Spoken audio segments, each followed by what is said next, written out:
Good afternoon, Mary McDonald with ABC News. The US President Barack Obama is cutting short a trip to Europe to travel to Dallas in the wake of the deadly ambush in the city that left 5 police officers dead. Peter Simpson reports. The White House says the president has accepted an invitation from Dallas Mayor Mike Rawlings to travel to the city early next week. Spokesman Josh Earnest says Mr Obama will seek to bring people together to support police and communities and find common ground. While in Warsaw for a NATO summit, President Obama described the attack on police as vicious, calculated and despicable. Let's be clear, there is no possible justification for these kinds of attacks. Police say Micah Johnson, a 25-year-old Black Army veteran, carried out the attack. Officials say bomb-making material, rifles, ammunition and a combat journal have been found at the home of the suspect, who was killed in a police ambush. The civil rights activist, the Reverend Jesse Jackson, says the current state of violence and racial disparity in America is a national crisis. Too much violence, too much fear make all of us less secure. These are perilous times for our nation. The environment has been poisoned with the anti-black, anti-police, anti-Hispanic, anti-Muslim, anti-Semitism rhetoric. The Australian Electoral Commission says it's prioritising counting in the 6 closest seats across the nation today. Danuta Gozaki reports counting is also continuing in the Senate. The Commission's Phil Dyke says the 6 closest seats nationwide are Flynn, Capricornia, Herbert and Ford, all in Queensland, along with Cowan in Western Australia and Hindmarsh in South Australia. He says progress is being made. For example, in Hindmarsh, I know that they're not only counting postal votes, but they're starting to process absent votes. The Commission's first formal declaration has been made in Victoria this morning, with the Nationals' Andrew Broad achieving well over 50% of the primary vote in the seat of Mallee. Victorians are being urged to use qualified medical practitioners following the death of a man receiving hyperbaric oxygen treatment at a Melbourne clinic. Yvette Gray reports. Multiple investigations are underway following the death of a man who used a hyperbaric chamber at the Hypermed clinic in South Yarra. WorkSafe and the state coroner are investigating the death, while Health Minister Jill Hennessy has asked the ACCC to investigate the clinic's claims it offers treatments to help cure cancer, HIV and cerebral palsy. She says she has serious concerns. Vulnerable and sick people often do reach out for alternative treatments, and I want to encourage people to get their advice from a GP. WorkSafe says its investigation is continuing. The peak body representing the greyhound industry in New South Wales is optimistic it can succeed in its bid to overturn a ban on greyhound racing. Representatives from the Greyhound Breeders, Owners and Trainers Association have held crisis talks at Wentworth Park in Sydney this morning. Chief Executive Brenton Scott says a legal challenge is being considered. Well, I think a decision that closes down an entire industry is fundamentally un-Australian. It is unfair, it's unreasonable, and it's causing extreme hurt. Diabetes researchers fear there might be 100 million more people with the disease around the world than first thought. The official prediction of diabetes sufferers has been around 415 million, but it's now believed to be well over 500 million people. Poor data keeping and inconsistent testing methods are being blamed for the discrepancy. Monash University Professor of Diabetes, Paul Zimmert, says there are 3 different tests for the disease. Unfortunately, each of these methods don't necessarily cover the same group of people with diabetes. You can be negative for one test and positive for another. So the whole thing's in a mess.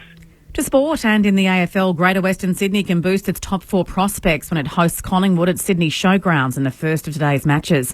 A victory would move the Giants back level on points with the currently second-place Sydney Swans, who defeated Geelong last night and just 1 game behind ladder leaders Hawthorn. GWS won 3 straight games before last weekend's bye, while the Magpies are chasing a 3rd straight win. Queensland rivals the Gold Coast Suns and Brisbane Lions meet at Carrara Stadium. The Western Bulldogs face Richmond at Docklands and Melbourne takes on Fremantle in Darwin.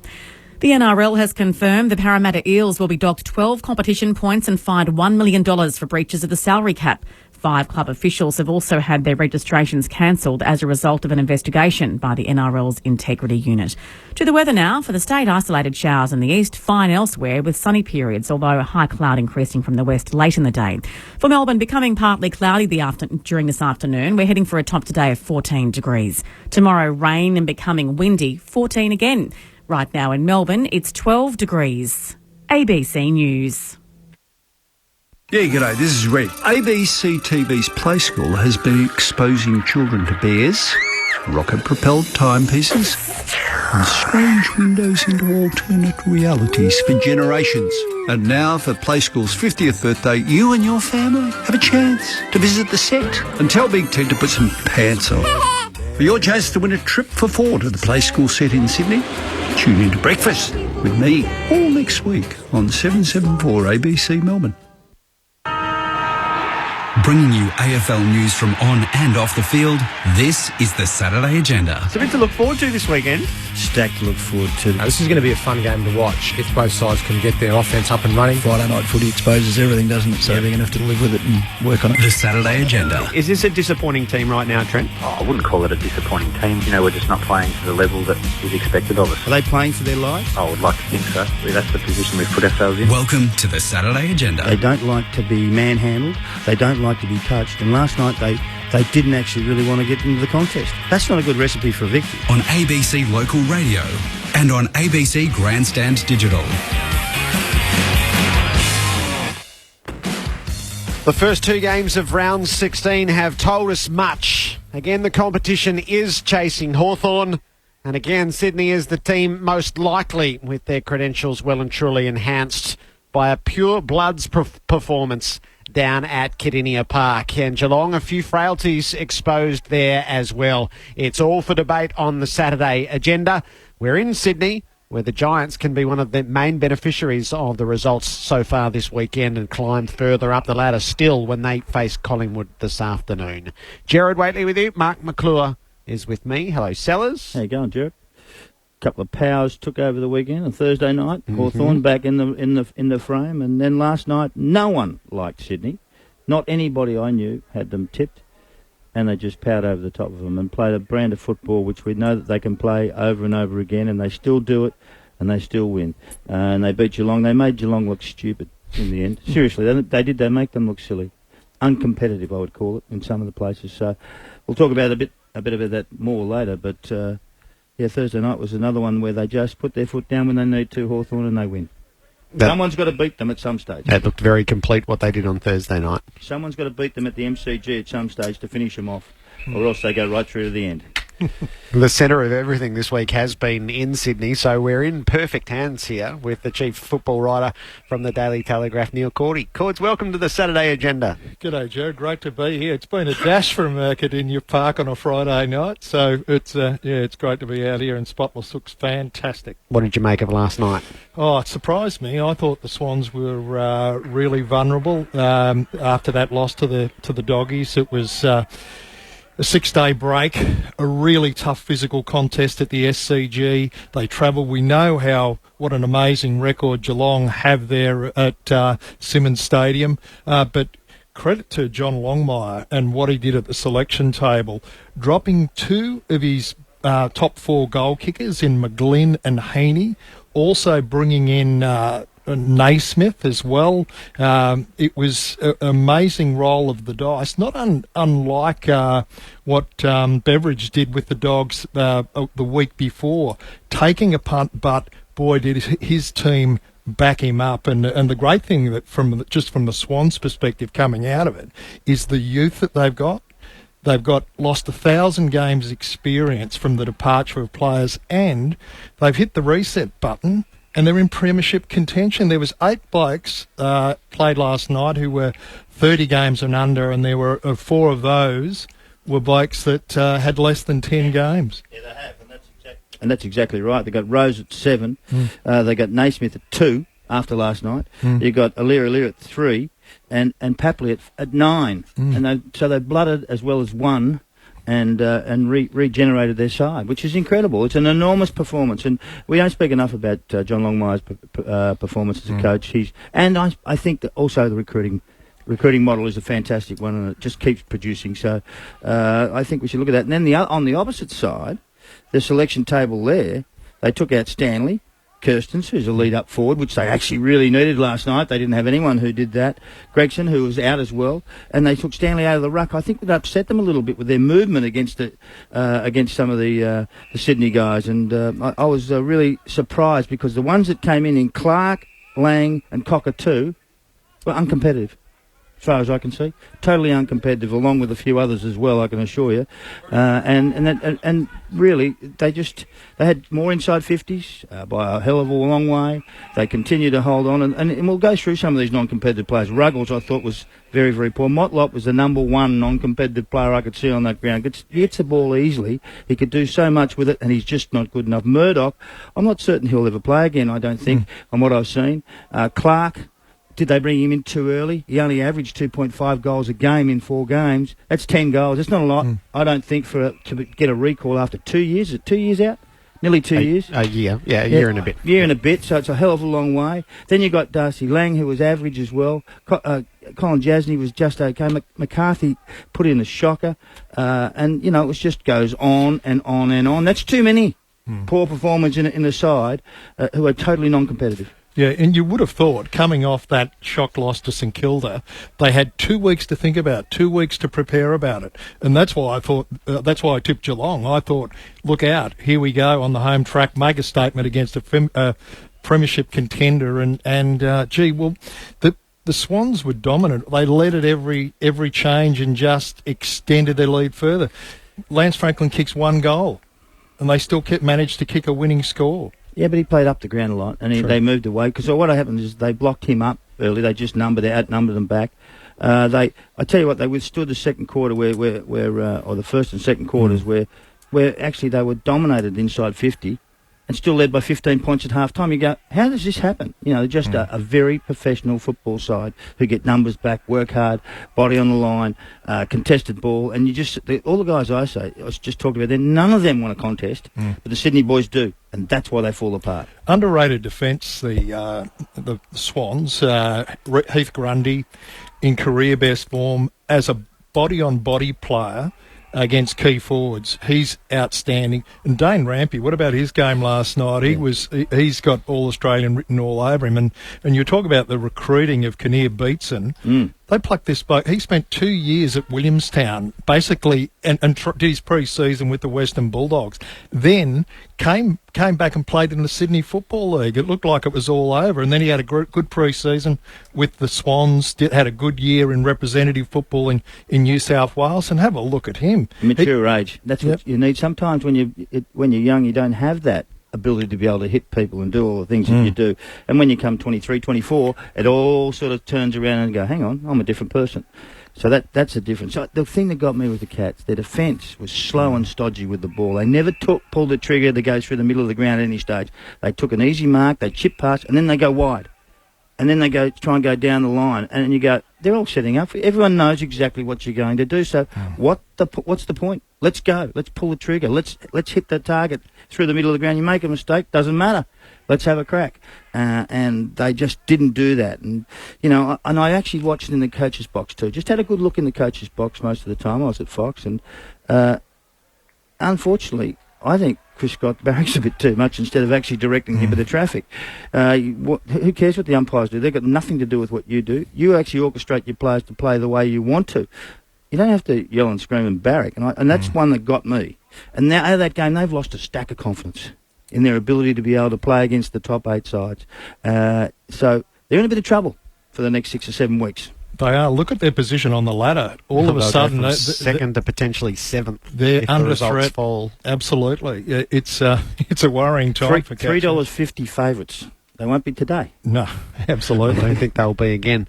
At the Sydney side of things, Josh Kennedy's going to join us shortly. It was one of those performances that we have come to know so well across this stretch. It was anchored in the brotherhood, that sense of unity and working for each other. And Jared McVeigh told us in the immediate aftermath last night that there was that determination to hit from the very opening siren, see if they could catch an opponent slightly off guard. And obviously, Kieran Jack, for multiple reasons, they were galvanised around him and given that true sense of purpose. Yeah, I spoke to Ty Kennelly about this, and he talked about the care factor that the Swans have for each other. And it's not inconsequential that the last win that they had was 2011, the last premiership. This is the last win they had at Simmons Stadium, the Swans, and it was in the week that Luella McVeigh passed away, and that team was galvanised. This week they got around their co-captain, much like Blake and Kieran Jack, got behind him, and you could tell right from the first centre bounce that they were on, and they were going to be unified. We saw it again last year in the Goods game in his absence, when Goods took a leave of absence and they played Adelaide the next week. Kurt Tippett played with a broken hand, had a plate put in during the week. Lance Franklin had pulled a muscle but still played. Didn't play for a month after that game against Adelaide, but they rallied around Goods, and there is, as Kennelly said, there's a massive care factor with the Sydney Swans. It is part of what makes them so admirable. Josh Kennedy's about to join us, but let's relive how they did the job on the Cats last night. Third man up here is Bledsoe. Tapped it straight to Jack, swings it towards goal. He's got a good piece of it, and it's gone through for a goal. What a start to the Swans, and what a start to Kieran Jack. Into the corridor, luckily to Mills, breaks a tackle, spirals one towards goal. Is it far enough? Is it far enough? It is! It ricochets out to Taylor for the Cats, outside the 50, back inside the 50! What an extraordinary 4 minutes of footy. That's unbelievable. Daniel Menzel is on his way. It's 4 in a row to Geelong, and the Cats are in front with Menzel second. A stunning transformation on this game. Who kicks to half forward where a target is still on. It's Papley who kicks to an unguarded goal front, and he bounces it home. 60 out from goal. He wobbled it up inside the 50, taken by Lloyd under pressure, steadied over the kick and kicked the goal. The Swans are running on top of the ground. They're out by 23 points. He sets it up to the teeth of goal. Geelong have got 5 on 1, but they've given away the free kick to the 1. Parker was tagged around the neck from the teeth of goal to make it 34 points. He does. It's hard to see them being caught. Kieran Jack, he skips in, lets fly from 50. It's close. It got there. It's been Kieran Jack's night. It'll finish as it started, with every one of his teammates swamping him in a demonstration of brotherhood after a troubling week. Selwood's made space at half forward. He takes the mark, but that's where it ends. And Sydney's credentials are well in order. Coming to Kardinia Park and spanking the Cats by 38 points. There's something to deal with in 2016. So they've been highly touted for much of the year, and that was certainly on display last night. Josh Kennedy, one of the prime movers in the midfield, is with us. Josh, welcome to the Saturday Agenda. G'day, guys. Thanks for having me. What's your overriding thoughts about last night? Oh, just really proud of the effort and the result. To be honest, Joe, just to be able to play the way we did and respond to the week that we've had, and for Kieran's 200th game, it was an up against a really quality side on their home deck, which is one of the toughest tasks in football, and to be able to play the way we did and come away with the win was fantastic. On those nights, we marvel at what we perceive as the brotherhood at Sydney. What was the sense of unity and purpose like last night? Oh, I think it was, very much on display. I mean, Kieran, obviously the captain of our club, and really respected individual within our team, and we just wanted to do everything we could to get the win and cheer him off the ground with a big smile on his face, which we were able to do. Did that sort of have the dual edge to it of the milestone game and then the difficult week that he'd endured? Yeah, I think so. I mean, that's probably without doubt. It was unfortunate, and we want to do everything we could to help, but I think what it came down to was just trying to put our best foot forward and get the win for him, and everyone play their role and do what we could there, and we were able to do that, which was fantastic. What does he mean to you, Josh? What does Kieran mean to you? That's a good question. He's obviously a tremendous leader and someone that leads by example with the way that he works on and off the field, and he's such a selfless player and always does the role for the team. And I think I think he makes us such a better side when he's playing, and a lot of his work goes unnoticed too in the outer football community, and he's just such a great player and a great person around the footy club. Josh, were you amazed at the way he was able to apparently compartmentalise all the trouble that he had during the week and put in a performance like that? I wouldn't say I was surprised. I think the moment even during the week when the story broke about the family and everything that was going on there. I think just the way he handled it. He came into the club the next day. He still had a springy step. He was willing to front up and sort of take it in his stride and move on as quickly as he could. And I think the energy that he brought into the week just sort of overflowed into each and every one of us players. And I think, that was evident in the way that we played. Where do you rank that win this year, Josh? Oh, it's certainly one of those wins that you remember for a long time, and similar to the one that we I think it was 2011 when we won down there last time. It's just one of those special victories that you will be able to reflect upon for many years to come. It was great. I want to take you back to last week when the Doggies just got you on the line. Yep. You must have come away from there feeling devastated because you had that game in the bag.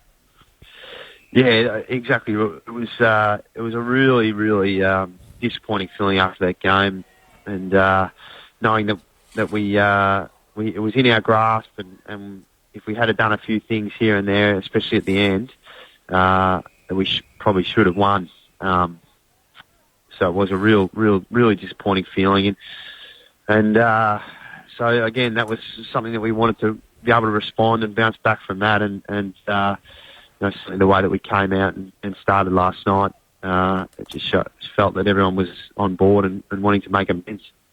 We know Geelong are a really good side, and you're probably walking away at quarter time going, well, Dangerfield's had 18. We're in a bit of trouble here.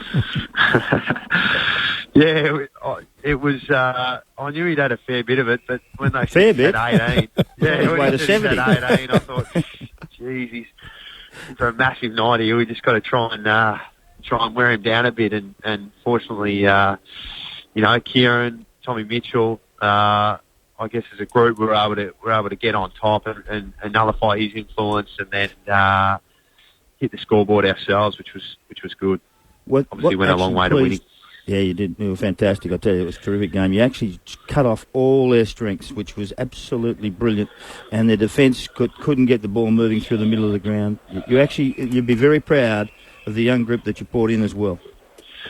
Oh, immensely proud. I mean, it was such a team effort, but the way that Aliir, Callum Mills, Zach Jones, the way that they got those guys played and stood up in front of a hostile crowd, big game, and it's just it's proud is certainly the right word, and excited too. Hopefully they can continue to progress and provide some more of that,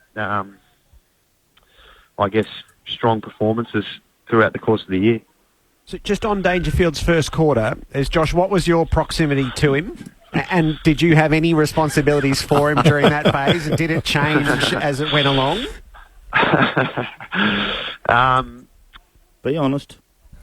Yeah. No, I think it was it was just a team effort. I think we obviously started coming out of the blocks on fire, and probably maybe got a bit ahead of ourselves there, Jared, thinking that we were going all right, and obviously he's an absolute champion, and he was just everywhere and got them going again. But it was certainly coming in at quarter time. It was well noted how much of an impact he'd had, and that we had to do something about it. So you were somewhere around him, and then Mitchell did go to him just for a bit, and then when he was quelled in the second part of that second term, I reckon you were nearly on him. I'm just... Nearly? Yeah, I'm just interested in... Put your hand up and you're take the evasive credit here, but just give us an idea of where you were in proximity to him during it. During the game or during the first quarter? Yeah, probably during the first half. Oh, no, I can't tell you. I'm not sure. See, they don't play on anyone, Jared. They don't play on anybody. Yeah, it's not. It was. We didn't go a hard tag on him. It was just we just wanted to, test our midfield versus their midfield, and but after quarter time, it certainly changed a bit. We had Tommy Kizza go to him, and then trying to work off and trying to cover as best we can as well as a group. When the Cats came at you in that second quarter and they really looked like they'd got a hold of you, and it's John Longmire would have loved to have got out there and had a quarter-time break, but who takes ownership of that situation on the field and you're able to put the brakes on sort of midway through on the run? Yeah, I suppose it's something that in the past, like if we go back to the Western Bulldogs game the week before in that third quarter, we weren't able to sort of stem the flow, and it was something that we addressed during the week, and being able to try and slow the momentum and get the structures right, and fortunately we were able to do that this week. And the defence certainly in the start of that second quarter was just under the pump, we were getting it out of there, and it was coming straight back. So it's the responsibility of I guess the leaders on the ground to try and organise the structures and just try and slow the momentum and try and get it back on our term whilst the game's in play.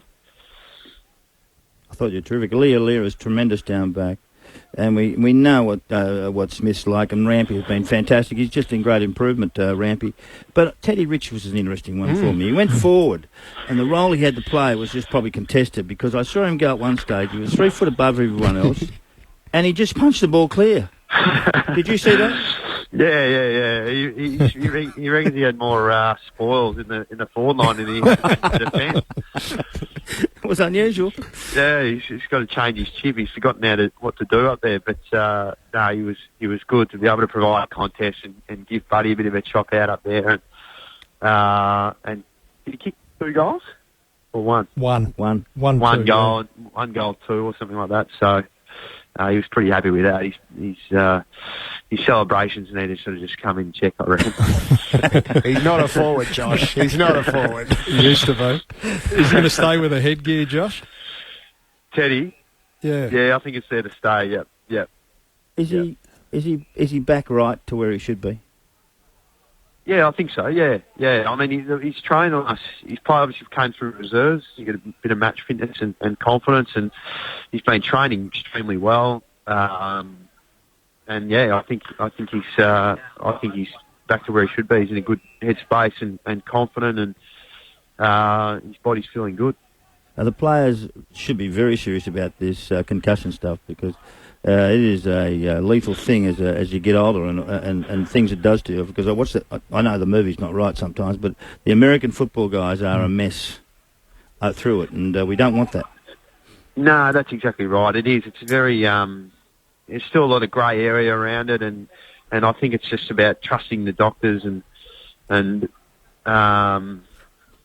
I think that the players now, I mean, even Teddy, just to be able to take a bit of time off and really assess how he was feeling and be 100% confident coming back, which he is now, which is good. But it is something that is continually improving and being looked into, and I think, the stigma around it's changed a fair bit as well. Being brave's not the way to go, sometimes. When you think about it, when you've been knocked over, you don't have to jump in again and have another go to prove your bravery. That's ridiculous. That's right. Yeah, exactly right. Exactly. With the youth that you've got, Josh, I'm interested in so there's obviously the demand that young players are able to do a job, which I suspect is cast in a way that they are capable of. But then there's also the trust, and there's clearly huge trust from the coach. And then the support from you, the older group out on the field. It's a fascinating integration that there would be 8 players with fewer than 30 games in that team last night and a handful tremendously inexperienced, and yet they slotted straight into the way that the Swans expect to play their footy. Yeah, exactly right. I mean, our reserves have been playing extremely, extremely well this year, and everyone that's come in has really earned their spot, and whether it's Aleer or Jonesy or Millsy, they've really come in and with confidence from their teammates and from us to be able to do their role, and they've been able to do that and been able to do it in big games as well throughout the year, which is really promising. Josh, do you think you're a real chance here now? You're going to get some home games if you finish in the top 4. Can you take out another one? Yeah, absolutely. I mean, that's the goal. That's why we're playing, and certainly the feeling around the footy club is that we've got an opportunity now, where we're in the top 8, sitting in the top 4, to have a crack at it. And I think, what's the point if you don't think you can? What's the point? So, totally. We certainly believe we can, and you go in every week thinking that you can win and want to win. So, there's still a long way to go, and we've got a huge test in 6 days' time or 5 days' time. So, we'll have to lace up again and get ready to go again and try and replicate that performance. How big is that game against Hawthorn? It's the most perfectly set game now. Yeah, it's going to be fantastic, obviously, as well. The SCG, it's going to be on a Thursday night. It's going to be absolutely fantastic. And they're in ripping form, and we've got a fair bit of history. So really looking forward to it. And it's another test yourself against the best. And as I said, we want to be up around that mark, and you've got to take down the best teams. And there'll be another huge challenge this week. Good on you, Josh. Good to chat, and the very best of luck on Thursday. Thanks very much for having me, guys. Josh Kennedy with us on the Saturday agenda, and they are really well set for a tilt at it.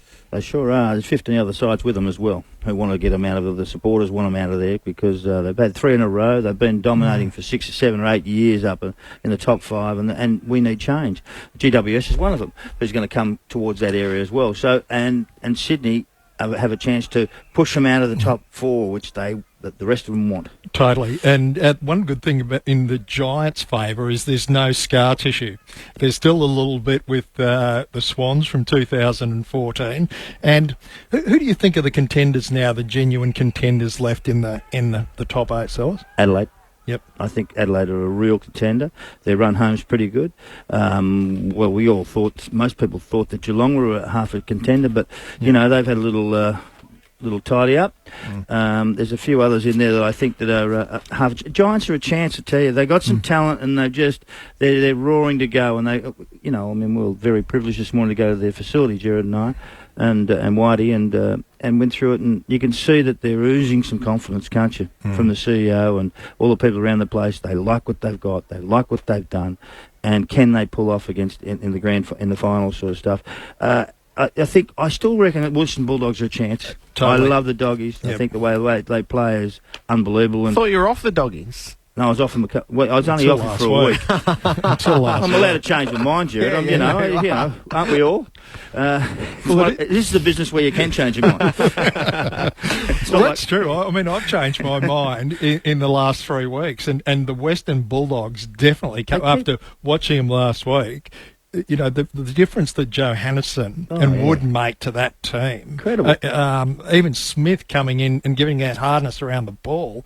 And it makes it different for Stringer because the ball's coming in with speed. And if they can beat the Swans, they've just beaten Geelong. They beat them. That's the only time they've been beaten in Sydney this year. Ball movement beats the Swans with quickness. Because they're not the quickest midfield, okay? Totally. And that's what Geelong missed out on last night. Yep. They didn't understand what they could actually do to a side by moving it quickly through the middle of the ground, and they gave up the ground there. It was one of the ways that Hawthorn demolished the Swans in 2014 in the grand final was by getting the ball on the outside.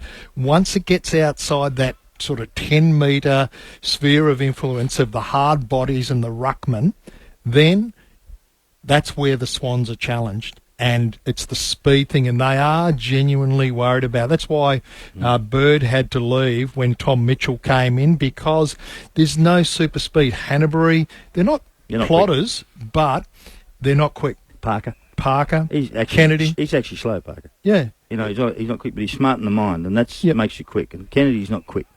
Yep. Cords, how intense was the week in Sydney around Kieran Jack? We got some reflection of it in Melbourne, but not the true 3 front pages and the the news media following him down the street at home. As Robbo said during the week, it was a perfect storm of a news event. It had everything.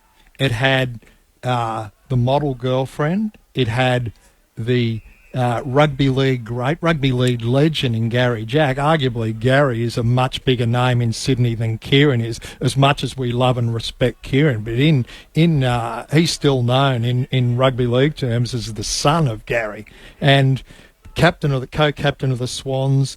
It's a story that it's a sad thing that it's come out into the public. But as we all know, when Donna Jack tweeted it, she put it out in the public domain. And I've known about the story for 12 months.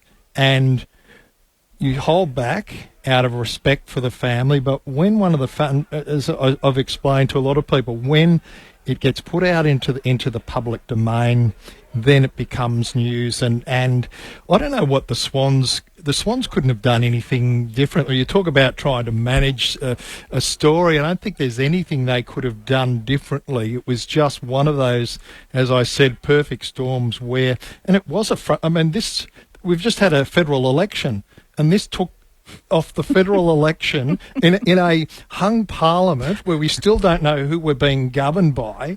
And this story got 2 pictures on 2 days and then another splash. It was a remarkable story, and the level of interest in it was, they don't get it wrong. The blokes up the front of the paper, they know when there's a level of interest in a story, and this had everything. And I've got to say, an enormous pat on the back to Kieran Jack and the way he handled himself. He was scheduled to do the media conference that he did because it was his 200th game, and then this blew up 2 days before, and he still went out there and faced the music. He answered questions. He didn't say he said the subject matter was out of bounds, but he answered questions around it and the way he'd handled it and what it was like for him and what it was like for his partner and what it was like for his brother. You got children? You have? Yep. Do you like all their partners? I do, actually. Well, only 2 of them. 2 out of 3 ain't bad, as they say. There you go. So here we go. Well, the other one, I guess, everyone's got one. Everyone's got one of those. But you just got to wait your time. You can't. Because once you tell them don't do that, they go and do it. Yeah, too true. Mark McCool and Neil Cordy straying into territory. Well, you'll bet they're Jeremy, your girls. One day. We'll tidy up on the Geelong side of things. This was the coach, Chris Scott, in the aftermath. There are lots of parts of our game that we're well and truly off. We've got some serious areas we need to work on. There's a clear pattern now of poor performance. Even though we've got some guys playing well, we've just got too many who are down. The first 5 minutes was quite alarming. The opposition just looked a lot cleaner than us and played the conditions a lot better, and that's a part of it. But they're irrespective of conditions. There are parts of our game, the efficiency with which we use the ball, that just needs to improve. I don't think we'll be throwing it around every week. It does need to be relatively stable, and not through choice. We've been a little bit unstable this year, so to get that cohesion, we will have to stick with a group of players. But it won't be 6, but it won't be 12 either. I think the fact that the first 5 minutes we looked off speaks to the fact that we need to go back and have a look at our preparation. You can talk about just shaking it off as one of those things, but I think we're still trying to get a feel for where we're at exactly. I think we know when we play our style, we can beat some good teams, as we've done this year. And when we don't play so well, we look really average. Belief can be a bit of false bravado sometimes. We need to be realists. And the reality for us is that we've got a lot of work to do to compete with the very best teams. So that was Chris Scott in the aftermath. So, Sellers, you saw them against the Bulldogs and you were left with a strong impression of them. And since then, they've lost to St Kilda, had the bye, and lost to Sydney. Is it retrievable in your mind? Well, for them, I hope so. Because we need more contenders. This is the best competition we've had for 10 to 15 years, I reckon, in our, where there's a game between top and or 2 games now between top and last, 8th on the ladder. So we haven't seen that. There's usually been streaks apart. So I hope they can. They were poor in so many areas last night. I can't work it out. They had a bye, they had a rest, they knew what they were up against, they would have watched closely, and they just couldn't cope with the pressure and the heat around the ball. They like space, and one likes contact. So the battle is between space and contact. Which one wins? And contact won. Does that mean it wins next time? I don't know. I'm not certain about that, because Hawthorn are the same. They like both. They don't mind the contact and the space. But does Geelong like the contact is where I put the question to you. And I'm not certain they did last night on the home track where they never get beaten, Jared. Never. I don't know how many times I've been down there and watch you smile on the way back. They've got Fremantle in Perth and then Adelaide and the Bulldogs both at Kinninia Park. So we'll know in this 3-week stretch, and then they finish off with the group of teams outside the 8, which that's actually been their foibles this year. Collingwood and Carlton beat them. And St Kilda. St Kilda as well. There's 3 that knocked them over. So I don't know if it's more about the contact, the speed, or whatever it is. I don't know. They got plenty of speed. But are they too reliant on danger? Is it a Dangerfield-only side? I reckon when they... Is that a fair call? They need all of their team playing well. So you mentioned the tail, and the tail was long last night. Horrid. They're not good enough to absorb that many players having bad games. And I reckon that's been the marker in all of their losses. Desperation to get Clark back in before he's ready was another thing I reckon may be a problem, because he's not strong at this stage. We all understand that, and there's problems with him. And put him in too early without him having a breakout of a 6 or 7 where he basts them and he gets in there confidently. He's powerful and strong. I reckon that might have been a little flaw too. Good question about the Dangerfield effect on Geelong. Look, sometimes a superstar can be a bad thing for a team because it gets a lot of other blokes off the hook. When you have a look how Adelaide have improved in Dangerfield's absence. We saw it with Hawthorn, with Franklin. Franklin's moved and they won 3 premierships in a row. We even saw it at Geelong with Gary Ablett when he left and the Cats won a flag straight away. That's system over talent. Hawthorn. Yes. That's system over talent. And this is not system over talent. This is, I reckon, they've in their rush to improve, in their rush at Geelong to get back up to where they want to go, they may have rushed a little too quickly and try to put people in spots, and they haven't come on. Because I think they've made a... look, let me tell you, their recruiting guy's as good as anyone in the competition anywhere in the world. But every now and then you might get a couple wrong. Yeah. And they might, who knows, they might come back and they might come again next year as well. I mean, you look at this list and you've got the talent. They could come again as well. See, I don't think... they play Danger in the midfield all the time. I like him going forward. I think he's the most dangerous player because he just attracts the ball. He does. And kicking the goal is horrible, though. But you know what? He's got to get better at that. That's his fault. Not anyone else's. Him. You fix yourself. Who can tell him what to do? Just the Hawthorn side of things before we leave what's happened so far. Brad Sewell gave the insight last night. Now, he knows the phases of Alistair Clarkson, and he could immediately tell once he publicly made that statement at the press conference this is the fine tuning. This was Sully last night with his insights into what lies ahead for Hawthorn. I saw them finally wake up. I saw the side actually wanting to play again.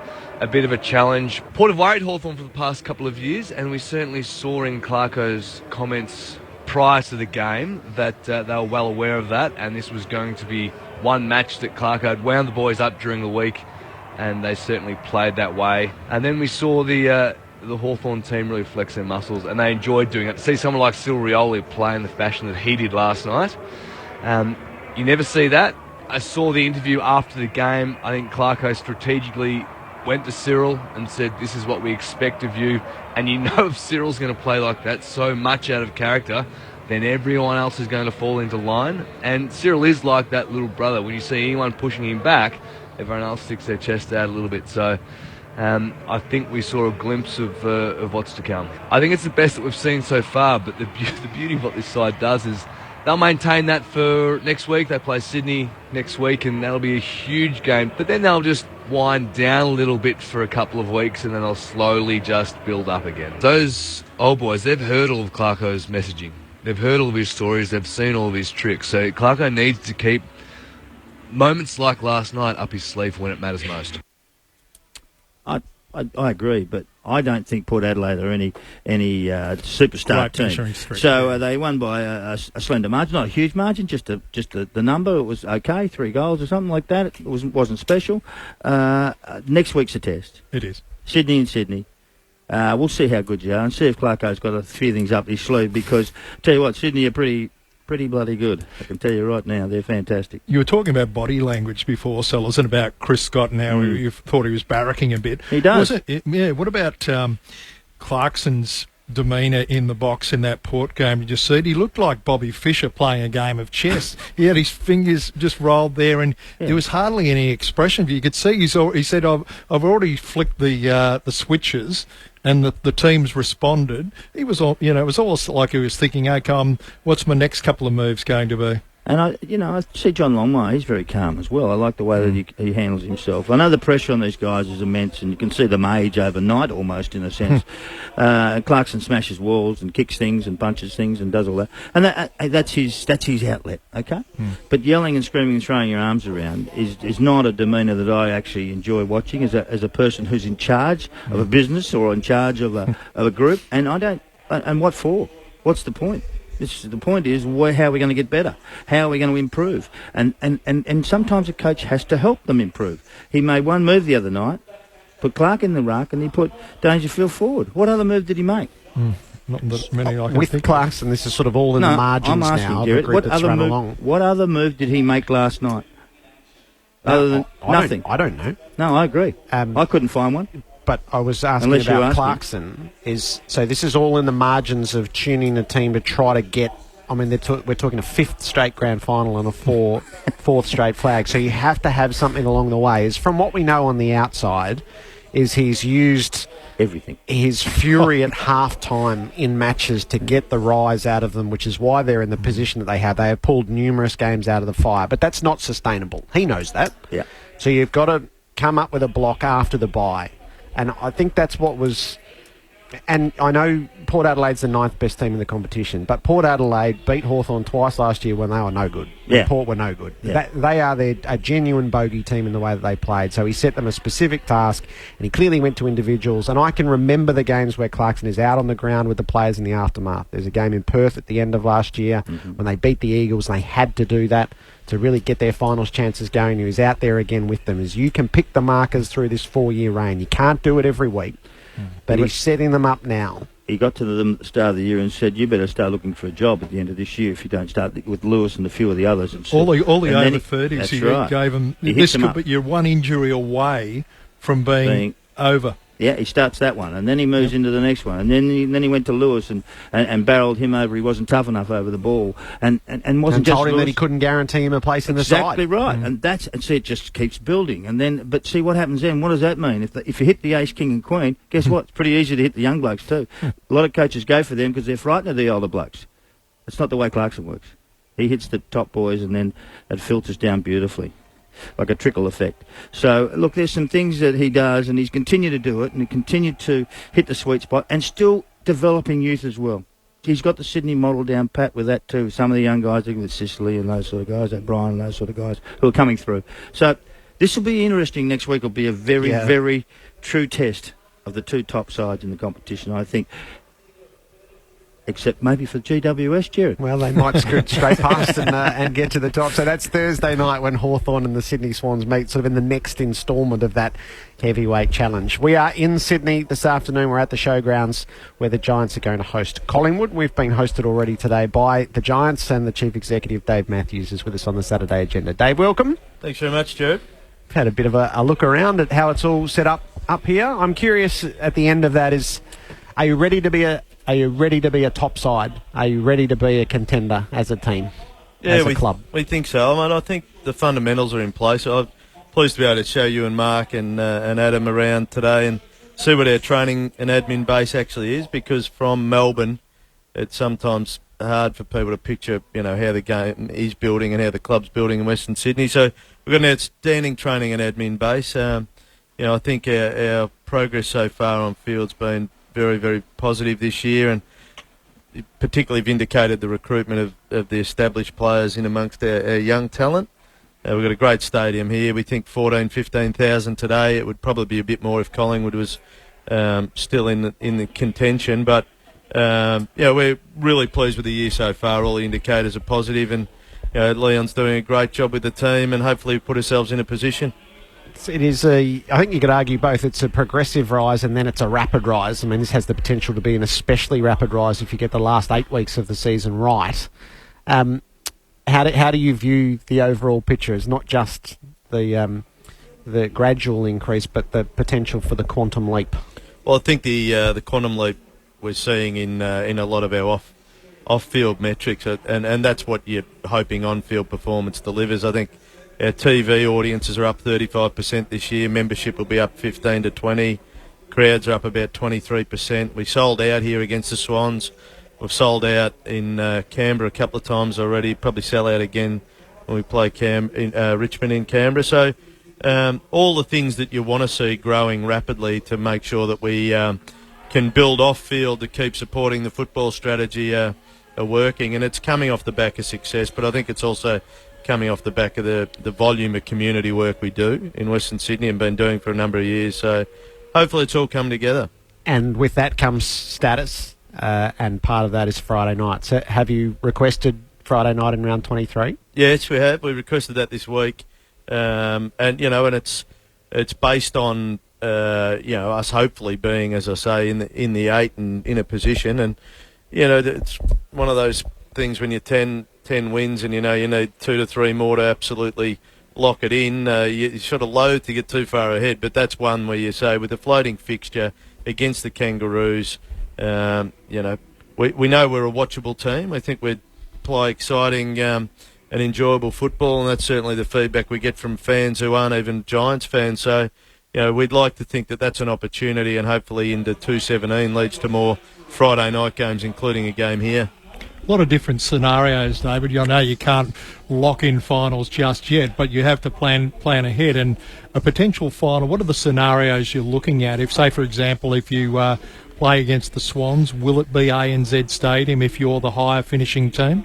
It's a possibility, Neil. It is. It's a possibility because ANZ Stadium's still available, and the reality would be we'd be locking people out here, which is if the AFL who make the scheduling decisions want to maximise the crowd, then they're obliged to have a look at ANZ, obviously. But it was important for us, even this time last year, to just get the principle right that if there was a final for us in Sydney, that it was going to be at Spotless ahead of the SCG. We didn't want to contemplate anything where Western Sydney club's playing in the East. Manuka is a potential finals venue for us as well, but it would only really be the scenario that you described there, that ANZ may get considered. But at the moment, it would be Spotless that we'd be planning for if it happened. If you get a home final, virtually any of the other teams other than the Swans, it would be at Spotless, any of the other teams in the 8?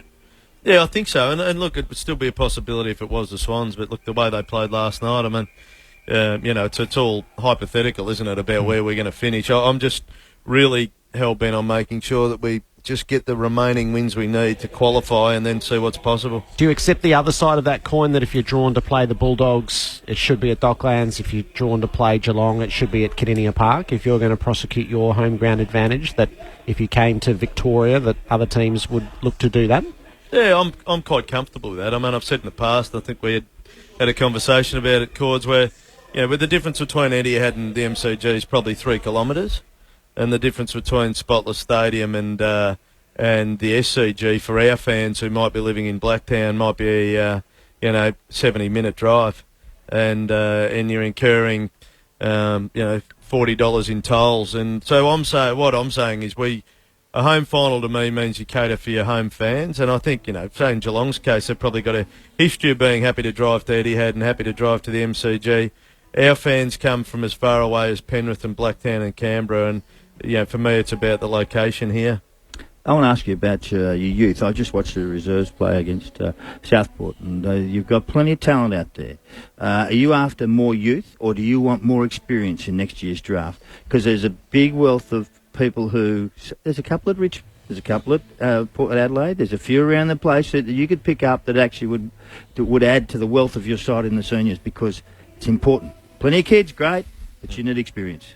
Yeah, and I think we've been vindicated, Mark, as we discussed, that the experience has really helped us so far. So it's a question of, do you go again? What are the needs? And Wayne Campbell and Craig Cameron will be looking at that at the moment. There's a potential trade for Cam McCarthy if he decides not to go back, or if he decides not to just sit on his contract next year. Does that bring another established player?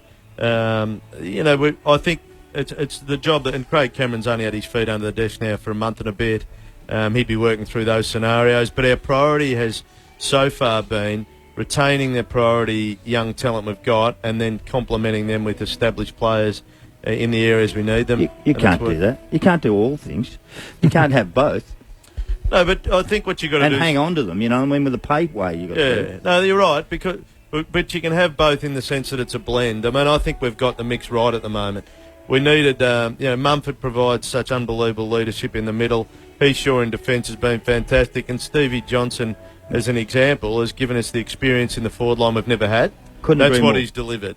And so, you don't want to trade out a heap of young talent and just fill it full of older players, but you don't want to just have. First couple of years we had a TAC Cup team. We had just such a young team that to really look Dylan Shield in the eye and say, we think this is where your future is, we needed to make sure that we could deliver some players around him that could help him rise up the ladder. Having a look at your facility today, there's no doubt in my mind that someone who'd come here would be very impressed with what you've got. And that's probably why you got Stevie, and that's probably why you got Griffin, and that's why you got a few of the other big boys into your side who have added strength. And also Mummy. That's the key to it. And you'll get more if they have a look at this stuff and the youth that you've got. It'll take them somewhere in September. Yeah, we've got a great facility. You can really live anywhere in Sydney and get to that facility. And I think the other thing, and again, Cords and I have spoken about this a bit, I think the two Sydney clubs will increasingly become destination clubs because of the lifestyle. And to get out of the bubble of Melbourne, and to get out of the constant grind and pressure that I think you can sometimes see when you're down there. But, I think if you ask Ryan Griffin, you're enjoying living in Sydney, he's having a great time. Dave, earlier this year, Eddie Maguire raised questions about the Riverina zone, and you're playing Collingwood today. Does that seep through to a match day scenario? Is it in your mind? Well, it certainly wouldn't be on our players' minds. I mean, I don't think they get too worried about the sort of politics of that, but as you and I know, the academies are critical. 20% of our list now comes from New South Wales and the ACT. That's not just good for us, that's good for the rest of the competition. We're deepening the pool. We haven't had enough talent out of Sydney and New South Wales in particular, and you can't call yourself a national game when 54% of Australia delivers 8% of the talent. And we pay fair value for them. We end up having to bid up and pay fair value. I mean, sometimes Jacob Hopper gets talked about as he's a free hit. He was a top 10 pick.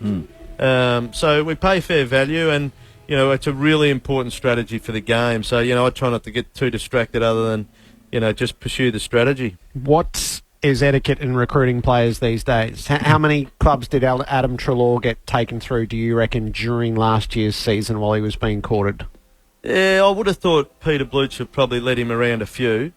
I've always been strong on the fact that Adam Treloar would have loved to stay with us, I think. And I think probably his manager put him in a position where, in the end, the deal that he was able to extract and what we had left meant that he needed to consider his options. And as part of those options, I know that he went to a number of clubs.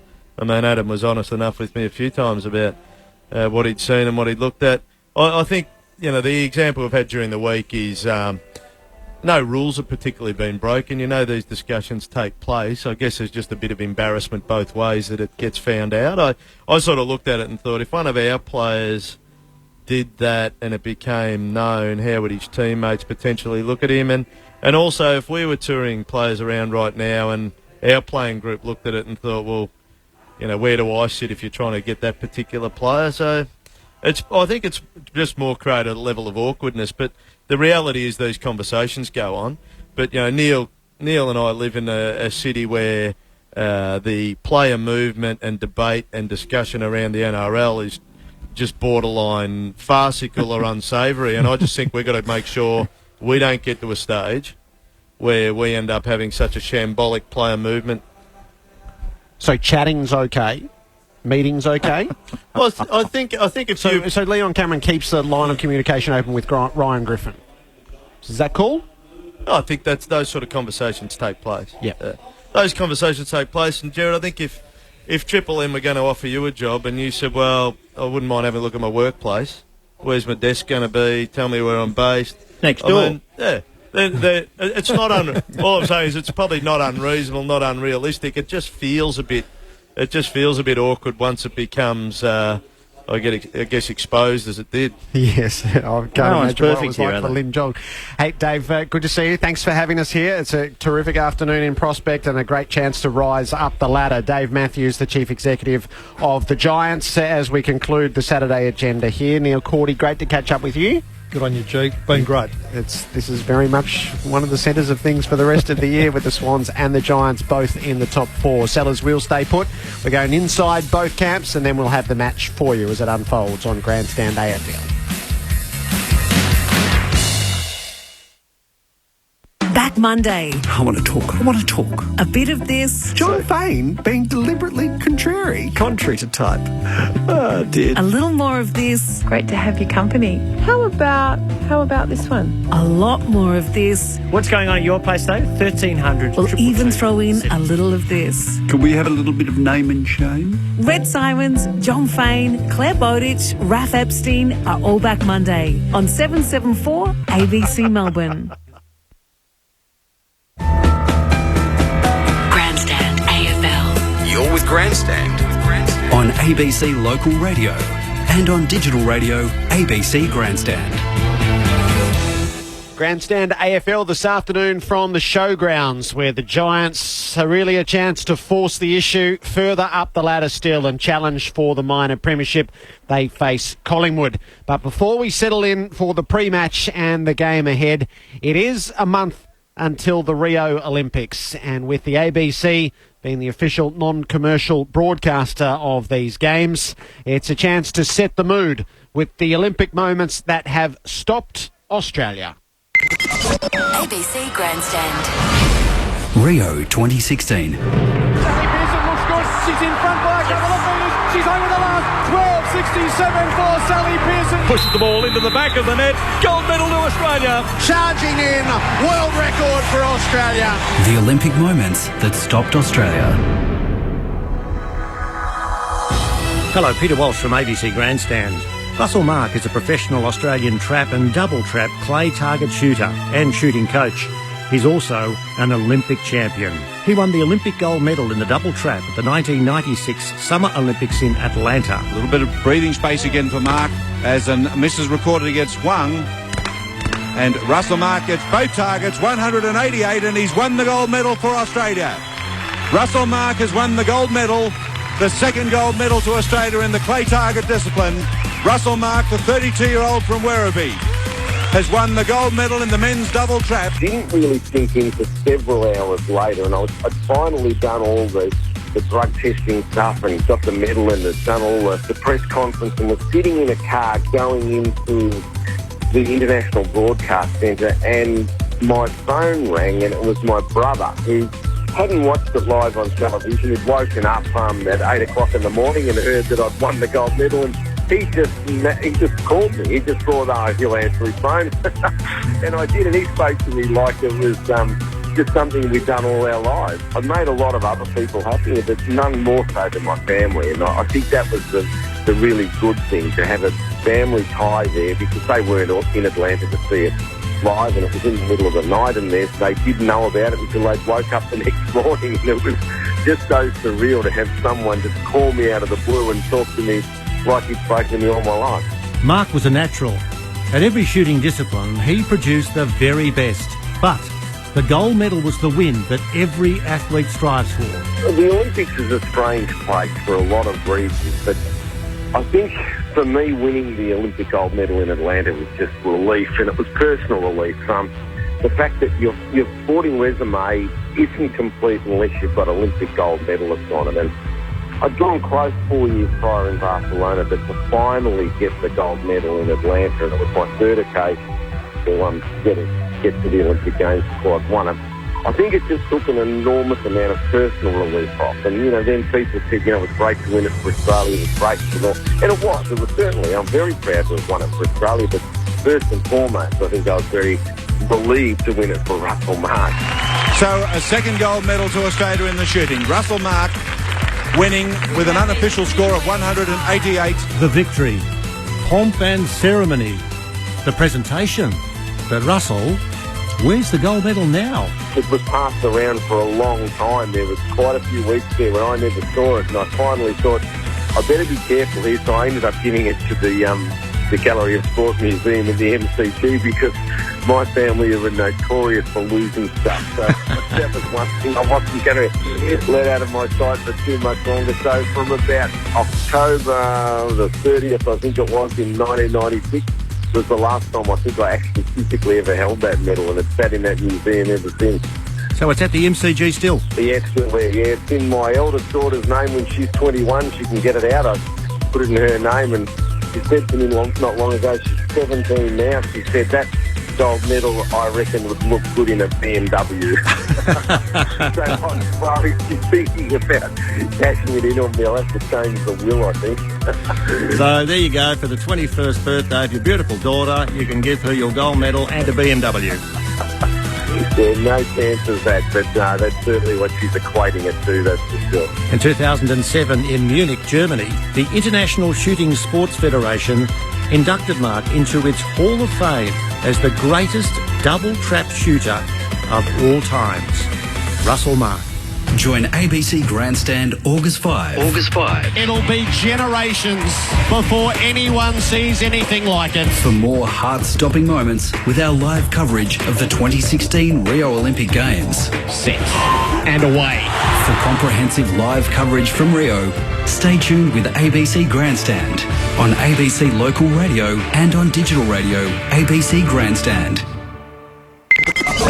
ABC Grandstand. For sports coverage like no other. Is this the perfect start? You bet it is. Grandstand AFL. The big man takes it. What a strong mark. 2 bounces. What a burst. He kicks a goal and it's marked in the square. Has a shot. Kicks a goal. Oh, he is silk. That's opportunistic. Is it long enough? Yes, it is. Grandstand AFL. It's a quarter unlike we've seen before. How did he do that? And this is love in football if you've ever seen it. Can go for goal. He curls it beautifully. How do you like that? You come and watch football because of blokes like that. You're with Grandstand. Big grab coming into the back. That's a wonderful mark. Oh, the mark deserves a goal. He swings back and it gets a goal. The tone has been set. If the leaders are prepared to go down that path to ensure that they win, imagine what the rest are going to do. Oh, the goal and the kick is there. Grandstand AFL. Chance to make the pay, and he does. I don't think I've ever seen a quarter like this in my life. He kicks over his head. Remarkable goal. If you weren't here to see it, you couldn't quite believe what's happening. He's through. Broke away. Got to 40. Kicked the goal. Grandstand AFL. This football is brutal. On ABC Local Radio and on digital radio, ABC Grandstand. It's a lovely winter's afternoon in Sydney for our match of the day on Grandstand AFL. The Giants and Collingwood, who have quite the rivalry, most of it off the field, but perhaps it will build to something on the field as well this afternoon. The Giants are heavily favoured on their home ground. We're going to go inside both camps in our pre-match ahead of the start of the game. We start in the Collingwood camp with Adam White. Yes, thank you, Jared. I am down at the Collingwood race with Steve Grace, who is an assistant coach at the Magpies. Steve, we were just talking before about how many times Collingwood's played here. It's not a lot of times, and it does seem to be a fairly unique ground in the way it's sort of set up. It's fairly narrow, not really too many pockets. Does that play an impact on the way the game's played? Oh, no, I don't think so, Adam. It is a little bit unique with the skinny pockets.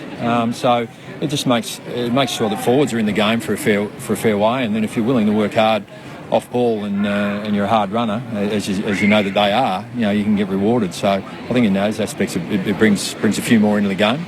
It's quickly become one of the toughest road trips in football, really, to take on the Giants at this venue. They've been so strong here. How do you stop them, or do you just take them on? Well, I think there's got to be an element of taking on the game, and we certainly will do that. Their midfield drive their legs hard, and they're a great contested side, across the ground. So, we certainly need to match the midfield grunt. We certainly need to be on our toes to eliminate their marks. They like to contest the ball and control it with marks and kicks, through their back half. And they've got some firepower, not only with their talls, but it seems to be their mediums and smalls, Stevie Johnson and Toby Green being able to score, willingly. So they're a hard contest, that's for sure. I'm fascinated about selection this week because Nathan Buckley's spoken about this a bit over the last couple of weeks, that there is pressure on spots, even though you're not in the top 8 at the moment. actually picking your team on a weekly basis is quite difficult at the moment. Yeah, we've come into in a healthier state. We've got more players playing well at VFL level. We've had a healthier list. We had nearly 40 out there training during the week. It's been amazing for us. So it's able to build some selection integrity. So those guys are performing well at VFL level will get rewarded. And certainly those guys who are coming back in from injury, they need to make sure that they're playing well or building form. And with the forward line, we saw Travis Cloke and Darcy Moore play together and have 17 marks between them last week. You've changed it up again with Cox out and White in. Are we going to see this more from Collingwood towards the end of the year, where you're sort of mixing and matching and trying to work out what your best combination is for more a long-term view? Well, I think you've got to have an eye on now and an eye on what's going to go on in future days. So we've got a unique proposition with Mason, and Mason still is a building development player, and he's done a fantastic job. But then once again, we've got to show him selection integrity. With Darcy, who's come back in and he's performed well enough, and he's shown that. And then Travis has held up his end of the bargain, with his ability to play multiple roles, not only to play deep but play up the ground. But I suppose Mason's not at that stage where he's able to do that. And Jesse White's been able to play tall and small for us, and went back last week and performed admirably. So I think the mix, it's going to take us a little while to find out what we like best, and then there's the other side of the coin as to who performs best, and I think it's a little bit of a balance of both. We're talking to Steve Grace from the Collingwood Football Club. A couple more, Steve. I'm interested in how well you think the team is playing at the moment, because I think it's been well documented that the players got together at the break and said, look, enough's enough, we've got to start to... Well, the question was about effort, but I think it was more the consistency of the effort. Yeah. And you've won your last two, but it was against average opposition. How do you think you've actually come back from the break from an assistant coach point of view? Yeah, look, we've had a couple of those moments. I mean, we've had a few moments earlier in the year where the Port Adelaide game, was well below how we want to play, and we'd had a good 2 or 3 games before that with the Bulldogs, Geelong game, the Brisbane game. So we built some form, and I think you're right. The players are getting frustrated; they're not getting rewards. So I think it's the attention to detail stuff, and we're coaching the same way. We're trying to drive inner leadership and trying to drive some emerging leadership amongst that group as well. So it's about them holding each other to account, do a little bit better, having a greater depth of players to choose from. That helps, but I think it's us being more settled. Yeah. Certainly that back line was a lot more settled. There was a revolving door there for a while. So I think that's been an important part of it. And I suppose that's one of the reasons why Jonathan Marsh has come back in. Try and get a settled back 6 or 7, to then be able to drive us forward from there. So that's helped. And last question on Adam Treloar, who returns to his old hometown. He's playing against his old team. What's the week been like for him? I mean, I imagine the way he is, it wouldn't affect him too much, but is he being used for some inside information, or is he... And have you tried to make it business as usual for him as much as possible? Yeah, I think he is a young professional. He's a very driven young man, which is fantastic. But we've certainly used his intellect for IP on some of these players. There's no doubt about that. Each line coach has spent some time with him. And I think, he's got a little bit more of an edge about him. And, we've spoken about it. And we've had a few players who've come across from other clubs in the last few years, with Jack Crisp and Jeremy Howe. And, there always is a little bit of edge, no matter how professional they are. So we'll get around him today, and we'll make sure that we can get him to play the brand of footy we love. Looking forward to today, Steve, to see how Collingwood, how much they have improved since the bye up against one of the best teams in the competition. Thanks for joining us today. It's been good, fun having a chat. No, thanks, Adam. It's a great challenge for us. Steve Grace from Collingwood. Now, Jared, I believe you are in the Giants' rooms, and you love going in the rooms, and I know that you've got a couple of guests that you're going to talk to over the next 15 minutes.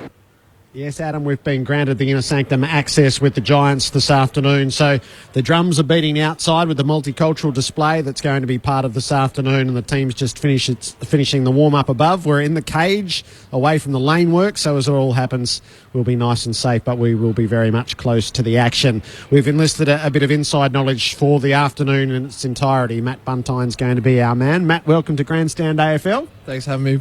Hamstring injury for you? Yeah, unfortunately did a strain in the hammy against Carlton, but not too far away. Hopefully a week or two to go. A We were just having a chat. You've had all manner of different injuries, broken ribs and concussions, not the stock standard soft tissue injury. Yeah, well, even doing this, I did the splits to manage it, not even just running. So I unfortunately haven't managed to get the normal injuries of AFL, but yeah, hopefully this is a short term compared to most of the other ones that have sort of made me watch too much footy for my liking. So just give us the inside feel from the players. There's a huge opportunity opening up for the Giants this year, which you've crafted for yourself, and you've had the bye, you've got an 8-week stretch. How real is that opportunity for the players? Yeah, it's great to be winning football club at the moment. Obviously, we're sort of come from a place where we're sort of been on the back end of defeat. So in that sense, we're very happy to be 10-4 where we're sitting, but we know that's a long way to go. We haven't had finals experience, and that's what we're ultimately aiming for. So, this 8 weeks is really important about winning as many games as we can to give ourselves the chance, and also getting our processes and sort of the way we want to perform week in, week out right for that chance in September if we get it. So what's the difference between being a young team that loses most of the time to shifting gears to being a team that is not only on the rise but holds a lofty position and becomes a winning team regularly? Yeah, expectation of performance is one. We rock up and we know that we need to perform one and what our expectation and demands are. It's sort of used to be you'd rock up hopeful to win, but now we sort of rock up expecting to win and really go from there. So training standards, all the rest have sort of really picked up probably 2 years ago, and it's sort of starting to translate into performances on the weekend, which is great. And like we said, we'd rather come off and sing the song than sit there and lick our wounds. Is it a demanding environment now? Yeah, very much so. Which is what you want to be. You play footy to win and get to as deep into September as you can, and that's what we're aiming for. So yeah, it's great. And how does that divide up between the younger players who are, in a way, I'm sure still learning the caper, and then the older players who have been there elsewhere and bring such invaluable experience to the team? Yeah, I think obviously your Heath Shaws and Stevie J's and Ryan Griffin, the like, they've sort of experienced that football. They sort of have the experience and knowledge of where to go and what it takes to get there. And I think their sort of habits and their desires are really creeping into the club, which is really good. And I think it's really been player driven, which is a great thing, and not just from those older guys, but from your 4th and 5th year players like Stephen Canilio, and it's really good and infectious around the club, which is great. What's the challenge of this afternoon to lock back in immediately, I guess, to the momentum that you were experiencing on the way to the bye?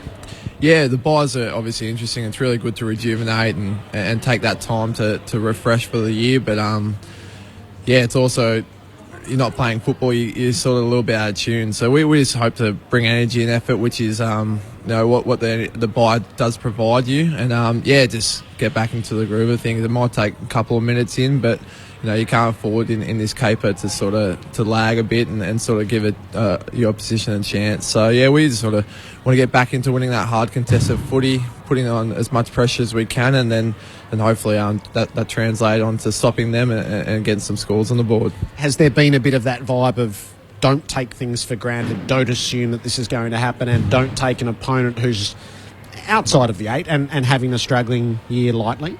Yeah, well, the comp's shown that if you don't rock up on any given day, you can get beaten, certainly, and that showed against us. We're probably a little bit off our game against the Bombers and nearly got done down at Etihad. So, we certainly don't take any opposition lightly, and Collingwood are a very talented team on their list, and if they get a chance and we provide them with a chance to sort of play the footy that they love to play, we'll be in for a long day. So, playing our football, playing really tough, hard, defensive football will go a long way today.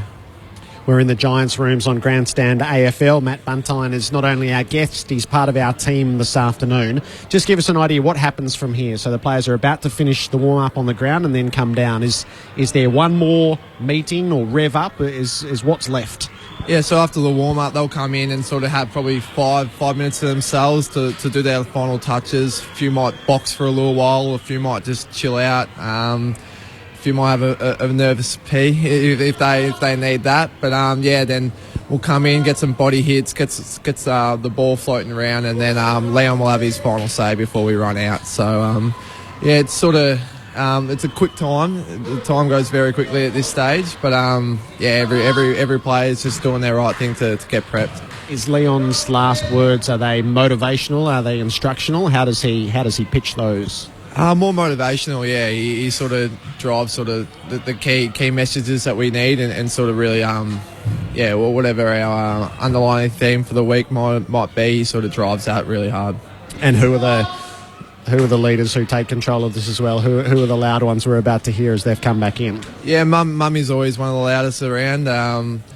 It's interesting, sure, he's sort of pretty quiet at this stage, but Phil and the leaders are always loud, and probably Steve Canelio is another one that sort of drives a lot of the stuff that we're focusing on here. All right, you finish your lunch, and you will head back upstairs once they run out onto the ground. Good on you, Matt. Beautiful, thanks for that. Matt Buntine, who's part of our team this afternoon on Grandstand AFL, the General Manager of footy operations now at the Giants, is Wayne Campbell. Wayne, welcome to Grandstand AFL. Thanks for having me, Jared. How long have you been here now? 3 months, I think, yeah. So I came up after round 1, so just before the round 2 Geelong game. What have you found? I found a really good footy club. Yeah, fantastic coach, good coaching group, great conditioning group. Dave Matthews has been an awesome support for the footy department and myself. Unique, I reckon. It's a bit different to what I've seen before. You'll see after the game sometimes there's all parents and family down here, which doesn't happen at other clubs. We've got players from everywhere else other than New South Wales. I think we have 5 or 6 guys, so we've got to be a little bit different, but I think we embrace that. Do you like what you found when you got here?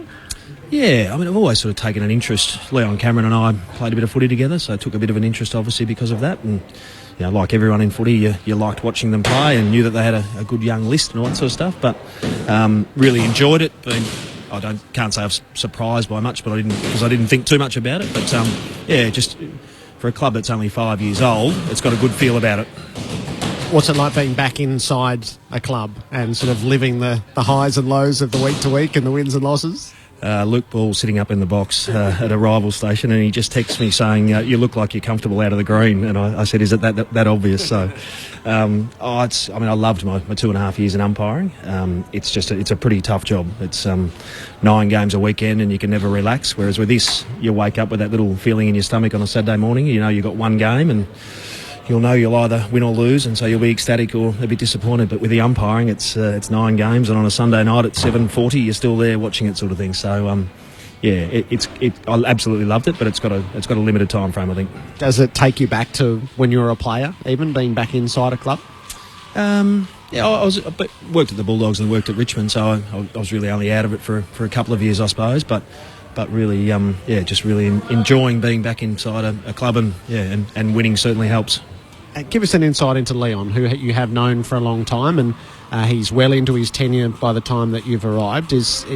How have you found him entrenched in the coaching position? Pretty much as I thought he'd be. Very impressive fella. We first played Teal Cup together back in 1989, so I got to know him a little bit then, and then he finished off his career at Richmond. He was probably, as a player, was the smartest football tactic-wise I sort of played with, and not so much with ball in hand. He was that, but he would come in at quarter time or at half time or whatever, and he was the one that could say, this is what's happening.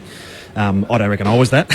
I was sort of around the footy and couldn't really tell what was going on, but he was pretty honest with his teammates. He wanted them to get better. And could form really good relationships. So if you combine those, that ends up being a pretty good coach. So he's been pretty impressive with what I've seen so far. Could you define what the opportunity that's opening up for this team, or that it has opened up for itself with 8 games to go? It's cliche, but we just can't look too far forward, Jared. I've been involved at clubs where you sit there and you look at the draw and you think it looks okay, and you start to put W's and L's, and all of a sudden you've lost 3 in a row and you're not in the position you were in. So we just need to beat Collingwood today and then have a look at next week. So it's a team experience and all of this for the first time. Do you feel like it's a group that's ready for it? Is it ready to be a successful team? Oh, we're young. There's no doubt about that. The stats don't lie, but we've also got some talent. We've had a lot of firsts this year, of whether it's winning on the road or beating Hawthorn by a record margin up here, or whatever it is. So we're yet to beat Collingwood. I think we were yet to beat Freo and we knocked them off over there. So it's all uncharted territory. Obviously for the club, we're only 5 years old, but it's an exciting time. And just watching Phil Davis get himself ready, he's obviously done a lot of work to overcome injury. I don't think many were expecting him to play today. What's he done to be right?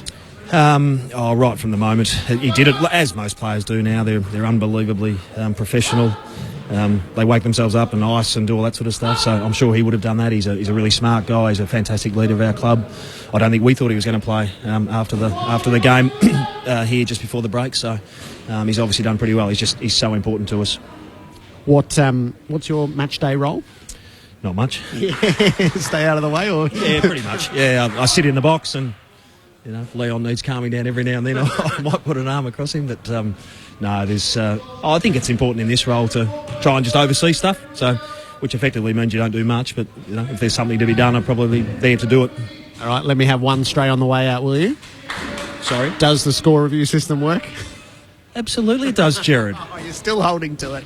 Absolutely it does, and I can't believe for such a smart man you keep questioning it. Good on you, Wayne. Nice to catch up. Wayne Campbell with us on Grandstand AFL as the warm-ups really start to get going. Now in front of us, Matt Buntine slides back in. Do you miss it right now?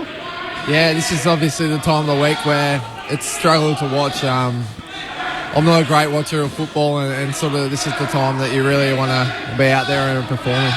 There have been coaches right throughout the years who've said they can never tell whether a team is on or not. What sort of vibe do you look for? What sort of vibe do you sense when in these moments? Yeah, I guess just really clean with the skills, everyone on the same page here, and just that feeling of just everyone all feeling the same way. So it's interesting where some coaches can get that gauge. I'm not really great at it, but as long as the intensity is up now and some voice are, it's normally a good feel. Who dictates the mood within this team, would you say? Mummy's one. Mummy and Shuri are two big ones, and then I think your Steve Cornelios and Toby Greens are the like that sort of bring the energy every week and really lead from the front. Steve Johnson down in front of us. Who are your closest friends within the team, would you say, Matt? Roommates Adam Kennedy, Nick Haynes and Phil Davis, and a lot of the backs, mate. We're a gentleman's club down there. We stick together. Who do you most admire in your teammates?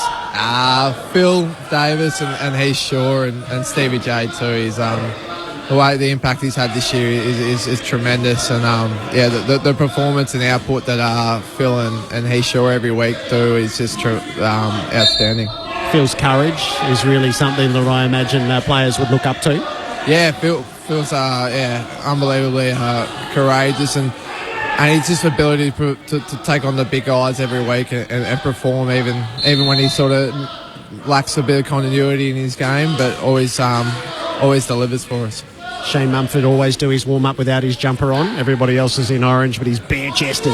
Yeah, Big Mummy keeps it. I think he's just a sweaty prick, so he doesn't really want to make the jumper too heavy for him. But he'll swap over at halftime as well, his jumper. So that's just Mummy's thing, I think. So they're all going through the physical contact and I guess getting the adrenaline pumping and feeling the body on body.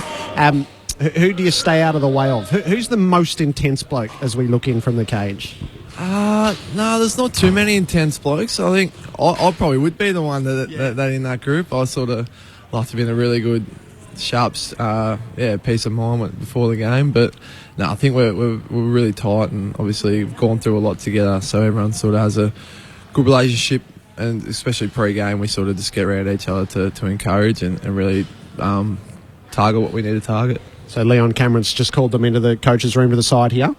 Yep, this is sort of Leon's last 10-20 second message for the group and last sort of touches for each individual player, whether it's a mouth guard or just sort of having a quick sip. Yep. Can he really go, Leon? Not at this time though. This is sort of when it's if you need to G you up at this time of the day, it's you probably will lose the game. So yeah, he sort of just reshifts everyone's focus to the right things and what we need to do, and really inspires us to perform. The rooms have a lovely ebb and flow to them, from all of the energy now to the silence, and no doubt they'll come bursting through the doors again in a moment to get themselves going. Have you been close enough to it to give us one or two things that have been the focus through the week with Collingwood?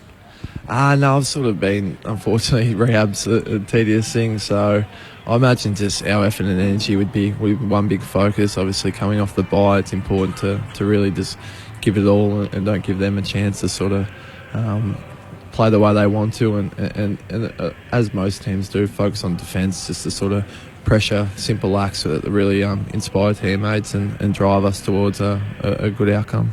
So we can hear just from out on the ground that Collingwood has run out and their theme song is going. Nick Maxwell's just tidying things up before the Giants come out from this last address from Leon Cameron. And a chance this afternoon to go to second on the ladder if things go right and come off the bye with the full energy. So from the Giants room, where there's the lull before the charge, and we'll follow them out and head up to the broadcast box. Matt Buntine is with us throughout the afternoon on Grandstand AFL to give us the full insight for the Giants and the Pies. Raf Epstein. Karen Jacobson, voice of Siri, but probably your GPS as well. The company that was creating this text-to-speech voice system had done some research to discover that the Australian accent is considered the most pleasant English-speaking accent to listen to, believe it or not. It's beautiful. I love it. Raf Epstein. Weekdays from 3 You have reached your destination. on 774 ABC Melbourne.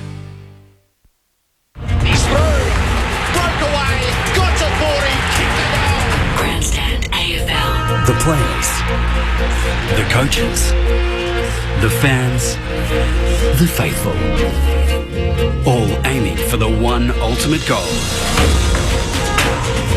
This is ABC Grandstand's coverage of the 2016 AFL Premiership season on ABC Local Radio and on digital radio ABC Grandstand. It is the Giants versus the Magpies here from the showgrounds in Sydney. Adam White, Mark McClure upstairs, Gerard Waitley and Matt Buntine to join us shortly. They're currently down in the Giants' rooms. The Collingwood players are already out on the ground. The Giants players not far away. Just a reminder before we get into the full preview with Mark McClure that today, because it is multicultural round in the AFL, we're giving away one of those fantastic multicultural footballs. So to get involved, all you've got to do is either SMS us or tweet us. So the SMS number is 0467 920 222, or tweet us, which is at ABC AFL. And there is some details to this competition on our Twitter account at the moment. But what we want is either a photograph, in fact we do want a photograph, of something that you bring to the footy. So it might be your favourite scarf, there might be like a good luck charm, there might be one of your grandmother's crocheted rugs, something that you bring to the footy. We want to see a photo of it, and the best one will get the footy by the end of the day. Maybe a bit of attitude. Can you bring some of that? No, well, you've always got plenty of that. No, I haven't. we want something, as I said. It might be a rug. It might be your mum. I don't know. No, it's got to be something. No, it's got to be something. Not a mum, not a person, but. It might be a stubby holder or something like that. Anyway, you send them through. We've already started seeing some of them coming through at the moment on our Twitter account. Get involved. That number again, if you want to tweet it to us, text us to us, you can do that on 0467 920 222, or that Twitter handle again is at ABC AFL. What do you like to bring to the footy? Might be a bashed up old thermos that you take to make your own coffee. Why would you bring a bashed up old thermos? I don't know. Whatever it is, get us, get involved and you might win that footy. We'll have more details throughout the course of the day, and we'll retweet some of the best photographs throughout the course of the day as well on our Twitter handle. Anyway, let's get into this game because it is Collingwood and the Giants, and the crowd isn't too bad, especially down towards the Vincent Fairfax stand end of the ground. Both teams are out at the moment. What's going to happen, Mark McClure?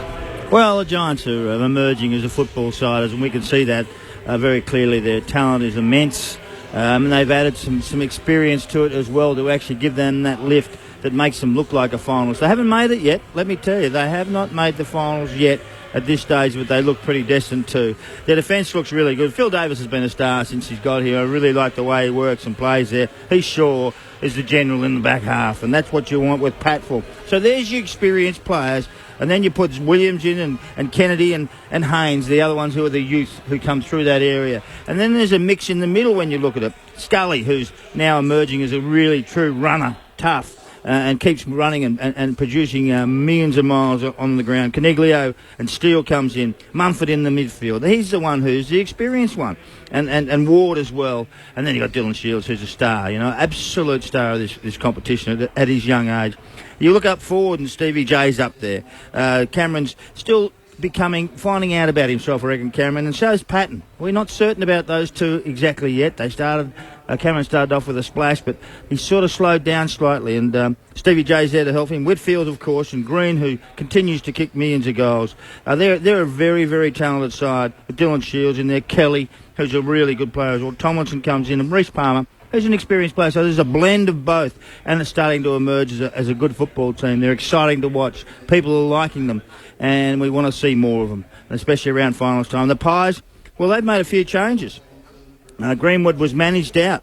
Cox is managed out. Tyson Goldsack, who was taken out last week, I'm not certain why he was taken out this week because I thought he was okay. Marley Williams gone, he was poor last week, and Phillips as well went down. But in comes White, McCaffer, who'll take someone in the midfield. I'm not certain who that'll be. Probably Dylan Shields is a star there.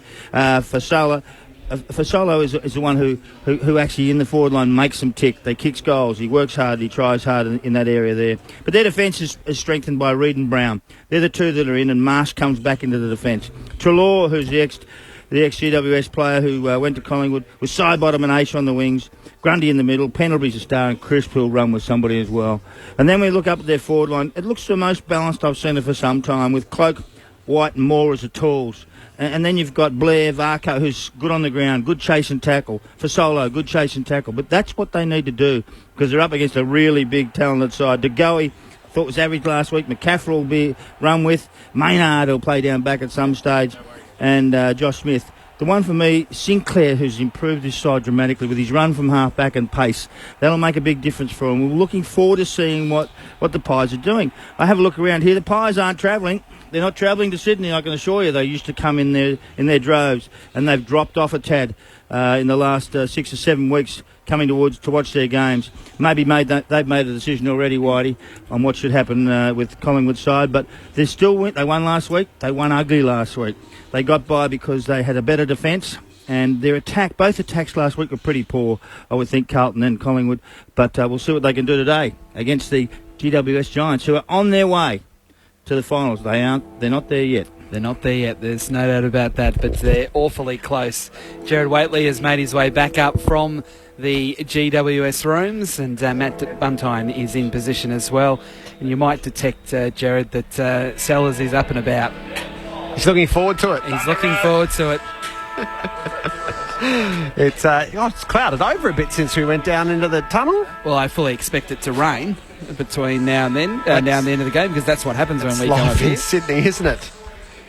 They're wearing the multicultural Guernsey this afternoon, the Giants, so there's a bit of colour in there on the mid portion, which is typically grey, and a bit of symbolism in there as well. So just some furniture removalist work being done in the box just at the moment. Set up. In fact, the two of you might switch over mics. Whitey we will. Matt, you're cross purposes. Take it over, Jared. So the teams are as selected.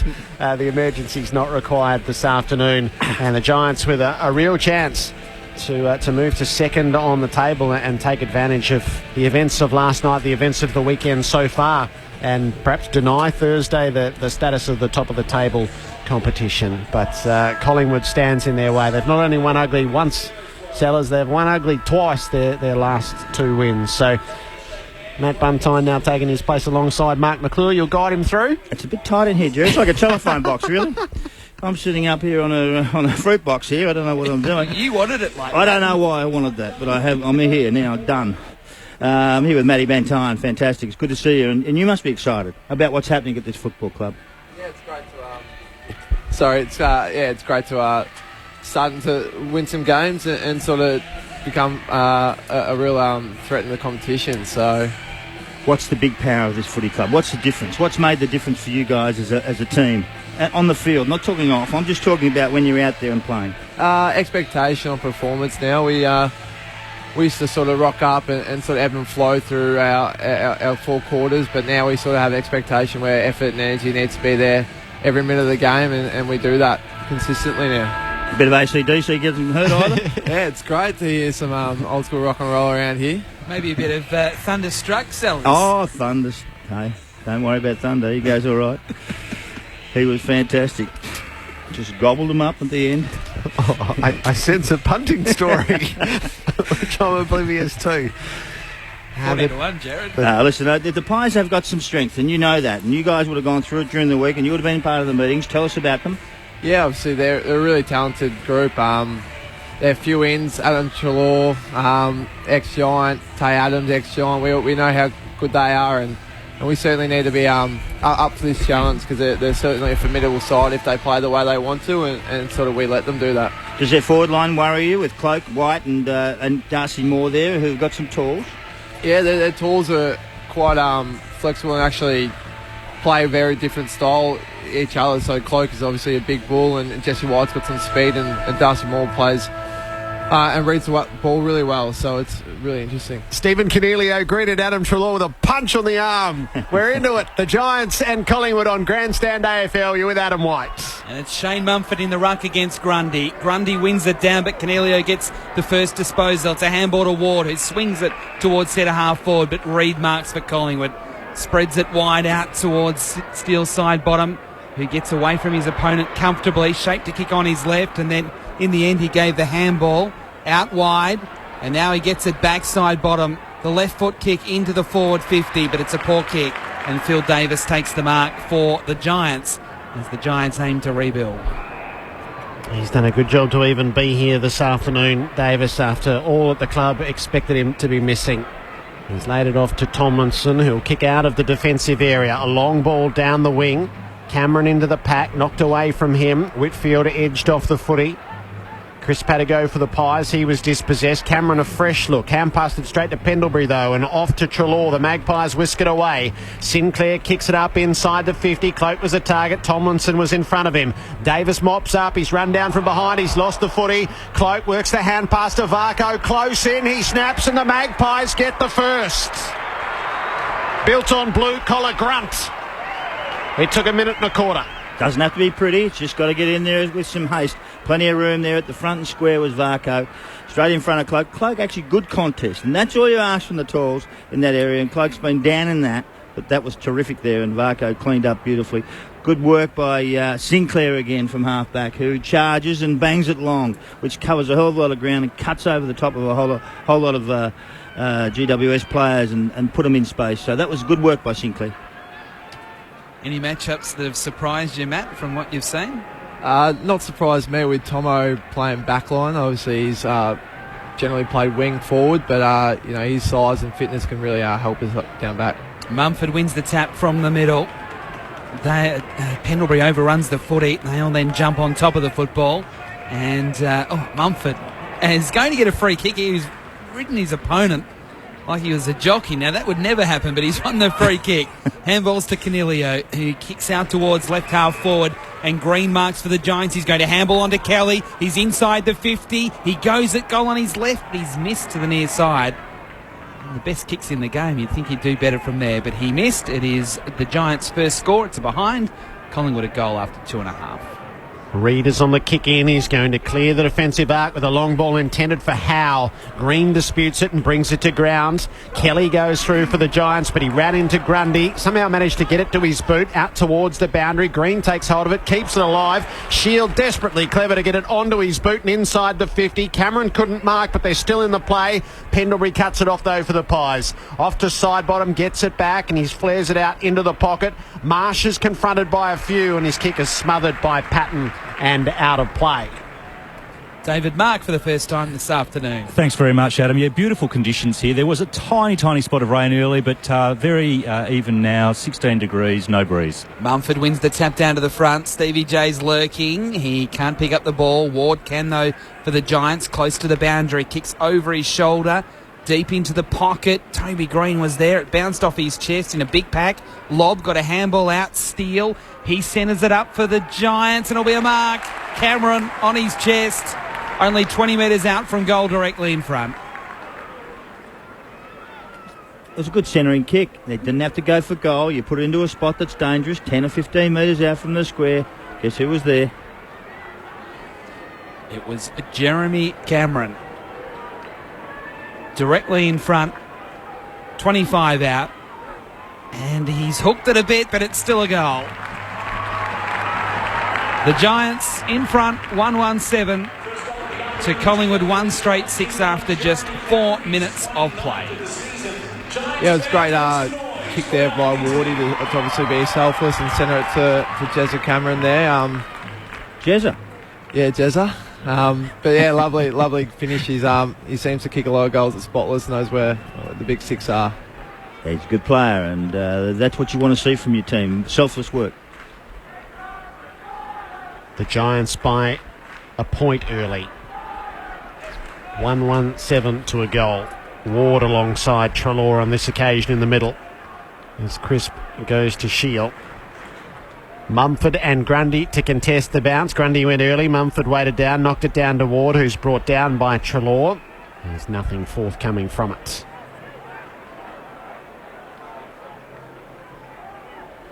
Secondary ball up. Ruckman lean into each other. Mumford down to Shield. Clean win. Kicks it inside the 50. Bounces short of Lobb, who tries to protect the drop zone and keep Reid out of it. Reid gets underneath him, so he laid the tackle. Coming through was Scully. Off to Ward. Now to Kelly. He can take a fresh shot. He missed the first, but he gets the second. And the Giants double up quickly. And that felt quite ominous out of the middle. 2-1-13 to 1 straight after 5.5 minutes. Mumford to Shield. We'll see a bit of that this afternoon. A tremendous ruck work from Mumford. Pushes it down the forward line. Kelly wasn't going to miss that one. He had the chance early. He missed with his lethal left foot. And good pace, Kelly. I really like his style. He's got great balance in how he goes about it. And that was a beautiful kick by Kelly, but really set up by Mumford in the middle, and Shields just cleaning it out of there quickly and straight into the forward line. That's what you require. It's hard to get into that centre square, Matt, isn't it, when you see so many good players having to play at half forward? Yeah, certainly. Yeah, we've got a lot of class, and Toby Green obviously can't get in there. It's just a bit of a shame, but yeah, it's great. Mumford wins it down to Canelio. Handball to Ward. Quick handball coming off the square. Williams drives it long. Patton should mark this, and he will. 20 out from goal on a slight angle. Thought about handballing over the top to Steve Johnson, but he's going to go back and take the shot. Collingwood's defenders were pressing up, and just sitting all on his own was Jonathan Patton, only 20 metres out from goal. We've already seen Jeremy Cameron kick a goal from similar range. This one just a slight angle to the right. He comes in, and Patton has missed to the right, to the near side. The goal umpire was scurrying away to his left. So the Giants sitting at 2-2-14. Collingwood 1 straight 6 after 7. What about the transition of the ball from half back to full forward? That was extraordinarily quick. Just a quick handball, sharp stuff, and that was great. Howe on the kick in, beyond the defensive arc. Collingwood have flyers in the air and side bottom on the ground. He worked it forward to Blair, who was hot, didn't take possession. Back to side bottom, whose hand pass is almost smothered on the wing by Haynes. The Magpies still should be able to work it forward, although the Giants have numbers around it. Shaw is held up by McCaffer. The ball just rolling around, really. Pendlebury had a go. A hand pass gets credited to Canelio. It got settled in the end by McCaffer, who worked it to Pendlebury, and Collingwood scrounged it up to the half forward, knocked away from Cloak. Crisp gathers the crumb, gives it off to Fasolo, hand passed out the back to Pendlebury, stepped around the tackle and kicked to centre field for Reid. Reid had Sinclair out wider, he goes more direct inside the 50 and more. Darcy Moore saw that coming, he took 3 big strides and he takes the mark 40 metres from goal. What do you think of Darcy Moore? Yeah, I think his ability to take the ball at the highest point is really, really strong, and he's generally a good finisher, so he's something that we certainly put a lot of work into this week. Good athlete, isn't he? Very, very good. He's kicked 15 goals in his 11 games this season. He's on the angle to the right, but it's not substantial. Moore kicks fluently, it's at the right-hand post and it gets away. It's a behind. 7 points the Giants lead. Matt, if you'd played, who would have been your natural matchup? Probably like a Fasolo type. Maybe found myself on Moore or a third tall at times, but yeah, Fasolo is normally the one I've played on. Heath Shaw, a very dangerous kick down the middle, but Zach Williams made it okay. and took the mark around 3 Collingwood players. He handballs back to Shaw, who goes short to Shield, who gets knocked down after he took the mark, but the umpire says no, that's okay. It felt like about a 10-metre pass. Shield goes back into the corridor, a lateral pass to Davis, who's only 30 metres out from Collingwood's goal. It's going out to the far side of the ground. It's another good kick. And Tomlinson marks for the Giants between wing and half-back right. As Matt Buntine said, playing a different role in defence this week. He goes in short to Steve Johnson, who drops the mark. So he's under pressure, so Tomlinson has to go back and help. He gave the handball to Kennedy, who slipped over at the critical moment. His handball missed Patfull, and it's gone out of bounds for a throw-in. And some concerns on the Giants bench, David Mark. That's right. Zach Williams has just come off at him and he's hobbling a little bit, so we'll keep an eye on that and get back to you. Stevie was calling for that ball for 10 minutes. And when he got it, he spilled it. Grundy wins the tap at left half forward, but the Giants come up with it. Shields kick is towards and over the boundary. No, a little bit of help by Devon Smith to make sure it wouldn't be called deliberate. Still left half forward for the Pies. The sky's clearing overhead, but the lights are on. It's the Giants by 7 points, 10 minutes into the game. Grundy gets it out of the ruck. He flings a kick forward, but Patfull is well set in defence. He takes the mark. Hand passes to Shaw. Ghosting around the back. He kicks for lob out on the wing and he takes the mark ahead of Grundy. The Giants with a chance to set up around the outer side. Bob's been told to get it on. He drives it up to half forward. Patton in the pack, so too Mumford. Kelly's the crummer. He hit it at speed, gave it to Green. Off to Johnson. It was round the laces. Didn't matter. Hand passed it over his head. It reaches Ward, who runs in and kicks the goal. They move the ball at such a rapid pace, the Giants. Once the Magpies lost it, they never saw it again. 3-2-20 to the Magpies, 1-1-7 after 11 minutes. Ball movement is king, young man, and that was just brilliant, wasn't it? That was one of the best bits of play we've seen this season from a football team. Yeah, they are. Yeah, Josh Kelly's roving was really elite there, and once you get out the back, a few of our running boys are pretty hard to catch. So it's hard at training to try and catch them. So I feel for some of the Magpie defenders there. They share it though. That's the best part. They don't actually. There's no greed at all, and you don't want any of it to come in either. Yeah. There's going to be some cricket scores today with some of the stats from the midfielders of both teams. Already some big numbers. We'll get to that shortly. Bounce back in the middle. Lob in the ruck. Wins it down. Ward, a handball out to Canelio. Handball missed Kennedy. So Canelio had another go off the ground, but Pendlebury picked it up for Collingwood. Handballs to De Goey. Handballs further forward. Crisp on the bounce. Took it, put it to boot, and missed to the right from 45. That all happened really quickly, but a behind only to Collingwood. 1-2-8. The Giants 3-2-20.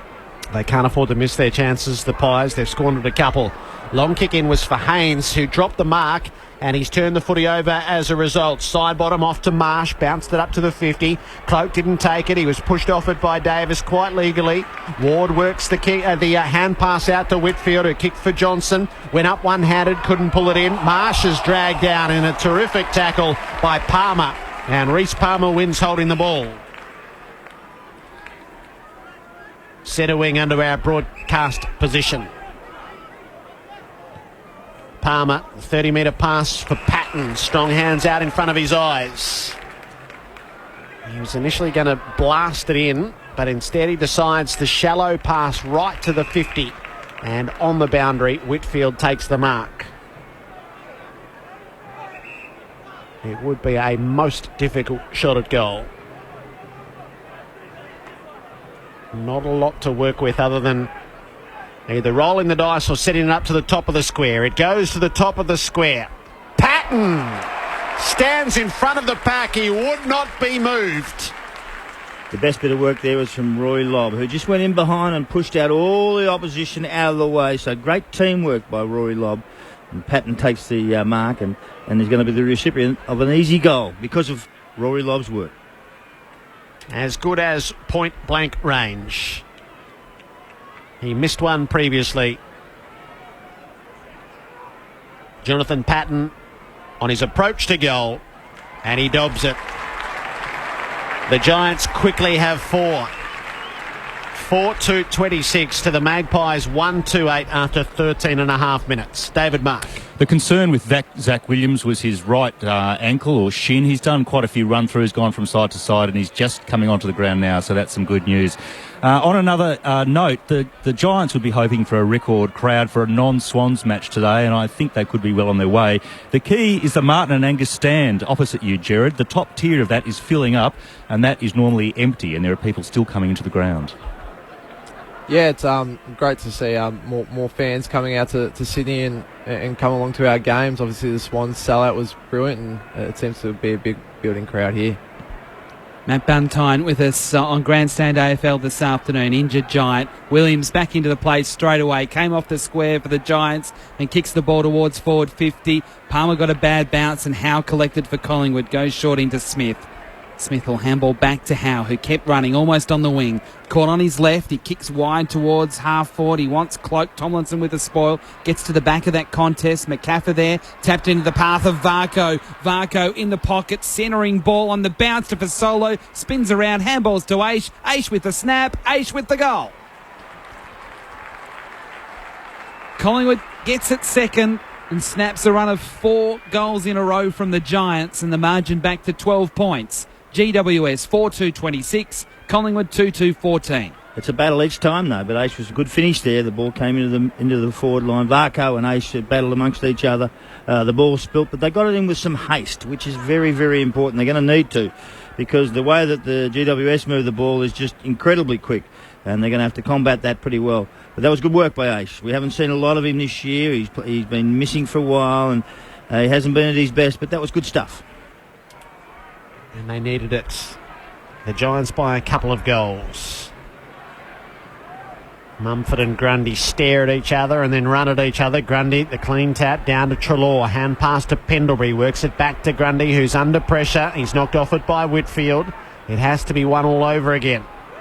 Shield intercepted a hand pass, gave it to Whitfield, who's in the skirmish. And the umpire will blow that to a halt. Taylor Adams with Toby Green just back from the stoppage. Mumford taps it down under the pack, so it's harder to clear from there. Smith's hand pass for the Magpies was okay. It set up Adams, who gave it to Varco, and then off to DeGoey, who nearly missed his boot. It just trickled up to half forward. Varco has a go at winning it back, but the Giants have numbers around it. Shield to Green, hit hard by Howe. Good tackle, and he should win holding the ball. He does. He wanted to go quickly with the advantage, but umpire Fisher said no.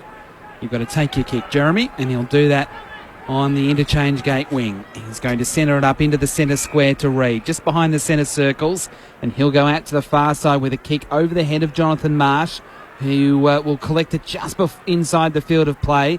Handballs to Grundy. Grundy's kick is a poor one into the 50s. He's kicked it straight to his opposite ruckman, and it's an easy mark to Shane Mumford, who kicks out towards Devon Smith, who gets taken high in the marking contest, and he will play on.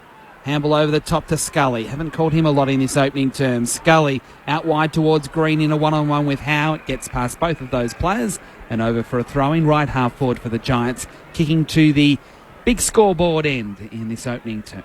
Jeremy Howe's given Green a bit of work, isn't he? Pushing him around, shoving him around. He's a dangerous player, Green.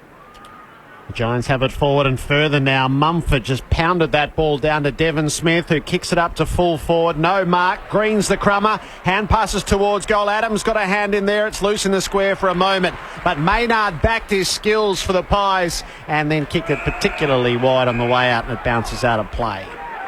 He did at least clear it. That was bold defending. Braden Maynard, who's had a couple of good weeks in particular.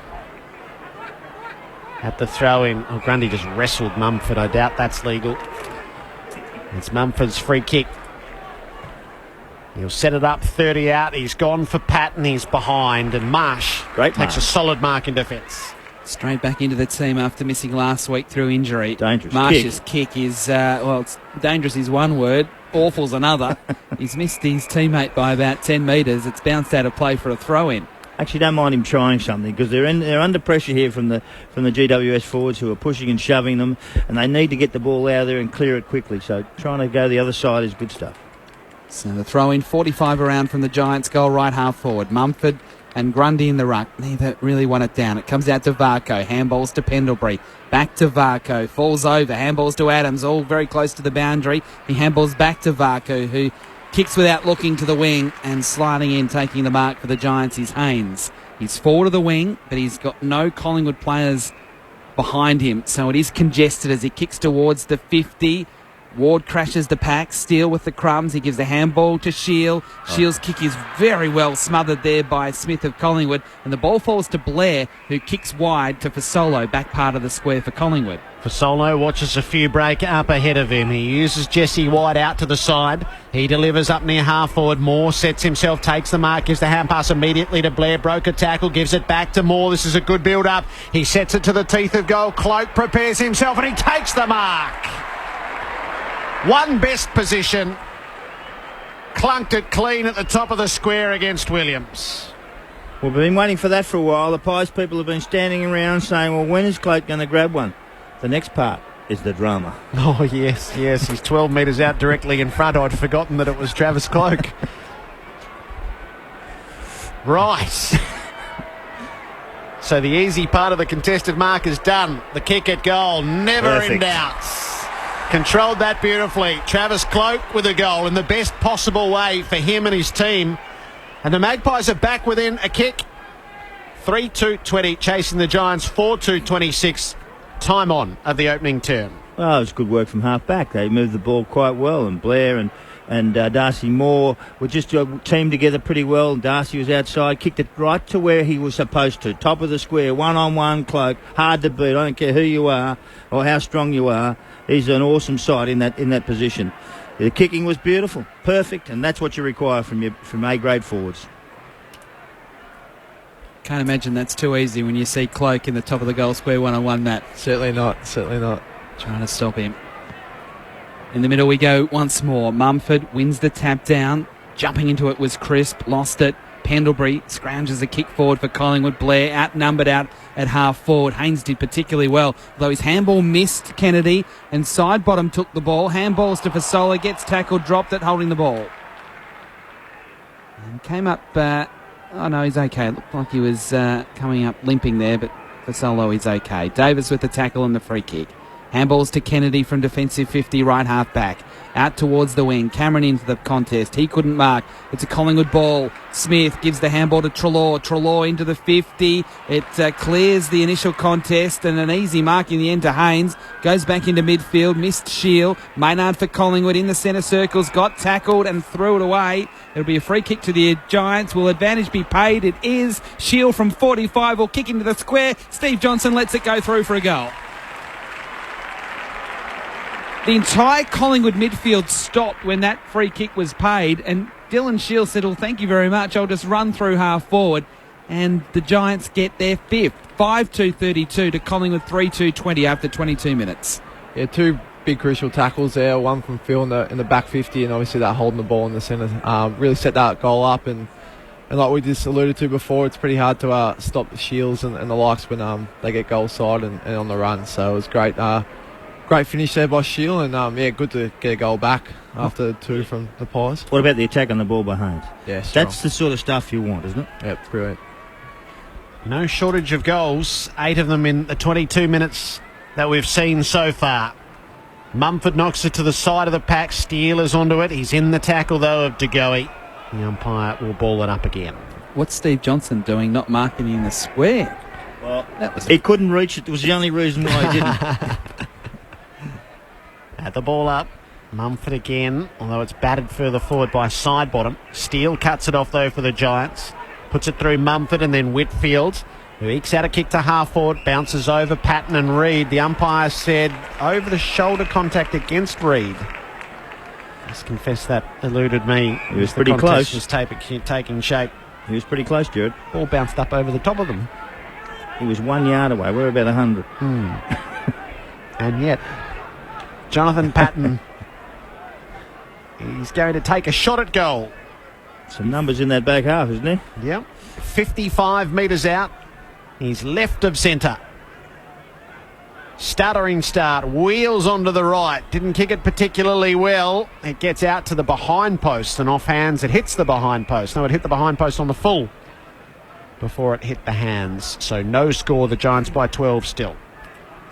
Nathan Brown with the free kick, deep in the left back pocket for Collingwood. Only 24 played in this opening term.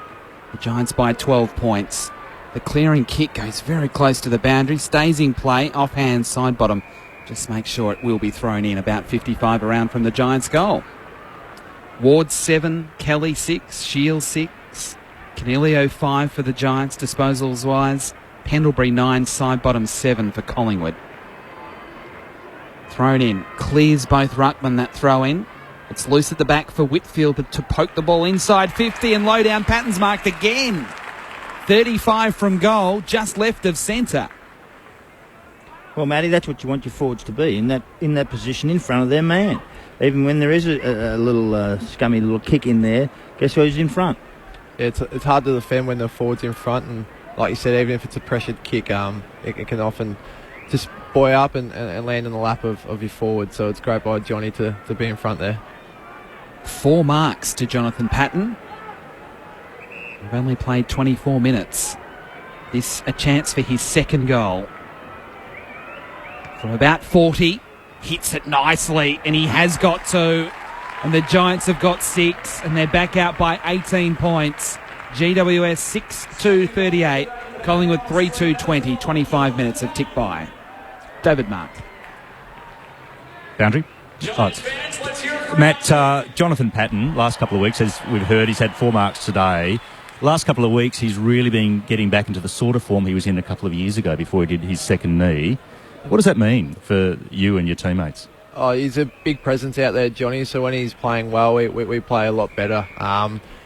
Big men are pretty hard to play in form and kick goals, so if he can do that for us, he's pretty hard to stop. Steve Johnson coming off under the blood rule, whacked around the left ear earlier on, so it's the second time that he's had treatment. So he's never terribly reluctant to leave the field of play, Steve Johnson. So he comes in, he goes off about 6 foot, and the other bloke comes on, he's 7 foot. So how do you match up on these guys? It's a very difficult thing for you guys, Matty, for the opposition, Matty. Yeah, very tough. Obviously, Lobby, Johnny and Jez are all sort of different type players, and it'd be hard to match up on. Mumford, lovely tap out the back. Canelio gave it away to Kelly, who kicks it up beyond half forward. Lob couldn't quite reach it, so it was a high kick, and the ball goes out of play, 55 from the Giants' goal. Do you reckon that they'd actually set up for that? He's done it 5 times already so far. Mumford straight to the back, and they keep taking it away. But no, the Pies don't set up. Why is that? Have to scout that at quarter time if the iPad's out. White won the tap that time, but Green worked it forward for the Giants. Canelio threatens to get it away. He got a toe to it. It's in the congestion. Crisp settled it to Treloar, to Smith, but then he lost it. Whitfield kicks to full forward. It gets past Steele, and Marsh gathers it for the Magpies in defence. He clears the defensive 50. McCaffer's his target. Shaw's right after him. Shaw worked McCaffer off it. McCaffer has to go the tackle. Shaw loses it. Adams gets there to offer support for the Magpies, and he's able to win the ball away. Kicks around the boundary where Cloak presents. Yes, that's a mark. It was knocked out of his hands by Davis, but he stopped it cold in its passage. He's just forward of the wing, Travis Cloak. Close to the boundaries. He kicks the ball inside 50. He wants more. It clears him. And the Giants have got so many numbers at ground level. Zach Williams for the Giants. He clears back towards the wing. It's a nice kick, and Davis marks. Immediately plays on, kicking in the Palmer direction. He dives and he marks on his chest. He will handball on to Steele, who's just outside the 50. He didn't like anything inside 50, so he's gone back to Palmer, who's between wing and half-forward right for the Giants. The forwards just hadn't quite set. He kicks on to Patton. That was a sloppy kick. It missed him, and Adams collects the ball for Collingwood. Handballs to Sinclair. Now the Magpies through Brown. Handballs over the top to Cloak, who jams on his boot just before he was tackled, almost to half forward. Good spoil there from Shaw, but straight into the path there of Moore, who slipped over for Collingwood. Now he's in trouble, tried to knock it out. Side bottom comes in for support. He overruns the ball. Smith for the Giants. Handballs across to Williams, now to Shaw, and he kicks forward of the wing to Steele. Steele has a look. Patfull is racing up to half forward. He marks against the boundary. He hoists it up to full forward. Cameron sets himself. Marsh got a fist in towards goal. It was going. Cameron will get it and trickle it through from the goal line. It got through a few. Whitfield and Howe were the first contest, and it got further towards goal than that. And Cameron, having brought it to ground, was able to finish the job.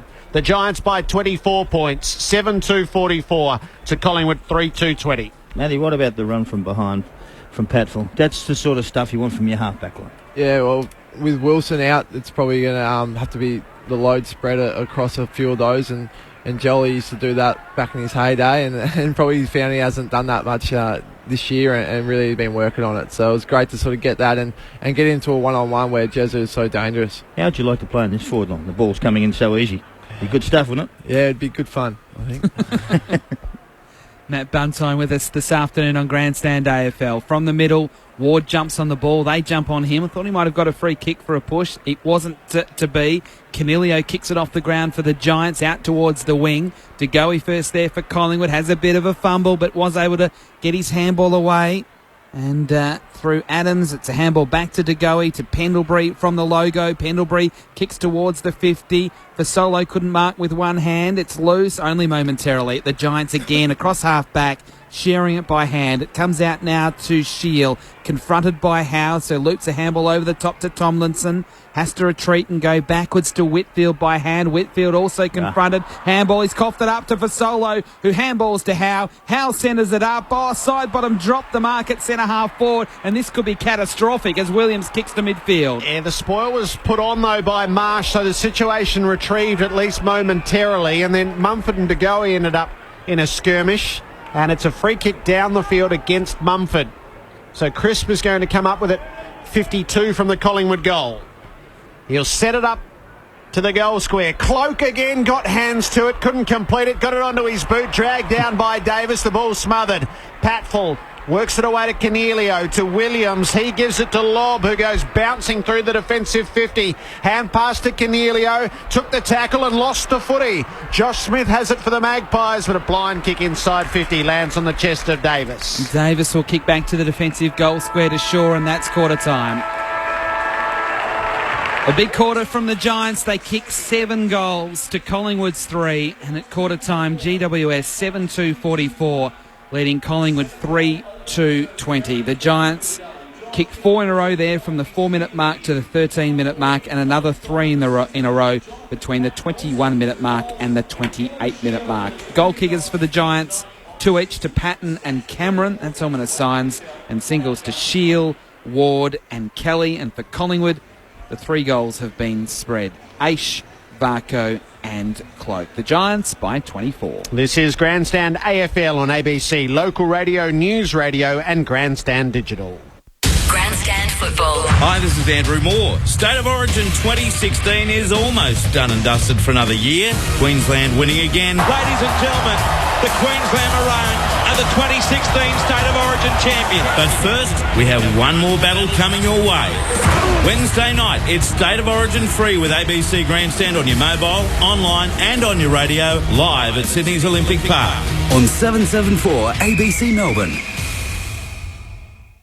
Grandstand AFL. You're with Grandstand. Davis mops up, he's run down from behind, he's lost the footy. Cloak works the hand pass to Varco, close in, he snaps and the Magpies get the first.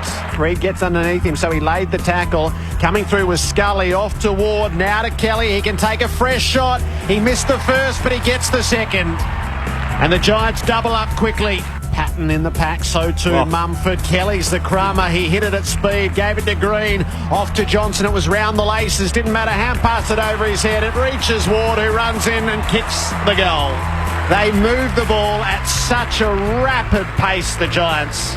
Once the Magpies lost it, they never saw it again. Gets to the back of that contest. McCaffrey there, tapped into the path of Varco. Varco in the pocket, centering ball on the bounce to Fasolo. Spins around, handballs to Aish. Aish with the snap, Aish with the goal. It's loose at the back for Whitfield to poke the ball inside 50 and low down. Patton's marked again. This a chance for his second goal. From about 40, hits it nicely, and he has got 2. And the Giants have got 6, and they're back out by 18 points. Grandstand AFL. On ABC Local Radio and on digital radio ABC Grandstand. At quarter time, it's the Giants by 24 points. We have a multicultural round Sharon, one of the game day balls to give away this round, either on Twitter using the handle ABC AFL or the SMS, which is 0467 920 222. Wherever you are around the country today, it's suburban footy, country footy, down at the local oval, at an AFL ground. What do you bring to the footy? Now, whether that's a flag or a crocheted rug or a beat-up old thermos or Sellers with his form guide, Whitey with his pink highlighter, my binoculars, whatever you've got, take a photo, include your name, suburb and a description of what it is that you can't go to the footy without, and we'll announce a winner at the end of the broadcast from the showground. So about 4:25 this afternoon local time. So what do you take to the footy? What do you bring to the footy? Share it with us on Grandstand AFL, either on Twitter or the SMS, and somebody wins the game day sharing. Before you did this, Jared, what was the one thing that you would always bring to the footy? I might just take that on notice for a moment and have a think about your memory gone? Yes. Mark McClure and Matt Buntine. I would definitely bring my footy to kick after your own footy. Yeah, so you upgrade. Then you get on the ground afterwards and have a kick. That was what you'd always do. No, I think that's a good idea. Bring your footy. They let them do it here, Matty?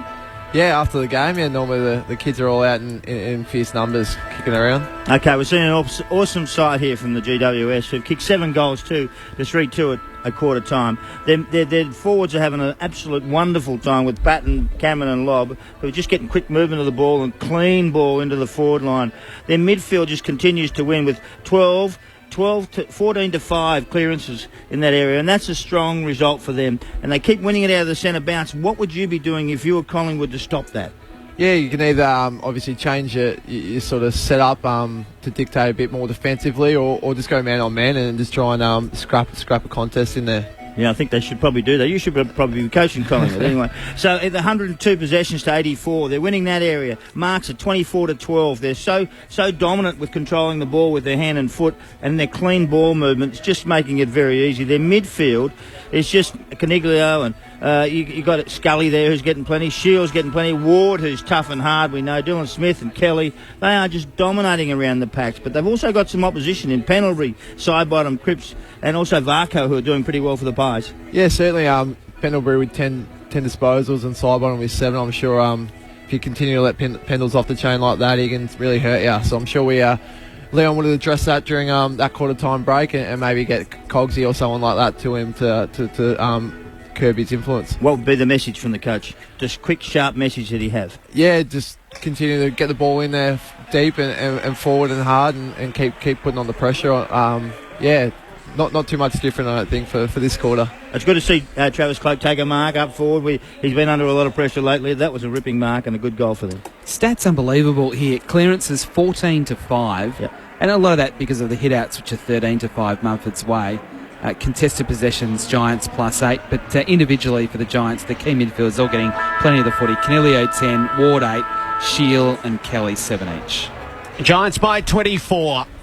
Entering the second term on Grandstand AFL. They kick to the right as we look at it from our broadcast position. Grundy flies high, taps it down to Treloar, swallowed up in the tackle of Caniglio. Do it again. David Mark.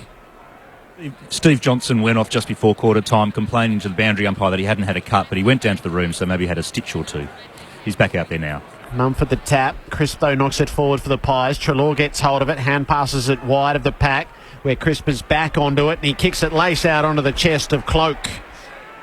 He takes the mark within range. He probably gave himself an uppercut. He's only had one possession, Steve. So Cloak kicked a goal in the opening term from close in. This has always been his more favoured range, about 51 metres out. Slight angle to the left.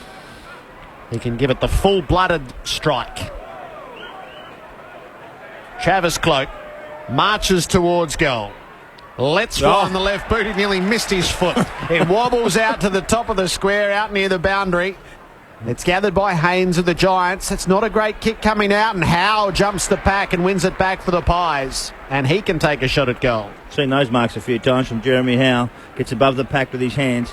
That was a good mark with Travis Clark. You reckon that's his preferred distance, Jared? Well, it had been.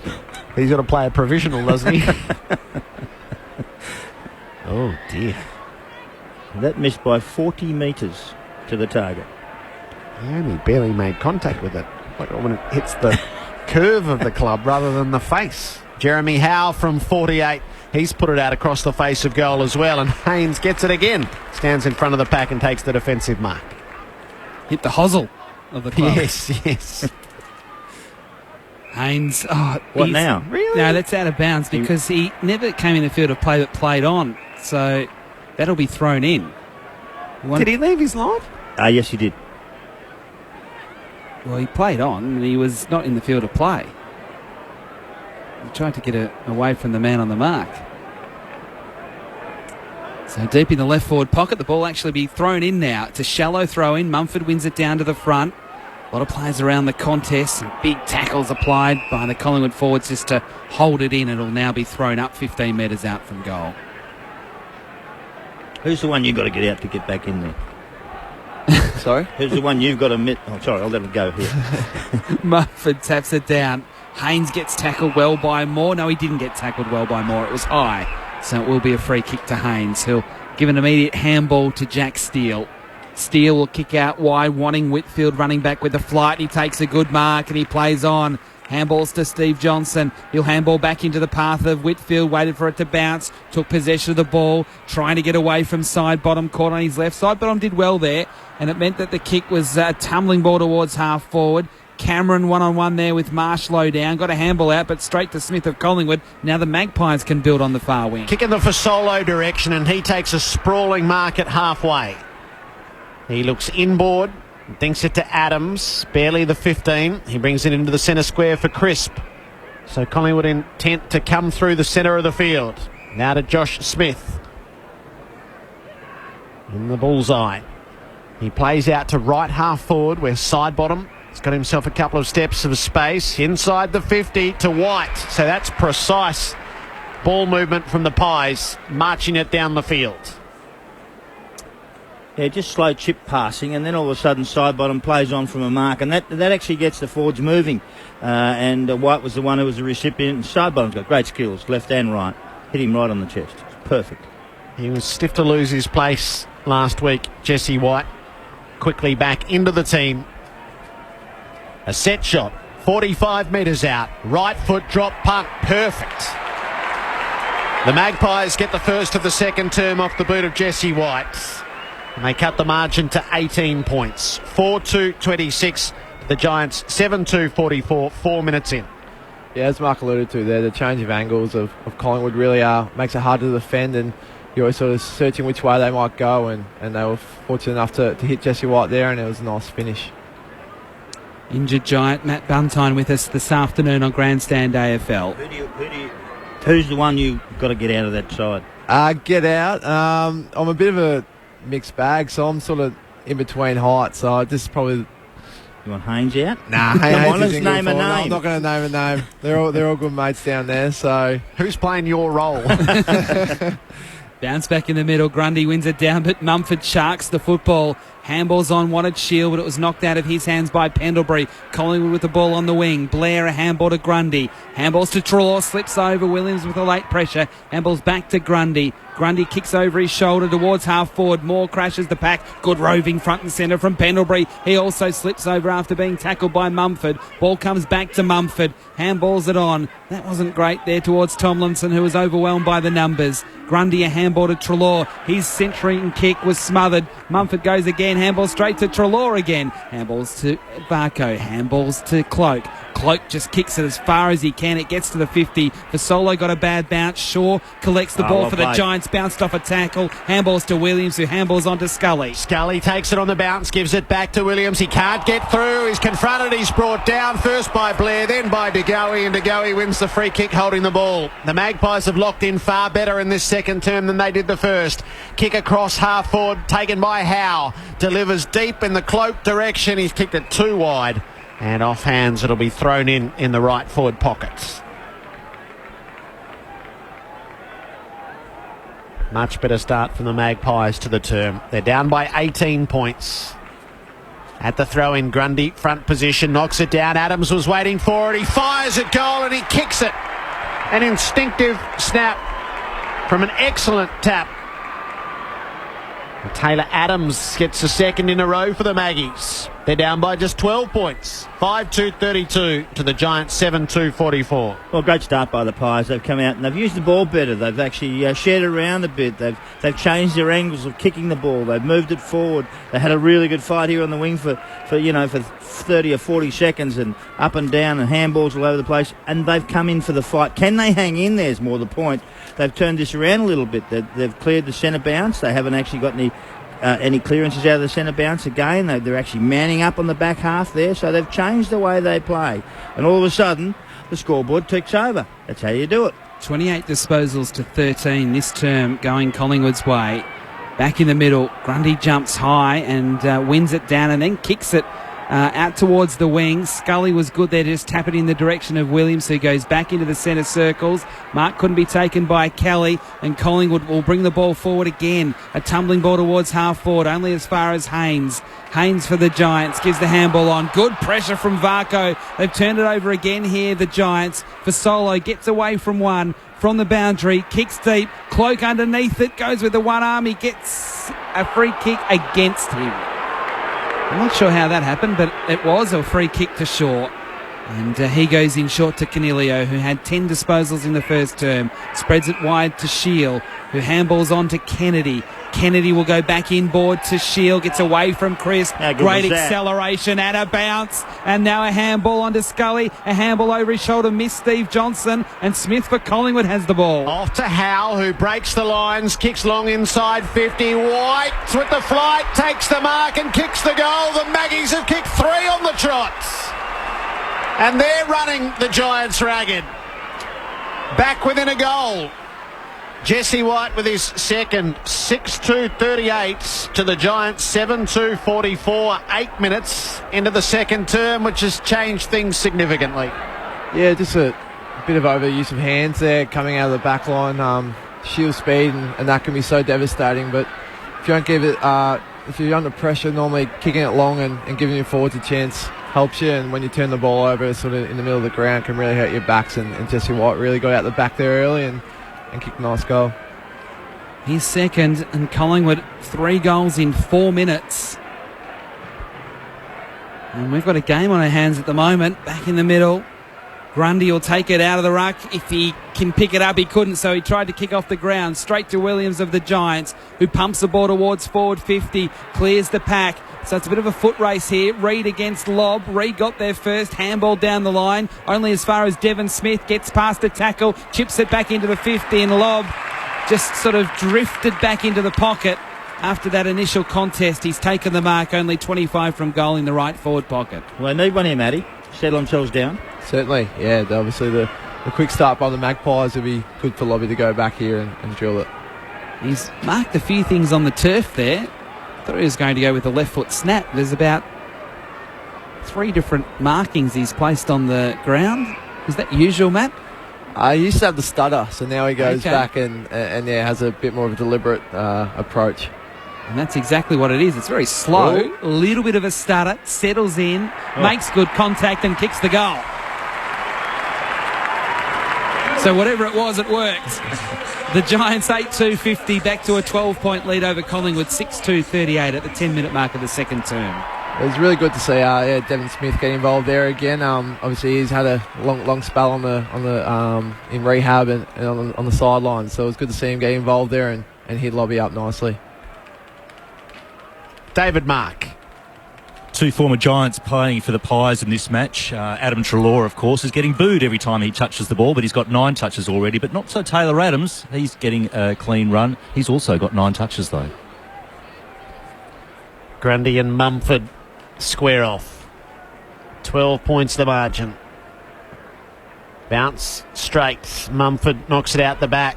Adams is onto it, though, for the Pies. Gives it to Grundy. Not much of a kick. It sits on its point, though, and gives them a chance to run at it. Haynes stands against the flow for the Giants. He's dragged down in the tackles. It'll be balled up.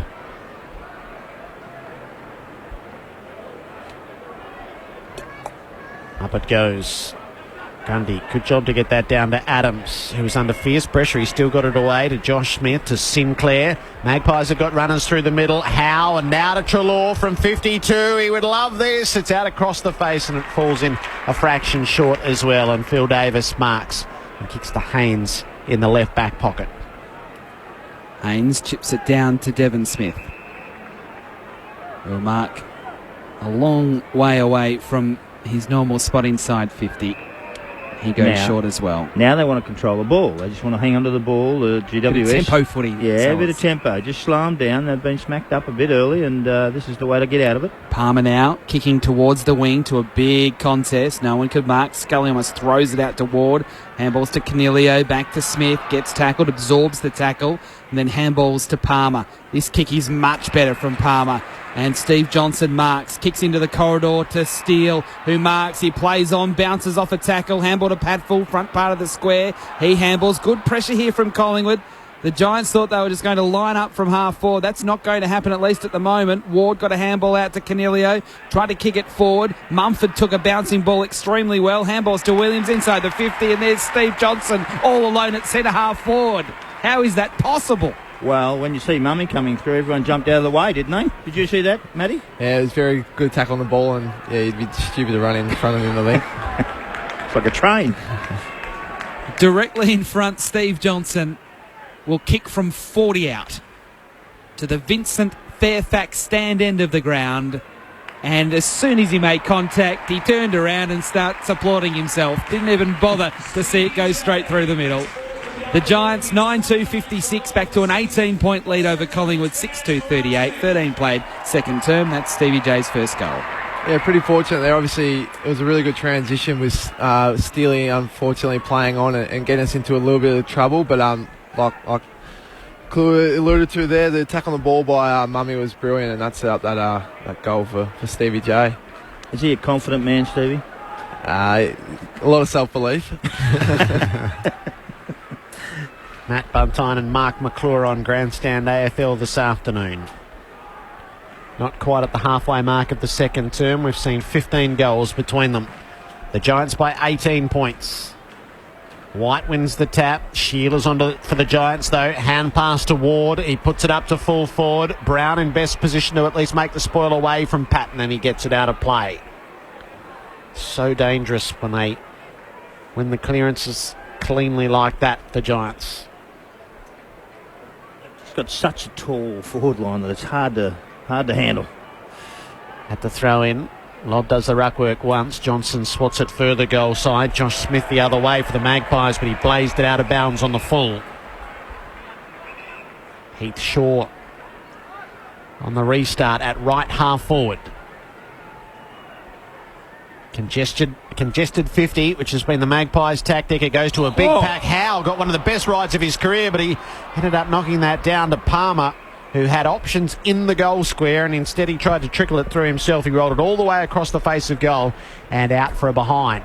Out of bounds, past the behind post. Jeremy Howe got right up there and then went to spoil, Ted Richards style. It's the most spectacular spoil I've ever seen. I don't know why he didn't try and mark it. Would have been mark of the year. From the throw-in, Aish, under pressure, got a handball out to Adams, who's kicked it straight to Steele, who snaps it back to the goal square. Not quite far enough. Brown knocks it into the pocket and out of bounds for a throw-in. Matty, they seem to resurrect control now of the game. Stopped them. Yeah, it was good to probably, like you said, take a bit of the heat out of the game with a few chips around, and obviously 2 goals, even the ledger out a bit. Ball thrown in. Crisp gets a kick straight back into the mess. So they all fight after the football. So many around the contest. The umpire waits a while, but then has to throw it up, and that's what he'll do. Now 25 out from the Giants' goal. Straight in front. Bit of scragging going on. Not surprising to see Steve Johnson involved in all of that. Is that how the defence should be set up, Matty? Yeah, obviously Heath and Phil are probably the generals out there, so they're set up really nicely. White tapped it down. Palmer had a piece of it for a moment. Steve Johnson out of that congestion, snaps and misses. To the left. Only a behind. It's the Giants by 19. 15 played second quarter. Howe on the kick in. He goes for distance. He went too wide and he kicked it out of bounds on the full. A really poor turnover. Kelly gets it back. He'll be 60 metres from goal. He goes to the lead of Patton. He overkicked him. The ball runs away, actually all the way for a behind. Kept going and going and going. So it's a Kelly behind. And 20 points is the Giants' lead. 1 goal, 2 to Josh Kelly this afternoon. Howe kicks into play to Pendlebury, who had Shield right behind him. And not for the first time, Pendlebury slipping over. But he'll be able to take his kick. He's going to come the interchange gate side of the ground. Scott Pendlebury and kick to a contest. He wants white or more. Oh, good mark. He's in front. No, it's not paid to Lob. Thought it might have stuck for him. The umpire said no, he's going to throw it up instead. He's got such reach, hasn't he? It's incredible reach. It's a big boy. Umpire gets the ball back. He's going to throw it up. Just forward to the wing for the Giants here. Lob taps it down. Treloar had a piece of it, so did Crisp. And Crisp actually kicks it forward to the wing. More in another contest. Tomlinson in front, dropped the mark. Crumbs now to side bottom of Collingwood. Takes a bounce. He's reached left half forward. A long handball to Blair. Quick handball to Goey, too quick. And he couldn't control that one. Patfull coming in another direction. Took possession of the ball, got tackled and created a stoppage. 45 out from Collingwood's goal in their left forward pocket. What about the work there of Shorey? How good was that? Yeah, he read the play brilliantly there and probably saved us a goal. Body in line. Giants by 20. Had the ball up, Grundy knocks it into open space. Scully shuts it down. Hand pass to Kennedy. Kicks the Giants into midfield. They need a jumper at it. Cameron came over the top. Knocked down. Crisp fights his way through for the Magpies. Hand pass to Maynard. Kicks it up to full forward. McCaffer's in a wrestle. Fasolo tried to tow it goal side, but the pack held the footy up. And it will be tossed up 20 metres from the Collingwood goal. So has McCaffer gone back to play on Shaw? I think he has. Yeah, it sort of feels that way. There's Shaw. He roves the tap, but his kick doesn't clear the area. And Josh Smith dives and takes the mark for the Magpies right on the arc of 50. So he is. He's taking him to curve his run from the half back, but he's also trying to take him out of the play here, if you can see. He's not falling for it. Josh Smith is going back like a man who can kick this the required 55 metres. We'll see, I suppose. He gets full momentum. He launches at the goal front. He gave it a great ride and he carries the pack. Josh Smith knew precisely what he was doing. And he pegs one back for Collingwood. They're down by 14 points. 7-2-44 to the Giants, 9-4-58. We have got 19 minutes of the second term. Well, 4 goals to 2 is a terrific quarter for the Pies. They've come out with a different mindset. They've been strong on the ball. They've been hard at tackling. They're actually doing a bit of man-on-man. They're stopping. They put McCaffrey on shore to curve his influence on the game. And it's working. Outscoring them 4 goals to 2 is a very, very good quarter. They've stopped the bleeding in the centre bounce as well. Been very, very good for the Pies. That's what they've done. They've fixed clearances. Yeah. They got hammered in the first quarter. It's 9-6 Collingwood's way in the second term. That's one of the clear differences. We're back in the middle with Grundy winning the tap down. Canelio just come from the bench. Handball straight to Treloar, who squeezes a kick forward. Shaw spoils away from McCaffer for Solo. Just tackled, but got a handball out to Pendlebury, who handballs to Treloar. Goes out wide. Lovely kick. That was a spear of a pass, and Blair marks 40 from goal at right half forward. Difference of winning centre bounce, Matty. Yeah, they're certainly in top in there, and it's hurting our backs. Clearance is now 10-6 Collingwood's way this term. So Jared Blair, he's not a long kick. He'd have to kick it probably 48 metres out at right half forward to the end where the big scoreboard is. He's on his way. Sort of stabs at it. It's straight and it is far enough. And the Magpies are back within 8 points at the 20-minute mark of the second term. 2 quick goals from the Magpies. The Giants 9-4-58. The Magpies 8-2-50 at the 20.5-minute mark of quarter number 2. Yeah, as you guys were mentioning, just the impact of some of the Collingwood mids in Grundy, Treloar and Tay Adams this quarter have had a big influence on they're coming back into the game. It's really coming straight out of the centre bounce and into the Collingwood forward line. That puts the defenders under a lot of pressure for the Giants, and they're capitalising on the score. 5 goals to 2 for the quarter. It's a mini victory. It has them 8 points adrift. Still with plenty of time left in the half. Bounced in the middle. Grundy didn't get a lot on the tap. Blair comes through. He's offloaded, but he got the hand pass away to Treloar. And then to Aish, who kicks to half forward. Pendlebury in front, couldn't hang on to the mark, but the arms were chopped. So the skipper rises with the free kick. Gets a bit of momentum up. Kicks it inside 50, hoping for side bottom. Not terribly well placed. Gathered for the Magpies. The hand pass comes the way of Fasolo from Crisp, who sends it to the teeth of goal. McAfee has a go. He's brought it to ground. He's got it onto his boot. He kicked it over his head. And he's drifted it home for a goal. This is inspired stuff from Collingwood. And Brent McAfee, not a terribly regular goal kicker, in the next instalment of his career, has all his teammates come to congratulate him on the effort. So the coaching move provides a dividend as well. 2 points the margin. 9-2-56 the Magpies to the Giants 9-4-58. 22 played of the second term. 6 goals comes about because they actually got their mind on the job in the centre bounce in the clearance area. They're actually working for each other, and McAfee's doing a job up forward. They're all combining, and you can see now that Collingwood do have some talent. Once you start to compete well and put your body in line, things go pretty well for you. And he continues to niggle Shaw as well as this bounce in the middle takes place. Blair came off the square, but handballed straight to Green. Handball to Canelio of the Giants, who goes wide towards right half forward. He wanted Cameron, but he's not going to be able to keep the ball in play. It goes out for a throw-in. 45 around from the Giants' goal. David Mark. The other issue surely is tackles. The Pies are leading at the tackle count 40-18, and that pressure is very evident. Ball gets thrown into play. Grundy over the top, knocks it in towards side bottom. Cameron coming in another direction. Handball straight back to Grundy, who handballs to side bottom on his left. Punches the ball towards the wing. There's a hold, a free kick to McAfee against Haynes. So Shaw's gone to the bench, so McAfee has a different opponent for the moment. Kicks down the line, wanting Cloak over his head. Tomlinson should be able to mop up for the Giants. Got a bit of a bad bounce, but was still with the numerical advantage, able to pick up the ball and swing it back towards the wing. It's gone straight to Adams, a former teammate. Adams with risk into the middle for Sinclair, who got tunnelled by Johnson. Sinclair's okay, and he has the footy.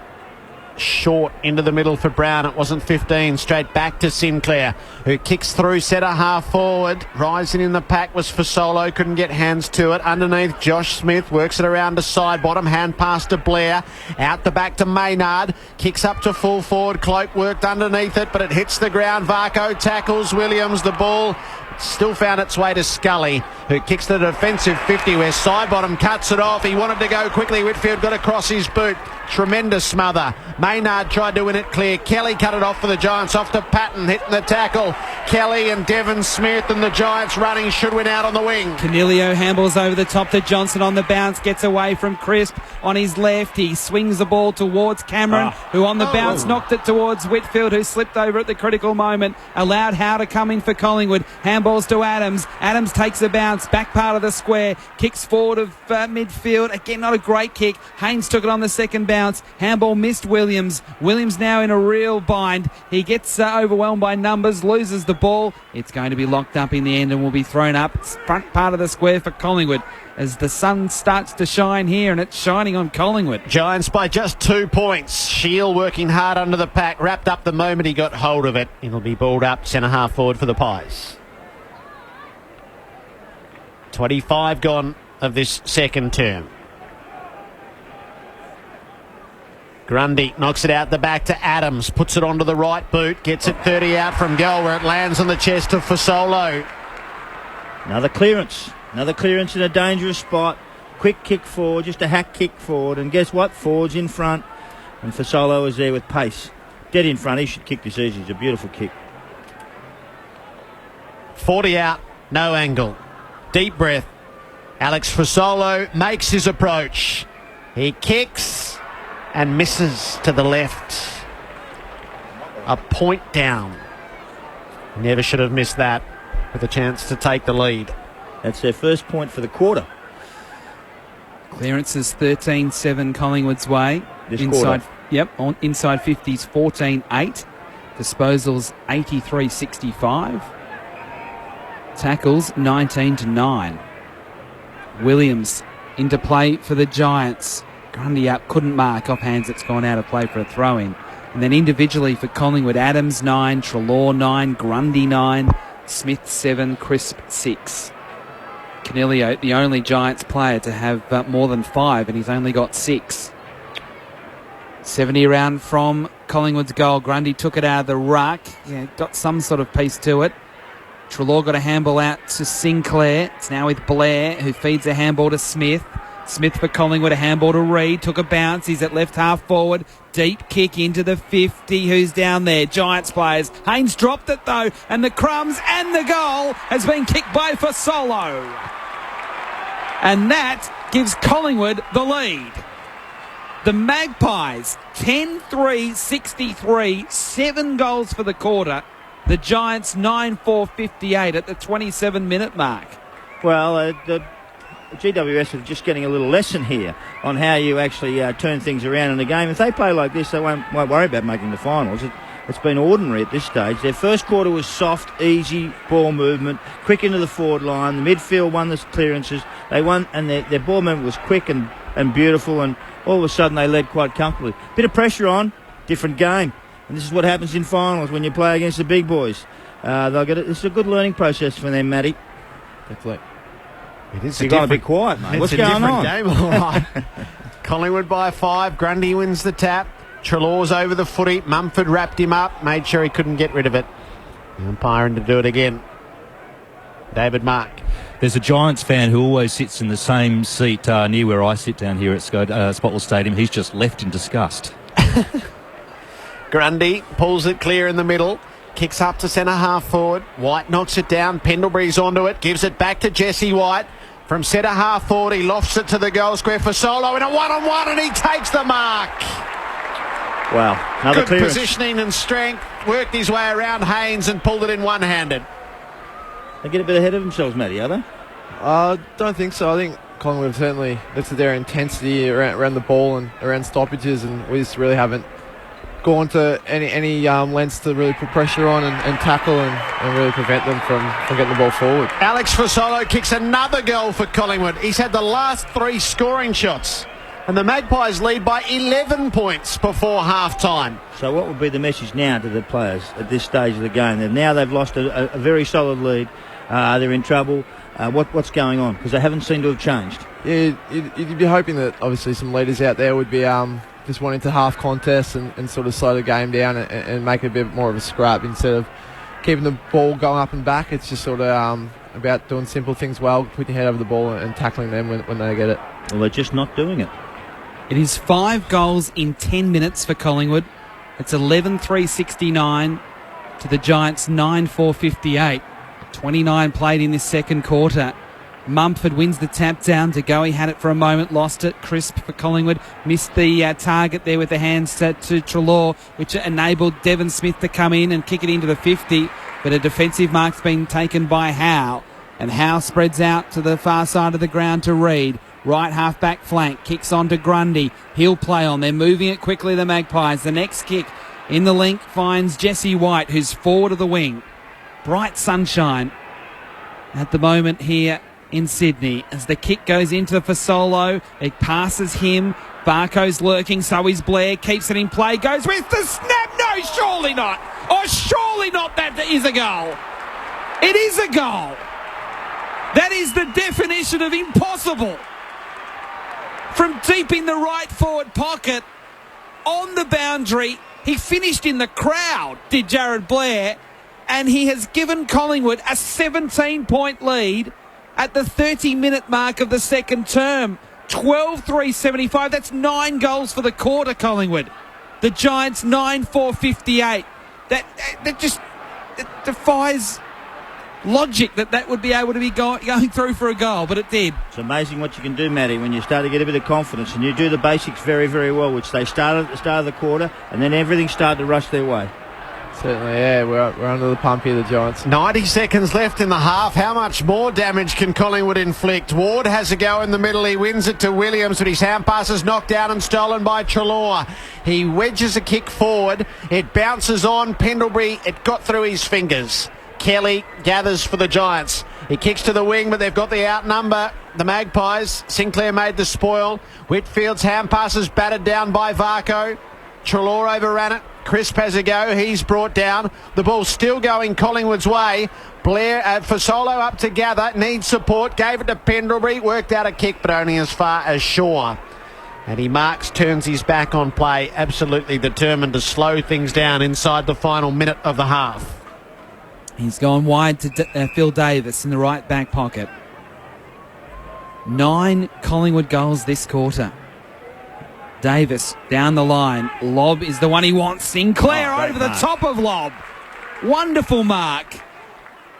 Maybe the Magpies have got one more chance. The kick into DeGoey just outside the 50. Left half forward. Smith is screaming for it at the top of the 50. DeGoey didn't like that option. He's going to go long instead. Cloak has got 2 to beat in the square. Can't do so. Mark was dropped though by Patton. Ball loose. Patton picks it up. Cloak grabs him. Ball still loose. Maybe still a chance for Collingwood. Crisp is down there. Fasolo's down there. It'll be thrown up with 9 seconds remaining on the clock. So there is time for Collingwood. It's 11 metres out from goal. At the ball up. Knocked back into the skirmish. Mumford gathers. He's caught. He's holding the ball. Grundy will get a shot after the siren. The most stunning transformation across a quarter of football. And Collingwood has one last fling to make it 10 goals for the term. And Brodie Grundy 15 metres out from goal on the angle, which is not significant. Grundy has gone a long way back to setting himself. The players of both teams all line up to his left-hand side to make the margin 23 points at half-time. Grundy kicks and misses. That's a bad miss at the end of a remarkable quarter. Highly commendable from Collingwood to steal themselves like that and not only claw their way back but have a substantial lead at the main break. 12 goals for 76 to the Giants, 9 for 58. The goal kickers for the Pies, 2 each for Fasolo, White and Blair, with singles to McCaffer, Adams, Aish, Varco, Cloak and Josh Smith. For the Giants, 2 to Patton, 2 to Cameron, and 1 each to Shield, Ward, Johnson, Kelly and Lobb. So 9 goals 2 to 2 goals 2 in that term. Amazing stuff. All unfolding on Grandstand AFL on ABC, local radio, news radio and Grandstand Digital. Mark McClure and Matt Buntine. What an interesting game we got, Matty. This is the real stuff that we're watching here now. This is like finals. You started off extremely well, GWS, in the first quarter. Controlled the game, controlled the centre bounce. Clearance work was terrific. The midfield just took over control. And when you look at it, Caniglio and Scully and Shields and Ward, they just flogged them through the middle and gave the forward line first chance, and Patton, Cameron and Lobb and all the others to kick goals and do it quite comfortably. Led quite comfortably by 22 points at quarter time. Second quarter, there was a little bit of a change in the centre bounce. The clearances work started to turn around. White got the 2 goals early with Adams. And then all of a sudden there was a couple of goals. Johnson got one and the Lob got one. And you thought, they're going to get back into this game. And then when we've seen the most amazing onslaught that I've seen for some time, built on the back of tackles, no free ball to the opposition, clearance centre work, just one-on-one all over the place. Stop that, stop Shaw down back from running off and doing what he has to do, and all of a sudden you start to fall apart.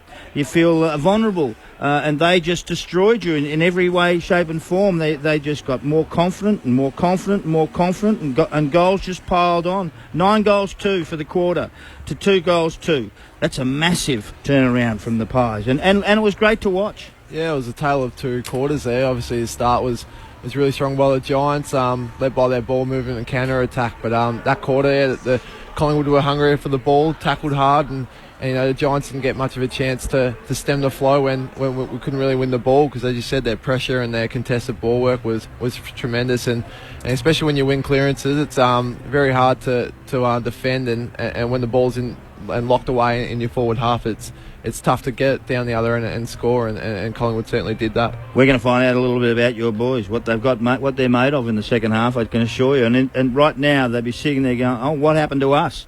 Because they were just cruising along, and sometimes, we're on our way to the finals. Guess what? You're not now. Yeah, I'm sure Heath Shaw and Phil Davis and Leon and the rest will certainly address all those issues, and I'm hoping for a big response in the second half. The Collingwood side of things, Sellers, is the belief in what they're trying to grow after a season that hasn't been what they hoped. That's the quarter. That's the quarter, and they're up against a side who was pretty happy with themselves, I would have thought, at quarter time. Totally uncomfortable. They didn't do anything too hard. The tackle count was poor at quarter time. It's now worse at half time. Their clearance work was brilliant. It's actually destroyed now. The 19-5s, the clearances in the second quarter, was huge turnaround in that area. So Collingwood have the depth and have the players if they want to do it, but they've got to play like a team. I thought their forward line was more balanced when we got to the game, before the game, with Cloak and White, and also more in there with a couple of smalls around, like Blair and Fashola, who really helped, and Varco, who were handy there. But they didn't have enough ball in the first half. Didn't have enough ball in the first quarter. Then when they started to get it, and you could see some movement and some tackle chase and really good pressure from the Pies, 19-5 inside 50s. That's a difference. 19 to the Pies for 9 goals. That's incredible transition of play, and also efficiency of play. 9 goals, and then 5 they got. That's incredible what's happened there. So I'm really pleased for the Pies. I think it's terrific for their supporters to see that they have got some talent here, but we just need to see. This is a good thing for. I'm actually glad that we're here, because we'll just see what the Giants have got. Yeah. See if they can stand up. See if they can actually fight it out and win a game. Because if they can't beat the Pies in this game here on their own dirt, their own track, they're in a bit of trouble come finals time. It's not easy to withstand something like this within a game, so it's a good test of character. Test. I like it. Yeah. Collingwood by 18 points. We are giving away the Game Day Multicultural Round Sharon. The SMS 0467 920 222, or the handle ABC AFL on Twitter. So a photo of what you bring to the footy. It's only right to give you a clubhouse leader at half time, given this ends at full time in this game. The Richmond supporter who takes a cap, a scarf, a membership, a radio, and a box of tissues. And a microwave? A box of tissues to the footy as a Richmond fan. That's going to be hard to beat. It's in your hands from here. What do you take to the footy anywhere around the country at any time to go and watch the Indigenous game? We'll have more from Matt Buntine and Mark McClure, and a throw ahead to our Olympics coverage, which is less than a month away as well, after the latest from the ABC Newsroom.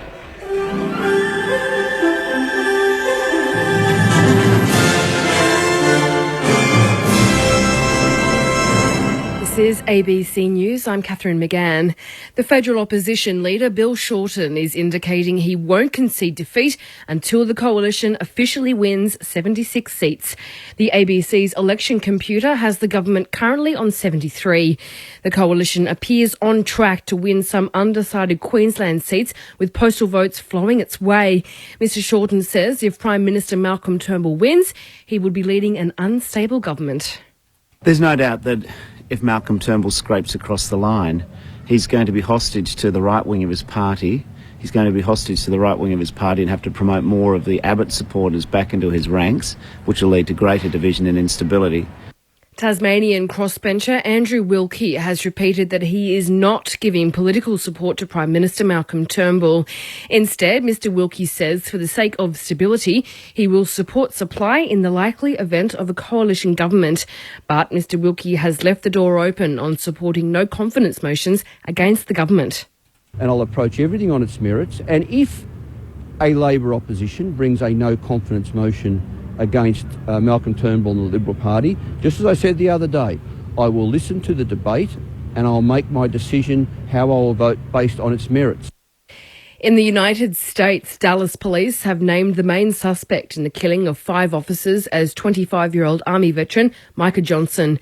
After the shootings during street protests, Johnson was killed when police remotely detonated a bomb that they sent into his hideaway using a robot. The BBC's James Cook reports from Dallas. We're just learning a little more from the police here in Dallas about Micah Johnson. Police have been at his house. They've been searching his house in Texas, and we're told now that they believe he had no criminal record and that in that house they have found what they call a ballistics vest, that is to say a bulletproof vest, rifles and ammunition that they have been found in the house of the suspect. They have also formally confirmed for the first time his identity as Micah Johnson, this 25-year-old US Army veteran who served in Afghanistan. Donald Trump released a video saying the shooting has shaken the soul of the nation. We must stand in solidarity with law enforcement, which we must remember is the force between civilization and total chaos. The deaths of Alton Sterling in Louisiana and Philando Castile in Minnesota also make clear how much more work we have to do to make every American feel that their safety is protected. Back home, and a meeting of representatives from the greyhound industry has heard passionate opposition to the New South Wales government's decision to ban racing from next year. Greyhound clubs across the state say tens of thousands of people will be affected. They've joined forces to launch legal action, and the president of the Dubbo Greyhound Club, Shane Stiff, is vowing to fight tooth and nail. This fight will bring down a government, right? I was part of a union movement that brought down a government, right, and it can do it again. The people of New South Wales will fight for this. The NRL has confirmed the Parramatta Eels will be docked 12 competition points and fined $1 million for breaches of the salary cap. 5 club officials have also had their registrations cancelled as a result of an investigation by the NRL's Integrity Unit. The Eels have also been stripped of the Auckland Nines title won earlier this year, and there will be no official winner for 2016. NRL CEO Todd Greenberg says he carefully considered the responses from the club to the breach notices, which were issued around 2 months ago.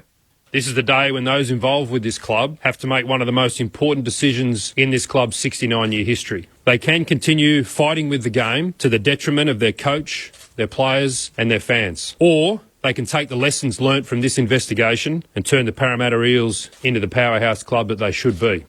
In the tennis and at Wimbledon, 6-time singles champion Serena Williams will face German Angelique Kerber in the women's singles final tonight. Serena will return to centre court later in the evening to partner with sister Venus Williams in the women's doubles final.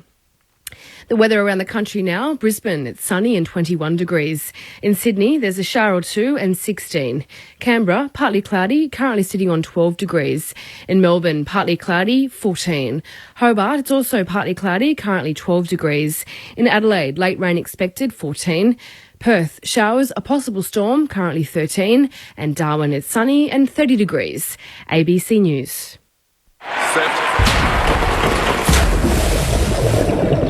When I hit the water, everything fades into the background. I just focus on my game, my lane, my race. The pressures, the expectations, they only make me swim faster, strive harder. Winning is everything. Based on the novel by Christos Tsiolkas and from the producers of The Slap, Barracuda, tomorrow 8:40 on ABC TV and iView. Grandstand AFL. You're with Grandstand. At the throw-in, Grundy, front position, knocks it down. Adams was waiting for it. He fires at goal and he kicks it.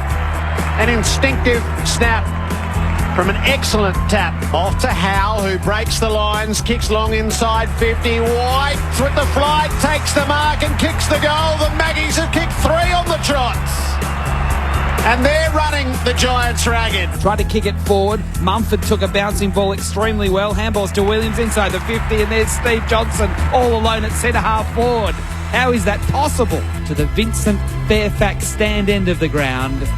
And as soon as he made contact, he turned around and starts applauding himself. Didn't even bother to see it go straight through the middle. Gathered for the Magpies. The hand pass comes the way of Fasolo from Crisp, who sends it to the teeth of goal.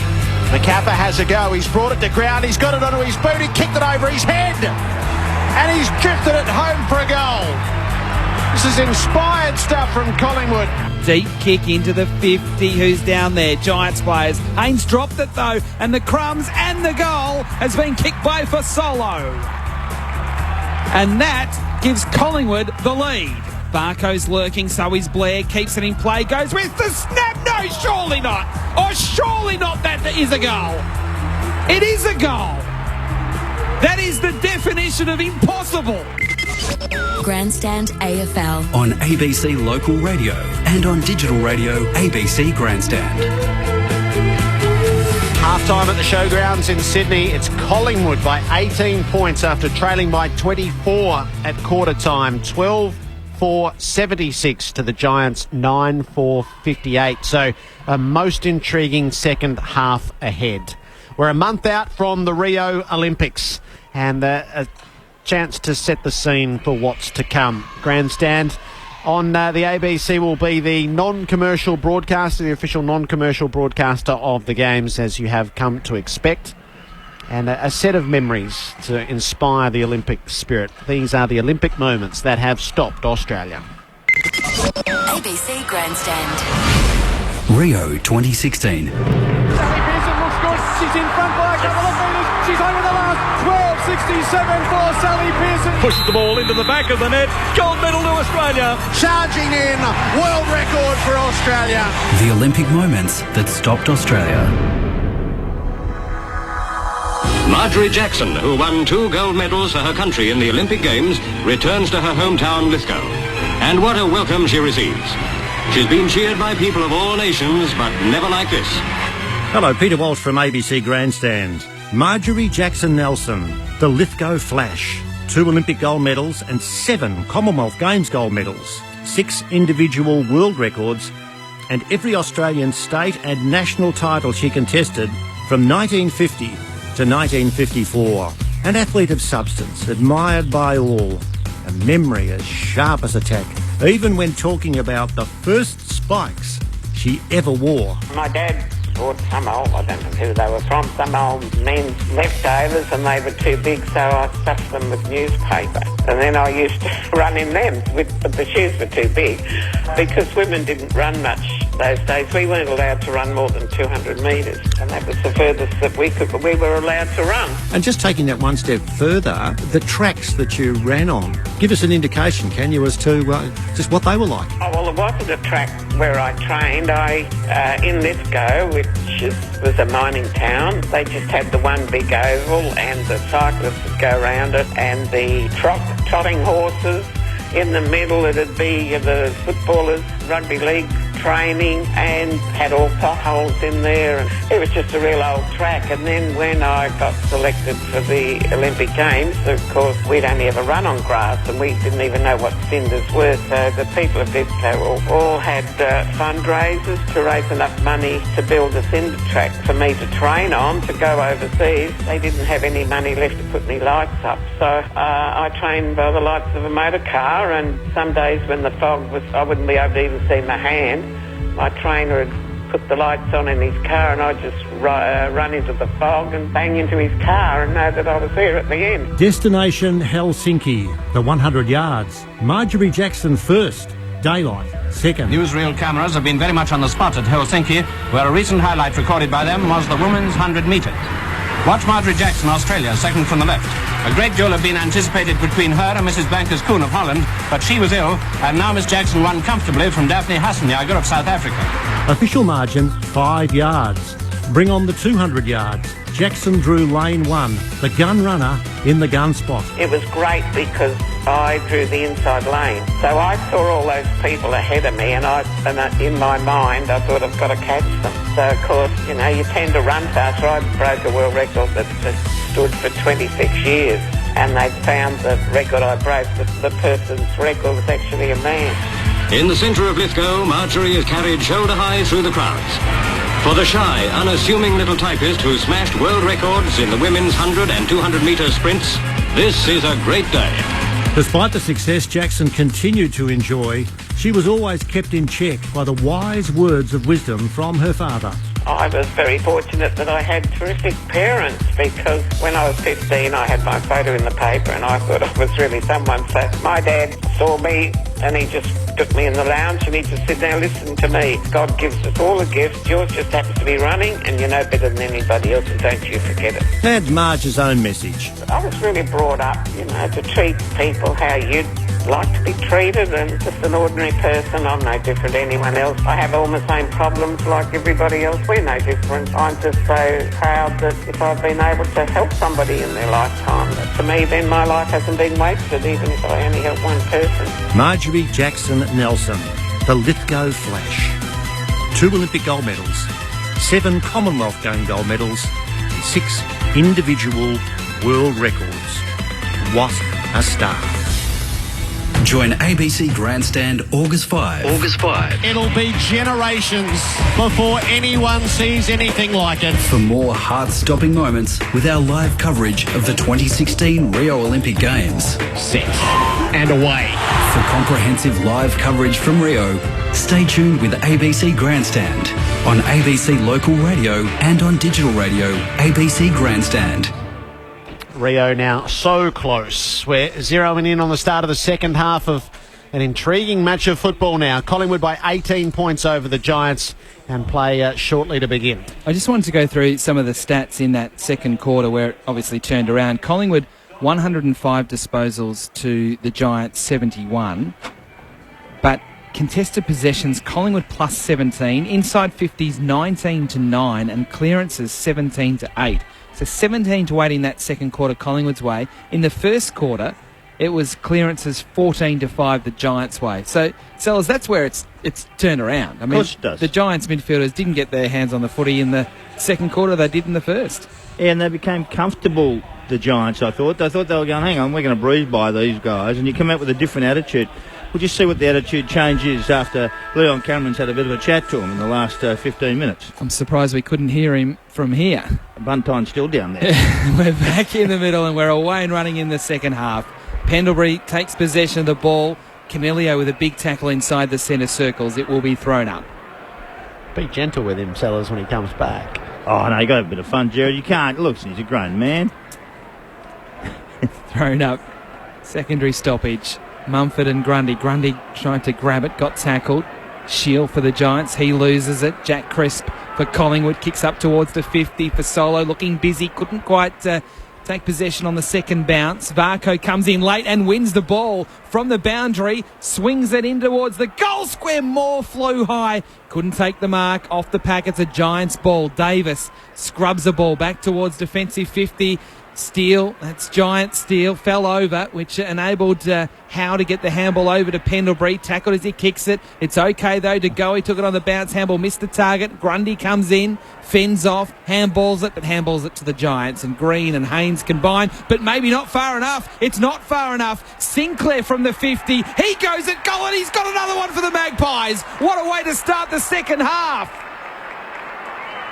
The Giants looked like they were out, but that last outlet possession outside defensive 50 was simply no good. And Sinclair has given Collingwood a 24-point lead 1 minute into the third term. It's 82-58. It was well blocked. And then a poor kick by Haynes out of there. And all of a sudden Sinclair, who we know can kick the ball, we know he's got some pace. And they're set up around outside the circle there. Was just fantastic. No one else was there, just the Pies, and he just set up and went bang. When you get the ball inside 50 in the back half, you must hit towards the boundary, not towards the centre square. You must do that all the time when you're under pressure. 13-4 to 9-4. Grundy wins the tap. Canelio had the footy knocked down by Pendlebury, who kicks it off the ground up to half forward for the Pies. De Goey leads the chase. Hand pass too fierce for side bottom. Getting hot over to Scully for the Giants. Off to Ward, then to Shield. He works it forward to Canelio. Kicks up inside 50. Johnson is the target. Maynard made the spoil. They chase out into the pocket. Maynard's quickest to recover. He gathers. He clears the area really well and onto the chest of Steele side bottom. Sidebottom will handball on to Sinclair for Collingwood. Up to the wing to De Goey, who marks strongly. He plays on. He handballs to Adams, forward of the wing. Kicking up to Cloak, 70 out from goal. He bounced off Mumford, and from 45, he goes to full forward. Jesse White! Collingwood playing inspired football. That's outstanding movement, and the big boys involved. It's just tremendous stuff. Cloak hitting hard and bleeding up at the ball. That's a sight you want to see from Collingwood supporters. Haven't seen it for ages. Hard, charging footy, and then White backing back to the goal square and took a really good mark. This is brilliant football. This is just at its peak, I reckon. And we haven't seen it from the Pies for 10 weeks. Something like this just hasn't worked. Jesse White from just outside the goal square kicks the goal. The Magpies have got 8 in a row. Jesse White has kicked 3. Collingwood 14-4, 88, 5 goals up on the Giants, 9-4, 58. The Giants led by 4 goals at quarter time. They're just running harder. They're tougher. Their bodies are in line. They've actually made a little pact amongst each other. Hang on a second. This is we're embarrassing in the first quarter. From now on, we're not going to do that. They're playing on at all costs. This play on football they're playing is just fantastic. They're on the ground, handball out straight away to someone who's in the space, so their numbers are in the zone as well. And they just keep, every time they get it anywhere near goals, they put it through. They're so clean and clear with it. It's just really good to watch. 2 goals in 4 minutes. It's a 5-goal lead. Grundy wins the tap. Hacked out of there by Adams. Only as far as Cornelio, but his ball was cut off by Varco. Hand pass across half-back for Maynard. Gives it off to Marsh. The Pies build around the outer wing. Kick for De Goey. Wedges it up over the top to Grundy. Varco works over the mark. He receives the hand pass. He had to get rid of it in a hurry and he lost it. Gave it straight to Scully. It then comes through Shield and up to Mumford, who works it on to Kelly, trying to find the way forward. Kelly kicks the Giants. A terrible ball up towards the 50, out of bounds on the roll, and the umpire slightly generously calls for a throw in. See little things like that on the mark. You just push Kelly so his kick doesn't get to the right area. All the things that they're doing are just the basics are doing it very, very well. And it's upsetting the Giants. They just can't get any clean ball. The Magpies by 30 points, 5 minutes played in the third term. Ball gets thrown in. Mumford wins it down to Cornelio. His kick was smothered. It's close to the boundary. Will it go out? No, Adams kept it in towards Maynard. Only 45 out now from the Giants' goal. Scully with a big tackle to lock it up for a stoppage. About 45, 46 metres out from the Giants' goal, right half forward. Ball thrown up. Mumford knocks it, but straight to side bottom, who gives the handball to Adams, who clears to midfield. On the bounce towards Tomlinson. Got a bad bounce, but he's still got some time to pick up the ball. Handball wide to Shield on the bounce. On the wing, he gets away and then kicks long inside 50. Where are the jumpers? Lobs one of them, couldn't mark front and centre. Kelly bounces it through for a behind. Missing to the right-hand side. So Kelly now with 1 goal, 3 this afternoon. Collingwood's lead 29 at the 6-minute mark of the third term. And the Giants' talls all gathered together. They need to come towards the ball. Reid has been doing the kicking, and this is ambitious. He went for Blair, and Patfull jumped all over him. Took a screamer. Patfull's been called to play on, having run off his line. He kicks to the teeth of goal. Cameron was behind. Johnson tried to tow out of the air. Gathered by Scully. Hand pass to Green. Got onto the right boot. The snap was smothered by Howe. He's against the boundary. He's in the tackle. He loses it. Scully works it away to Cornelio. Kicks to the hot spot. Ward flies. Chris spoils. Shield. Crum snaps and misses.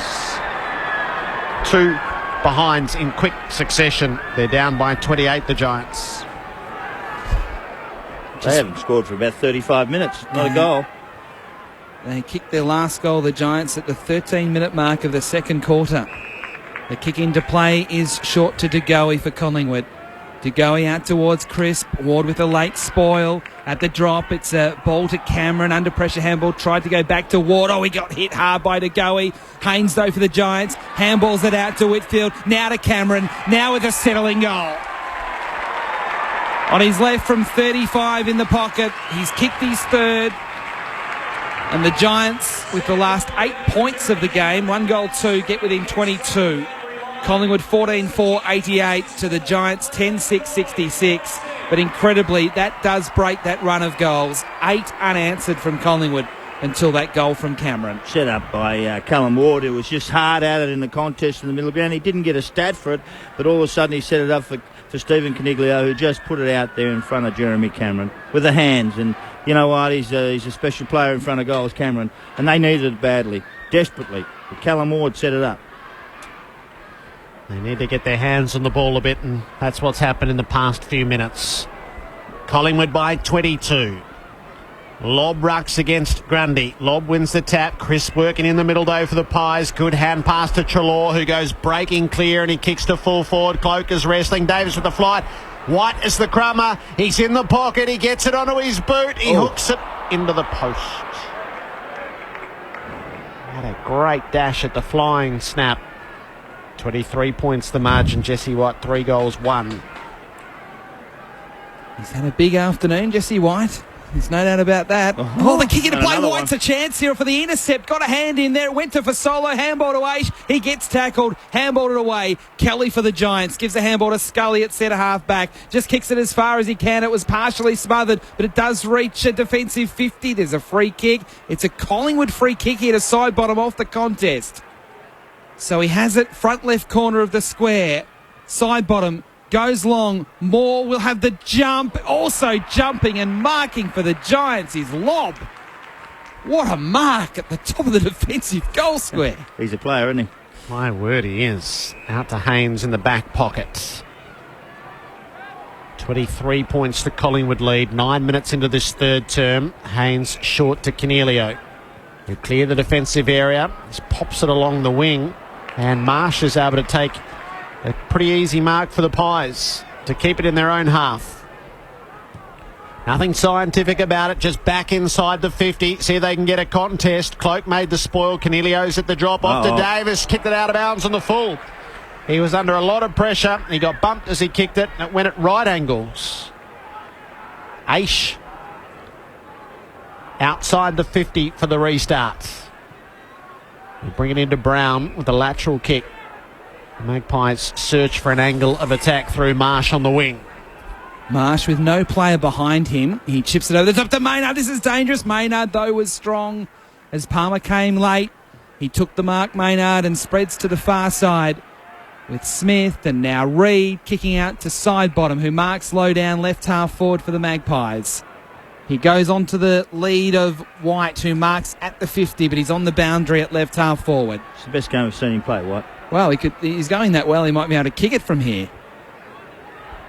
He's kicked 3 goals, 1, and that one hit the post from the snap from the pocket from only about 2 or 3 minutes ago.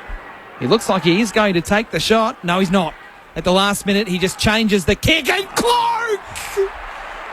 That's the best thing he's done in 2016 without question. Strong mark. 15 from goal straight in front. He had a lot to contend against there, and he marked it strongly. He was committed, though. That was the key with him. He's committed to actually have a crack at it. He flew in the air, and you wouldn't want to be underneath him. 110 kilos jumping all over your knees. Not wasting any time. 15 out. Straight in front. He's missed. He has missed. He's gone from doing the best thing he's done all year to almost the worst. Oh, dear. I tell you what, though, he's still taking marks, and that's one of the things we're seeing about him. He'll get his kicking right, maybe one day. No, I don't think that's likely. 24 points is the margin. Shaw plays on out of full back, and he kicks long. Moore makes the spoil at the pack and gets it out of play. That just feels soul-destroying. Oh, yes. 5 marks he's taken. I reckon 4 of them, Jared, have been contested.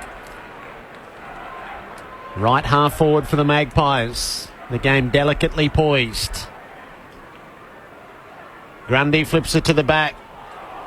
Treloar got caught with it. Chris paddles it for Pendlebury. Hand pass to Howe. Hit by Cornelio. Wrapped up. The umpire in to ball it up. It's inside the centre square.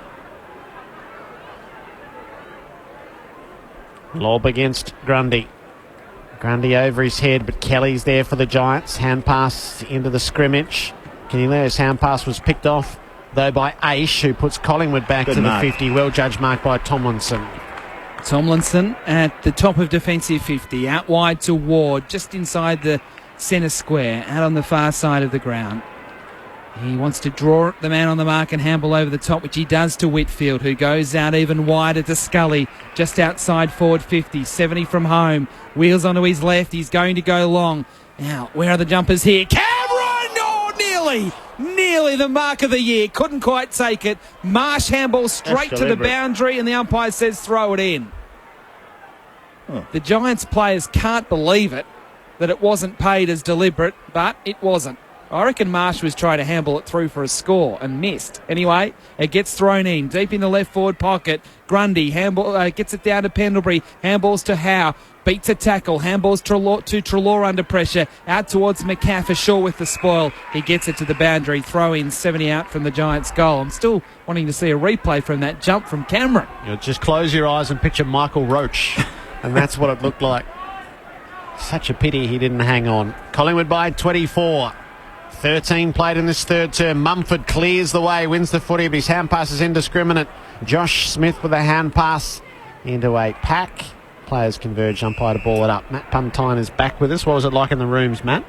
Yeah, pretty intense. Obviously, the boys are really keen to make amends for that second quarter. So we're trying to dig in for the fight here. Down by 4 goals, the Giants.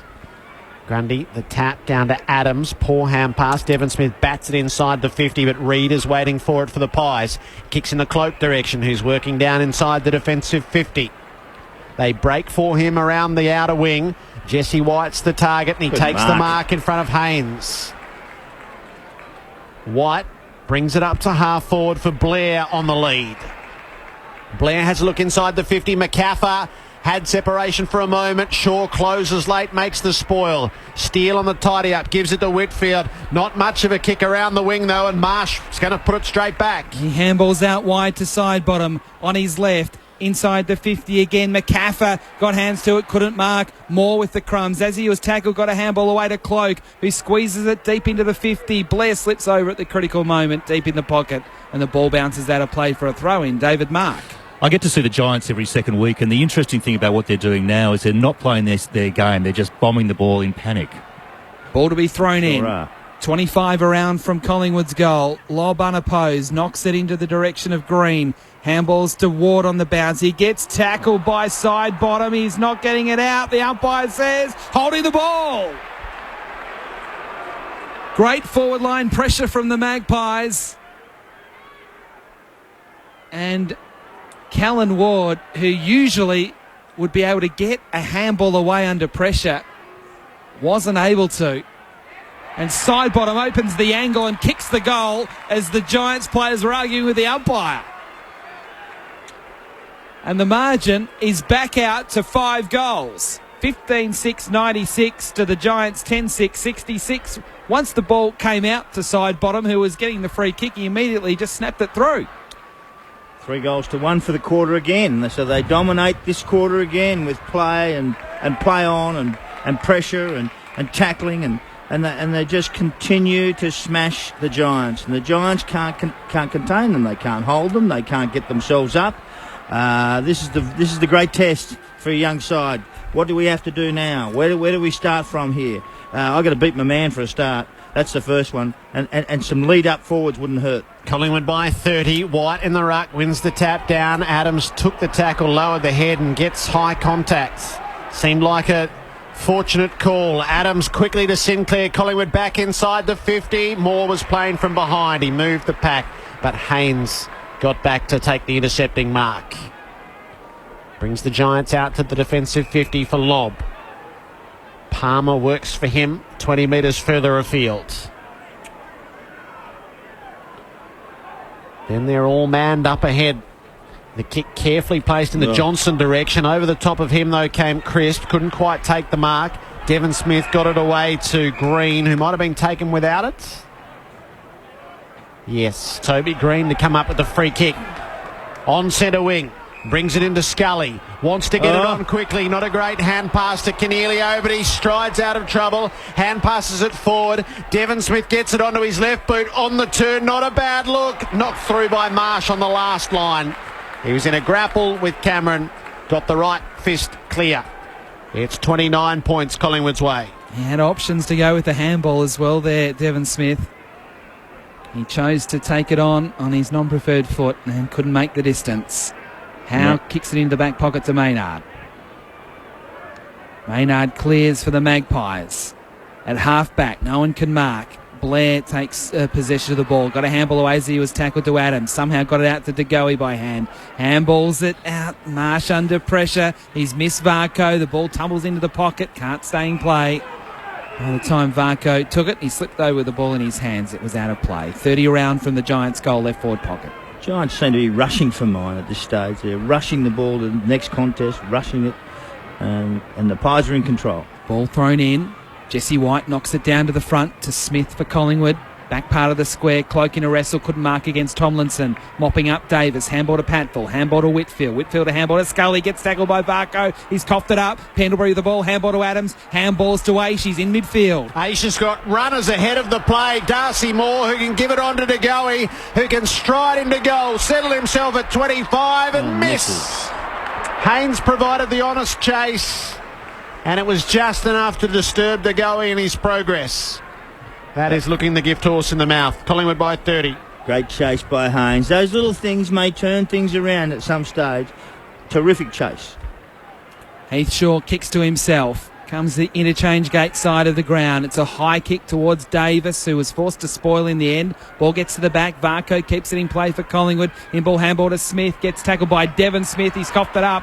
Kelly for the Giants. Handballs on to Scully. Scully's got some space. He's got to go inside 50. Cameron leading towards goal. Scully's still going, though. Inside the 50. He handballs on the bounce to Palmer, who gets tackled, and that's where it will break down.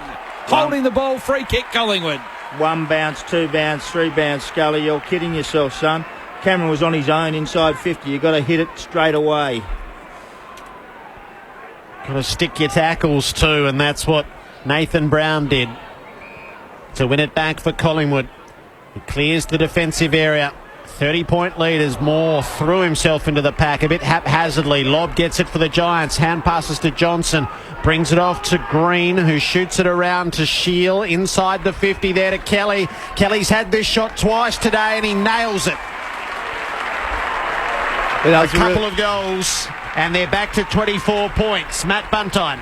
Yeah, really important finish there by Josh Kelly. Yeah, you know, obviously it would have been good if Skulls hit Jeremy Cameron up before there, but everyone found a man, got a really good turnover, and really important to get a goal back and stay within reach here. 11-7-73 the Giants. The Magpies 15-7-97, 20 minutes into the third term on Grandstand AFL. Matt, do you have a threshold at three-quarter time that you want to be inside, as in like what the margin would be before you start to worry? Yeah, you generally just want to be within reach. I'm not too sure a threshold. Like, is it 5 goals, 4 goals? Yeah, probably 4 goals is achievable, certainly. In the middle, Mumford wins it. Handball out to Canelio, who gives a handball under pressure to Palmer. But it's not going forward for the Giants. It's going forward for Collingwood as side bottom kicks up towards the 50. Spectacular work there from Shaw to win the ball. Kick it back to Steve Johnson on the wing. He took it on the bounce, tried to handball it on, but he's outnumbered. Adams for Collingwood. Handballs to Maynard. Swings over his shoulder towards De Goey. Forced to spoil from behind. Blair was extremely well tackled by Canelio. I tell you, if there's one player that's pulling his weight for the Giants, it's Stephen Canelio. 24 disposals, 12 contested possessions and 4 clearances. But I think that tackle was deemed too rough. Too rough, yeah. Free kick to Blair. It was a late call, but it's been given. The out-of-zone umpire called it, so the man on the spot never signalled. Blair runs himself into trouble. You're kidding us, your son. You're in dead. That's coming back the other way. Canelio wins holding the ball. Hey, things are starting to turn, Matty, and you can see it. That chase at the end has actually just started a few things off. Canelio at halfway. Short for Green. Bit of ball retention.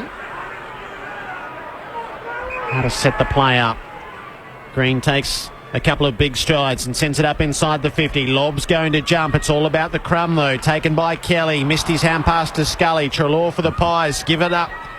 Lob off to Canelio. Hand passed over his head. Didn't find a teammate. Chris working hard. Canelio trying to win it back. Shield lays a high tackle on Blair. Collingwood with a free kick at half back. They're starting to look a bit weary, the Pies. David Mark? It is apparent that the Giants are picking up their tackling pressure, and it's beginning to show in the stats. Obviously, they've given away a few free kicks, but they are obviously putting a fair bit of work into that. Blair's going from one half back flank to the other. Very dangerous. The ball hangs in the air a long time, but Howe has been able to take the mark. with Cameron coming late with the pressure. Howe goes in short to Maynard at defensive 50. Kicks out towards the outer wing. It clears McCaffer. Varco tried to tap it into the direction of a teammate, which worked out okay in the end because McCaffer was third man to the contest. He kicks inside the 50, but that's a poor kick. And Pat full marks for the Giants. He'll just steady things down. 23 played third term. Collingwood by 24 points after trailing by 24 points at quarter time. Patfull finds a target out extremely wide. And Whitfield marks defensive wing. He'll go down wanting lob, but that's not a good kick. Howe intercepts. He goes bouncing away and thumps it inside 50. Cloaks his target. He takes the mark in the left forward pocket. He's marking them so well this afternoon, Travis Cloak. All of his game is not quite there, but that old feature of his has been re-engaged. Jeremy Howe's attack on the ball's been strong today too. Very good. Yeah, he read the play. Here we go. There. Close your eyes. Tough angle. 30 metres out. Cloak racked with uncertainty with his kicking at goal. This drop punt is a beauty. It's the full mixed bag. Missing from the top of the square, kicking them from the angle in the pocket. Cloak with his second. And it's a very handy settler for Collingwood, who lead by 30 points at the 24-minute mark of the third term, 16-7 to 11-7. Yeah, I think Howe's strength back in the back line was really showed there when he just read the play so well, almost baited the kick, and his above head skills and sort of tackling the ball really allowed that counter, and not many backs can defend Cloak when the ball comes in so quickly.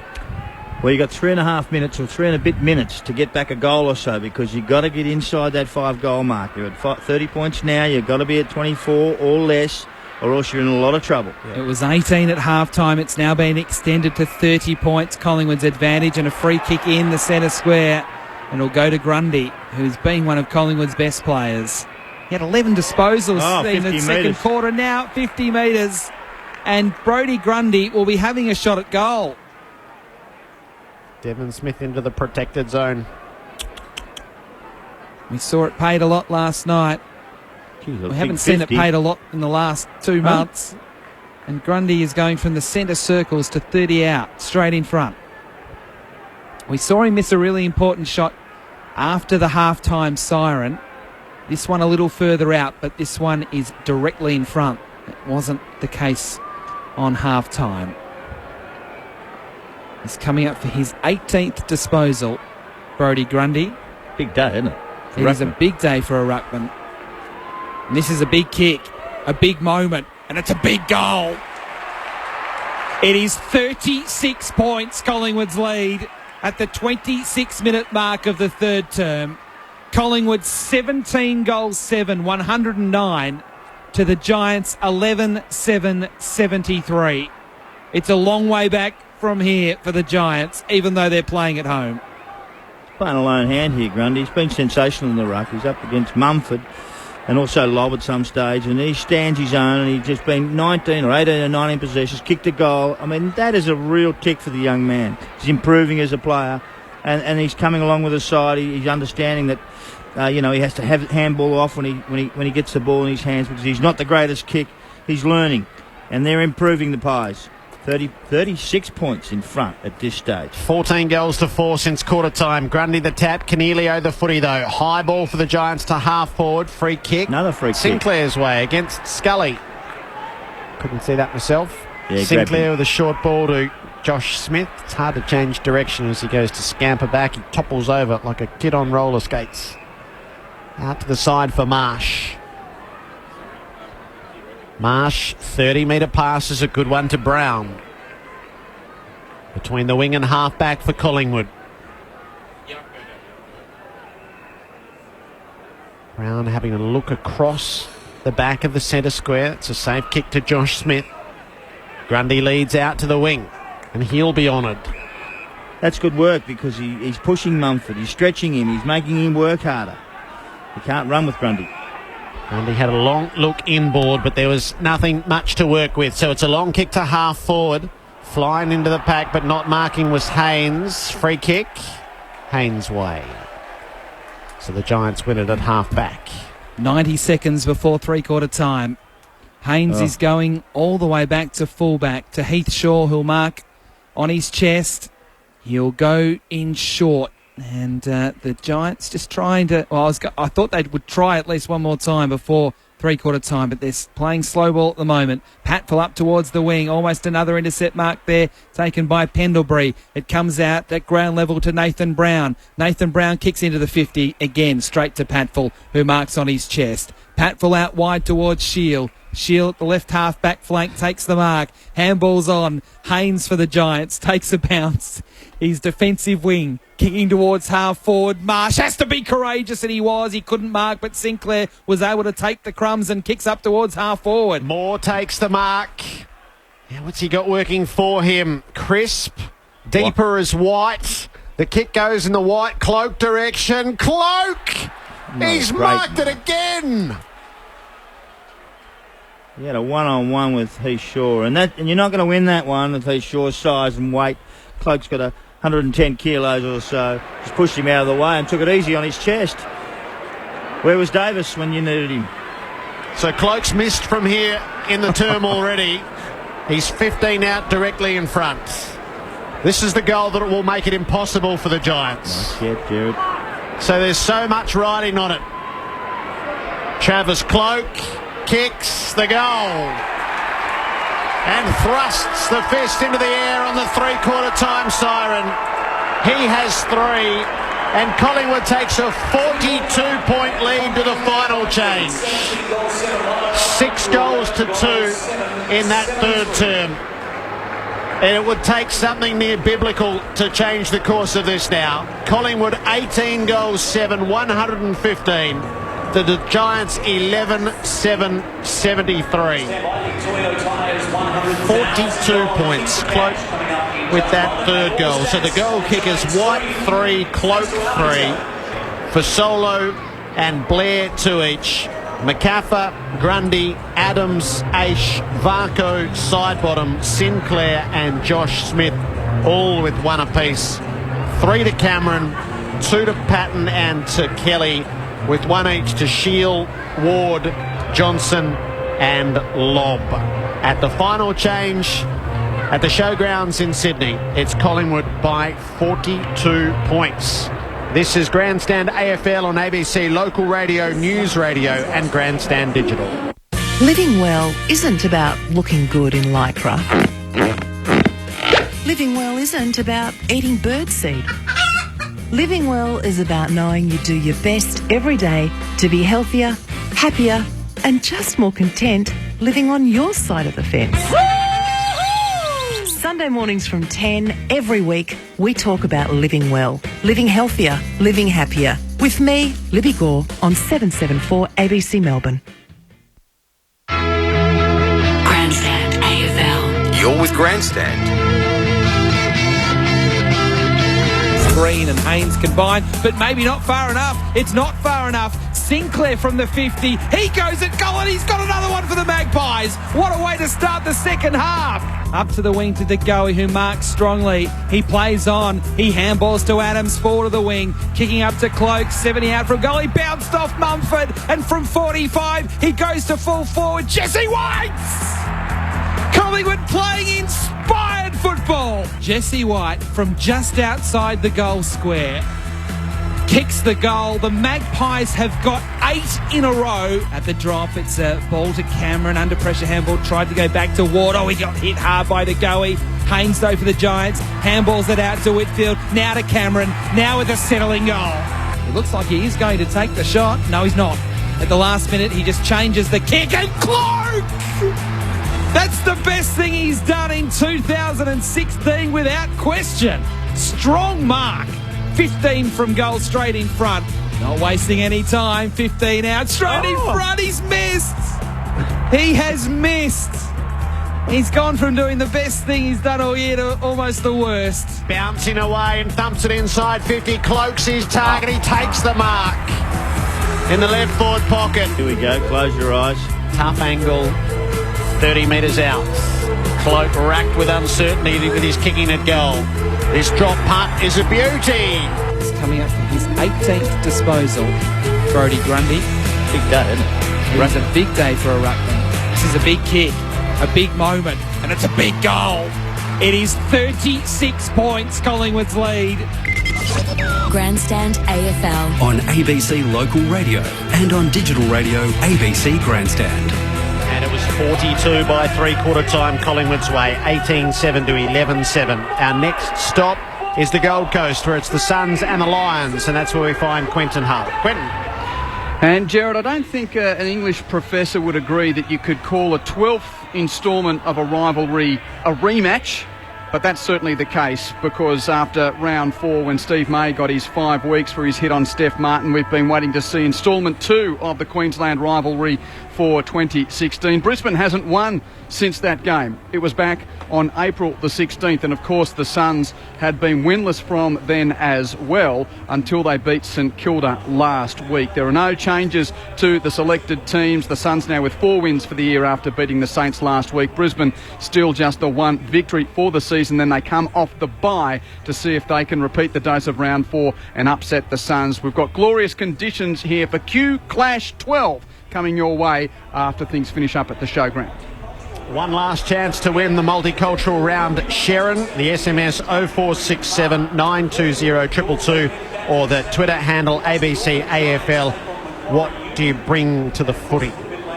Send us your best photo and we'll see how you go. A winner to come at the end of the game. Matt Buntine, Mark McClure. Well, what we saw there is at a three-quarter time, we saw the Collingwood blokes come in and actually very, very happy with each other, high-fiving each other, confident in what they're doing. They're playing on at all costs. They're stopping the first handball from the Giants. They won't allow it out, so they have no free run. And we saw a dejected bunch there, Matty. Pretty dejected, heads down a little bit. It's not what you want to see. Yeah, certainly the huddles were sort of a reflection on the scoreboard. The Giants have sort of been beaten at their football today, contested ball defence, and certainly stemmed the offensive run of a lot of our good players. So that's what you'd expect with the huddles. But hopefully the Giants can sort of win their fair share of the footy this quarter, get the ball moving a little bit quicker into the forward line, and give our forwards a chance to get some score and hopefully have a go at catching this big gap. They're getting killed in the contested possession. They're getting killed in the uncontested possession. They're getting killed in the inside 50s. And they're getting killed on the scoreboard. Sort of running in patterns, isn't it?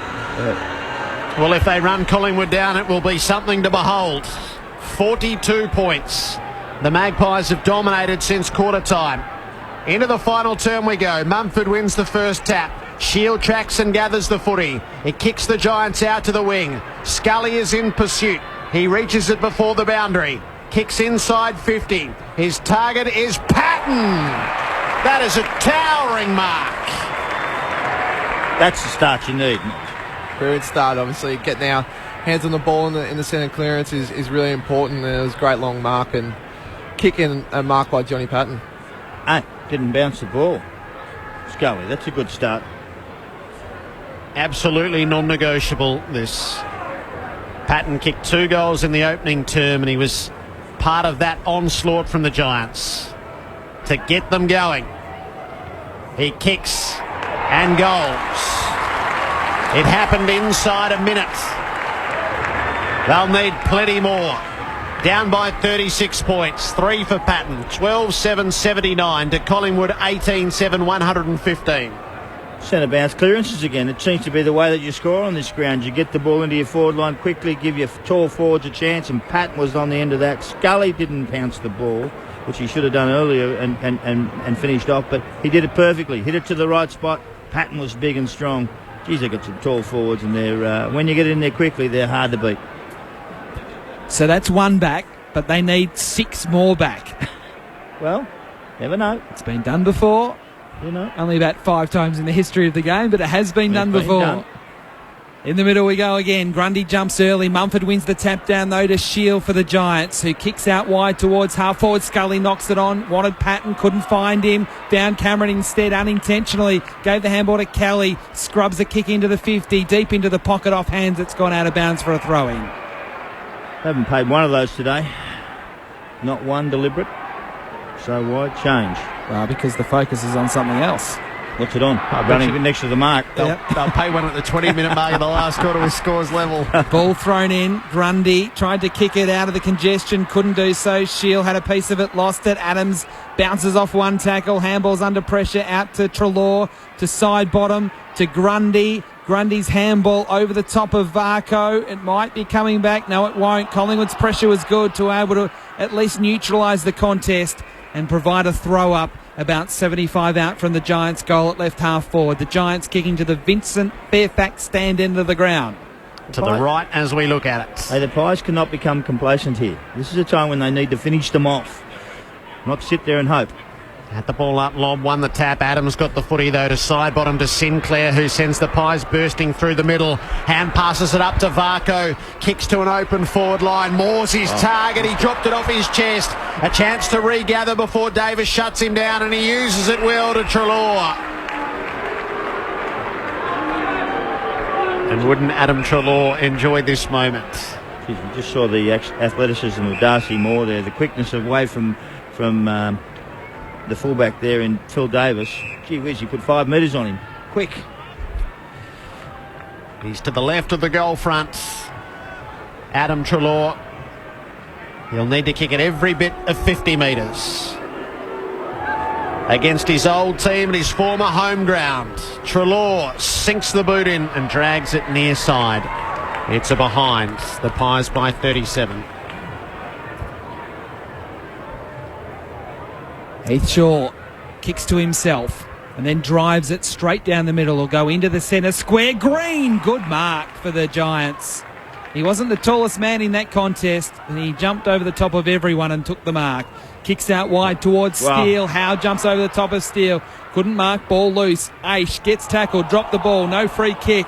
They all jump on top. It'll be thrown up on the wing. On the far side of the ground, we had bright sunshine there for a while, but it's just clouded over and it's quite dark with the lights starting to take effect here at the showgrounds in Sydney. From the throw-up, Steele had it for a moment. Handball back into the mess. Mumford clears it with a handball out to Kelly. Handball to Scully. Has some space. Takes a bounce. He's at half forward. He kicks into the pocket. He's missed Cameron. And the ball has gone out of bounds on the full in the forward pocket. After a bounce. He didn't need it to. The forwards want it straight away. They don't want you to bounce. Marsh hoiks it into the field of play, but Lob jumps over the top of side bottom to take the mark. That was a high-risk kick. Lob trying to work it up to Steve Johnson. He got clattered into. No free kick, and the ball is out of play in the right forward pocket. Stevie J looking for a chop of the arms or a whack on the back of the head.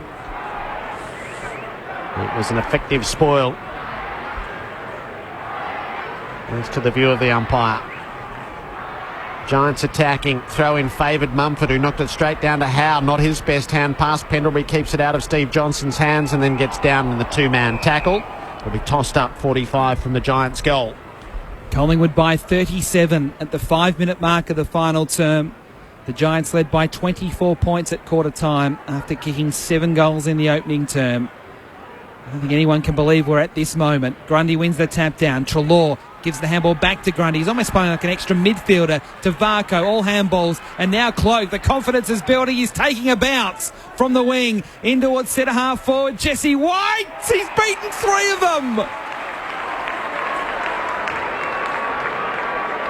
He is one of a number of Collingwood players who are simply playing the best games of their season. And maybe in Jesse White's case, the best game he's ever played for Collingwood. He's marching back to the front left corner of the square because he's going to take the set shot.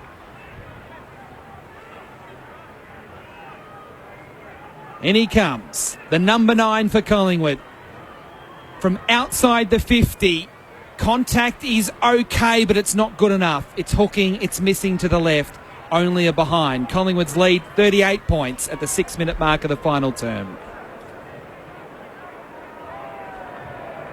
Heath Shaw to kick in for the Giants.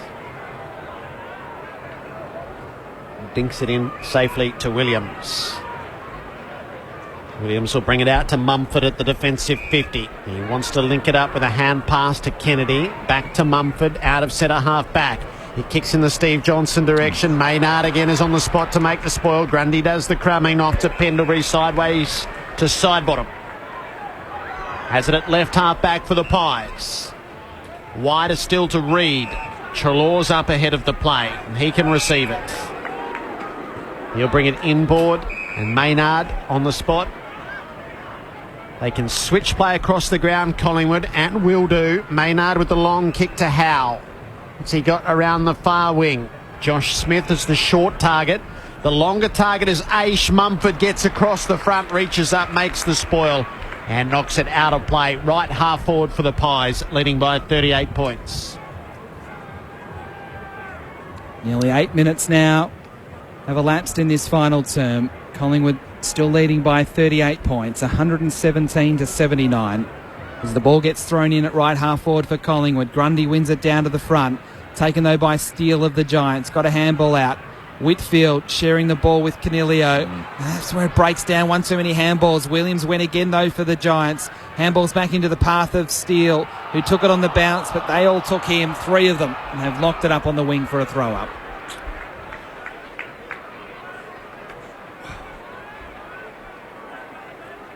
Thrown up.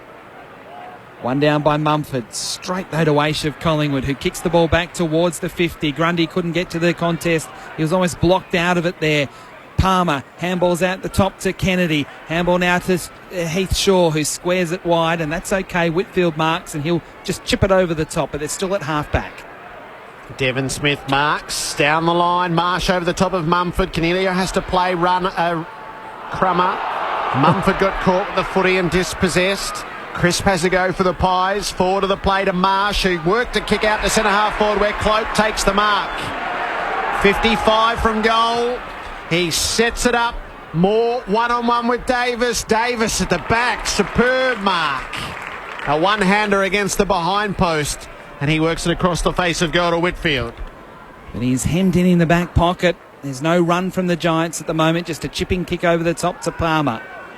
Matt Buntine, in these situations, how does run happen? Is it one person, or does it need to be 2 or 3 running? Yeah, you need to create space for your teammates, obviously, and take the options that are right. To, like that kick right there to Mummy, obviously that opens up the ground. So yeah. Canelio's done that with a kick to Mumford, who marked in the centre square, handballed on towards Whitfield, towards Johnson, got a cruel bounce. It bounced into the path of Maynard, who initially overran the ball. He ended up getting the handball out though to side bottom. Handball to Howe, handball to Reid, handball to Smith, loops the handball over the top to side bottom. He gets tackled well by Devon Smith. Should be holding the ball. He is. So a free kick to the Giants. Steve Johnson was going to take the advantage. He won't. 75 out from goal, Devon Smith. Didn't like the long targets. He plays short instead for Green. Green is too far out to score though. He'll set it up 20 out from goal, give them a jump at it. Brown made the spoil. Ward's the crummer for the Giants. He's in the tackle. He loses the footy. Pendlebury to White, working on the last line. Oh, he took them all on. Gets his hand pass away in the nick of time. Blair under pressure. Worked it away through Adams and off to Aish. And now to Crisp, who kicks out of half back. McCaffer's the target. Patfull meets him. Patfull's the first to recover. Gets back onto the footy. Hand pass to Kelly. Works it around to Davis. The Giants going forward. Mumford tried to protect the way. Nobody took the mark though, and Blair wins it back for the Pies. Adams, the no-look handball to side bottom at halfway in the centre square. Handball's on to De Goey. Looks up. He's going to kick into the 50. Good defensive spoil from Shaw. Knocked it 30 metres straight into the path of Devon Smith. Handball's out to Shaw. Right half back. Shaw. His kick this time is towards the wing. Johnson has 2 to beat. Couldn't do so. Howe with a spoil. Ball though to Haynes. Handballs back to Steve Johnson. He collects. He handballs to Lobb on the wing. Handballs to Green. Green has a bit of space. Takes a bounce. It's an open forward line. Patton is his man. Doesn't get to Patton. Doesn't get far enough. Patton waves his arm saying, "Why didn't you kick it long to me?" He didn't. And in short, it was Adams that took the defensive mark for Collingwood. Need to come to the ball, didn't he? Yep. Pies by 38. Into the back pocket for White, who guides the pass out to Brown. Brown kicks around the far wing. Aish sets himself. Kelly from the side made the spoil. Kelly gets back onto the footy. Hand pass to Canelio. Lost it in the tackle of Blair. McCaffer gets hold of it, puts it through Aish. Up now to Degoe. Hand pass to Crisp. Kicks up to full forward. Grundy reaches up, knocked away by Kennedy. And punched through for a rushed behind. Collingwood by 39 points. We are at the 12-minute mark of the final term. Shaw straight down the middle to Mumford, who played on from defensive 50. Kicks out to the wing. Wants Cameron. Gets there on the second bounce. Handball defensively to Lobb. Gets tackled by Sinclair. Handball defensively to Shield. Shield beats one tackle, then slipped over and has been pinged for holding the ball. I can't believe that. The tackle didn't stick. It couldn't have been holding the ball. For Solo with the free kick, though, for the Magpies. Lateral ball into to Smith. Josh Smith at the logo. Now creeps into the centre square. Kicking wide towards the 50. No mark to Aish. Crumbs though to Varco. Chips over the top to Blair. Didn't get there on the full. Then got tackled. Good work there by Heathshaw. Got a handball out to Haynes, who goes wide to Lobb, who was in the hands of the trainers only a moment ago. And he's kicked it out of bounds on the full. So maybe he did have an issue with one of his feet. Probably his right one, because that kick was a shank. Sinclair gets the ball for Collingwood, 60 metres out from goal. They've amassed some timber deep. The kick is a bit shallower than that. Gave Cloak a jump at it. Lobb knocked it away and sees it out of play. It will be next year, but this year you're allowed to punch it away out of play. You should see what Scully did on the mark there before. Didn't put his hands up, didn't mark down the mark properly. Little things creeping in that you just don't want. Left forward pocket for Collingwood. At the throw-in, White taps it down to Varco. Hand pass went nowhere. Shield gets hold of it. Scully knocked it onto Lobb, who clears the area with a long kick. Reed up into the pack to make the spoil for Collingwood and keep it in their portion of the ground. Sinclair, Grundy, Sinclair, Marsh, and now Howe. He fumbled it on the wing. He needs a bit of a shepherd. He's stripped to the footy by Johnson. Johnson did pretty well in that. So too Green. Marsh fights for it. Sinclair, Cameron comes in. Howe came up with the footy though. How that happened, I'm not sure. To Grundy to Marsh, his hand pass out near the boundary. Reed knocked off it. It falls in short to Ward. He marked on his chest, and from the wing he centres it up, and Kelly marks. Over-committing with Smith, so Kelly can run on from 55. He kicks into the pocket over the head of Steve Johnson, and the ball runs out of play. Kelly was 48 metres out from goal, could have gone for goal. No one in the square, went into the pocket and missed Stevie J. Poor day, Stevie, hasn't he? Yep. He's had mates, but it hasn't gone Stevie J's way. As the ball gets thrown in right forward pocket, Grundy knocks it to Treloar. Handball to Crisp. Crisp kicks for Collingwood back towards the wing. It goes over Sidebottom's head and bounces out of play. And the umpire sprinted from a mile away to make sure that was paid deliberate. They get you in the end, Sellers. Tomlinson on the long kick in. No mark near enough to the forward pocket. Patton working hard. Palmer's kick was smothered.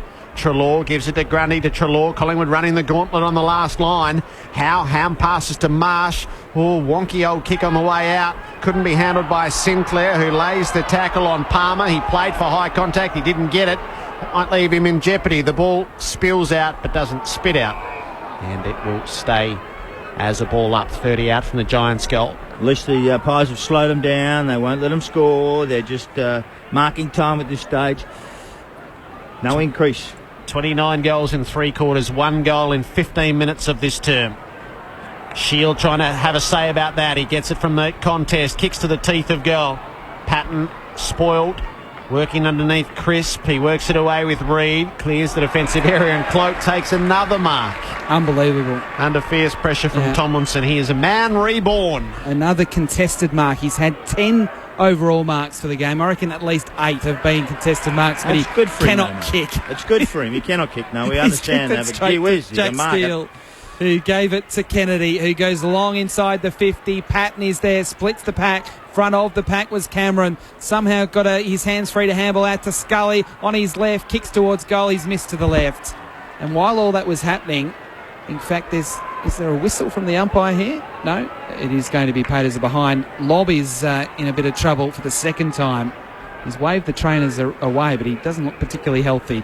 38 points, Collingwood's lead with that behind to Scully. Reed kicked it to Josh Smith, who kicked it back to Reed, and he's still in the goal square. He cribs out a little, squeezes the kick off the last line. Sidebottom takes a good mark. was touched. Okay, so he plays on to Maynard, who's running the broadcast wing, brings it over the top to Crisp. He feeds it on to Treloar, closes to 70, kicks out in the cloak direction, a bit too wide for him on that occasion, and it skips out of play. David Mark. Alex Fasolo is in a bit of trouble in the Collingwood bench. He's been off for quite a while and he's complaining. I think he's having some problems lifting his arms above his shoulders, and he seems to be in a bit of pain and he's very upset. 25 out from the Collingwood goal.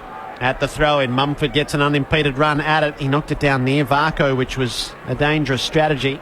Varco trying to get it to Treloar. He's been harried all the way by Steele and will be balled up a metre in from the boundary. Of course, Fasolo coming back into the team after having that arm issue. So you're always going to be a little bit worried about that. From the throw-up, Mumford wins it down to Steele, who clears the danger zone, and luckily, because he didn't know he was there, Williams took the mark. Loops a handball over the top to Ward, who gets away from Pendlebury. Under pressure, he kicks towards Patton, who just ragdolls his opponent in Nathan Brown, and Marks forward of the wing. He's kicking into the 50, and Cameron Marks about 45 from goal. And he's going to go back and take the set shot. That's the first time we've really seen the Giants move the ball quickly and directly. Yeah, backing in our forwards there. Johnny getting on to Jeremy Cameron was really good, and a one-on-one mark back-to-back was important for this goal. And Jeremy Cameron will kick the goal. His fourth. He's such a good set shot kick. And it is the Giants getting back within 32, but at the 18-minute mark of the final quarter, you would have to think that this game is over. Collingwood 18-10, 118 to the Giants 13-8, 86-19 played, final quarter. I think we saw the frustration in Johnny a bit earlier where the mids are sort of overplaying the ball and not getting in long to him and players coming up at the footy. So it was good to see him get the ball wheel and go and get it in deep, and that's where you get the opportunity against this Magpie defence who's been pretty good today, and when they're not set up defensively, you know, that's when you can sort of get a key forward and mark and goal. Matt Buntine with Mark McClure on Grandstand AFL. Collingwood by 32 points. Bounced in the middle. Mumford wins the tap down to Pendlebury. Lightning hand pass for Grundy, who feeds it out to Adams, finds a way through the middle, kicks Collingwood inside the 50. Haynes went up and made the spoil. It's still to be won at ground level. Whitfield worked off it by Fasolo. Opened the way for Varco. Gives it to Sidebottom. Sold the dummy around Whitfield. Launches it goal. Cloak almost. He almost hung onto it on the behind line. It slips away and through for a rushed score. Collingwood by 33. Zach Williams straight down the middle with the kick, wanting Shaw, but it goes over his head, but he gets front on contact, so it will be a free kick to the former Collingwood Premiership player at the back part of the square. Against Pendlebury, so they were Premiership teammates. Heath Shaw, the ball had to come all the way back to him after it left the area. He's in the corridor. At centre-half back, he'll go to the middle. He wants Mumford, who goes over the top of Adams to show courage, but crumbs to Shield. He kicks into the 50, and again space for Cameron.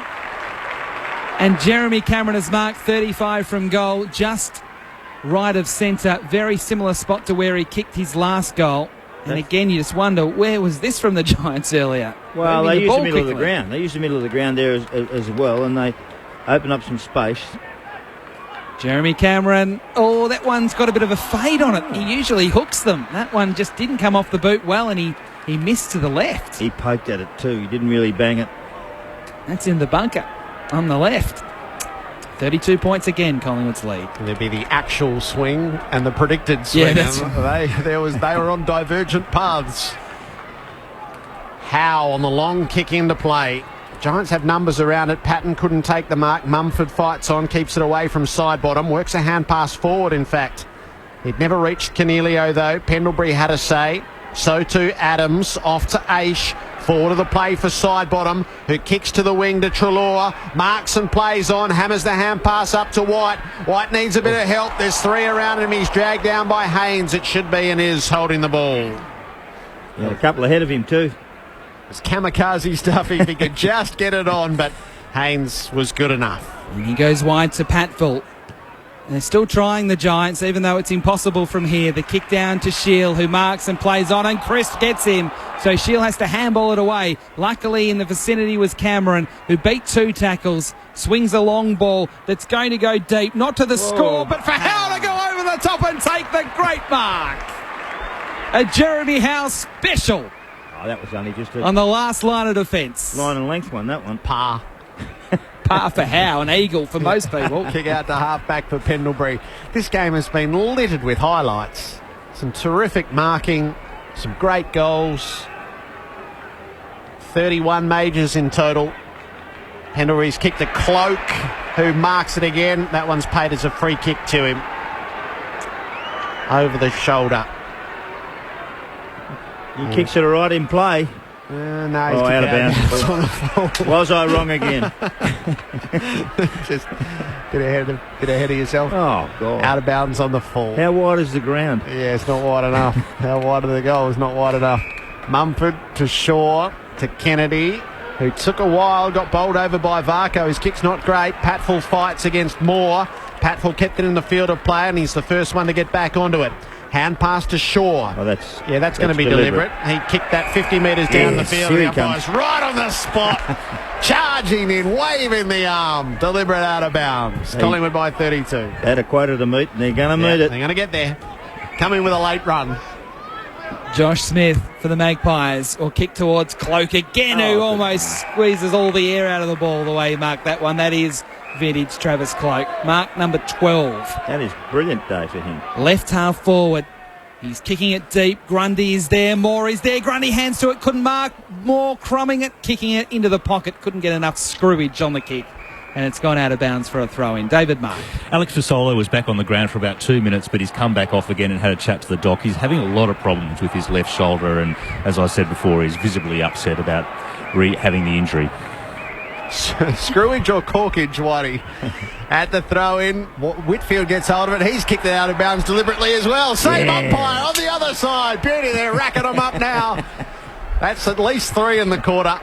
They'll be right. Luke Ball will give them the tick of approval as they head to the airport. He's in the next box. He is. Maynard at the restart. High ball inside the 50. They fly from all angles, so it's to be decided underfoot, and it disappeared into the pack. He balled up 30 away from the Collingwood goal. 25 minutes up in this final term. Collingwood by 32 points. They're goalless in it, but they've had it well under control.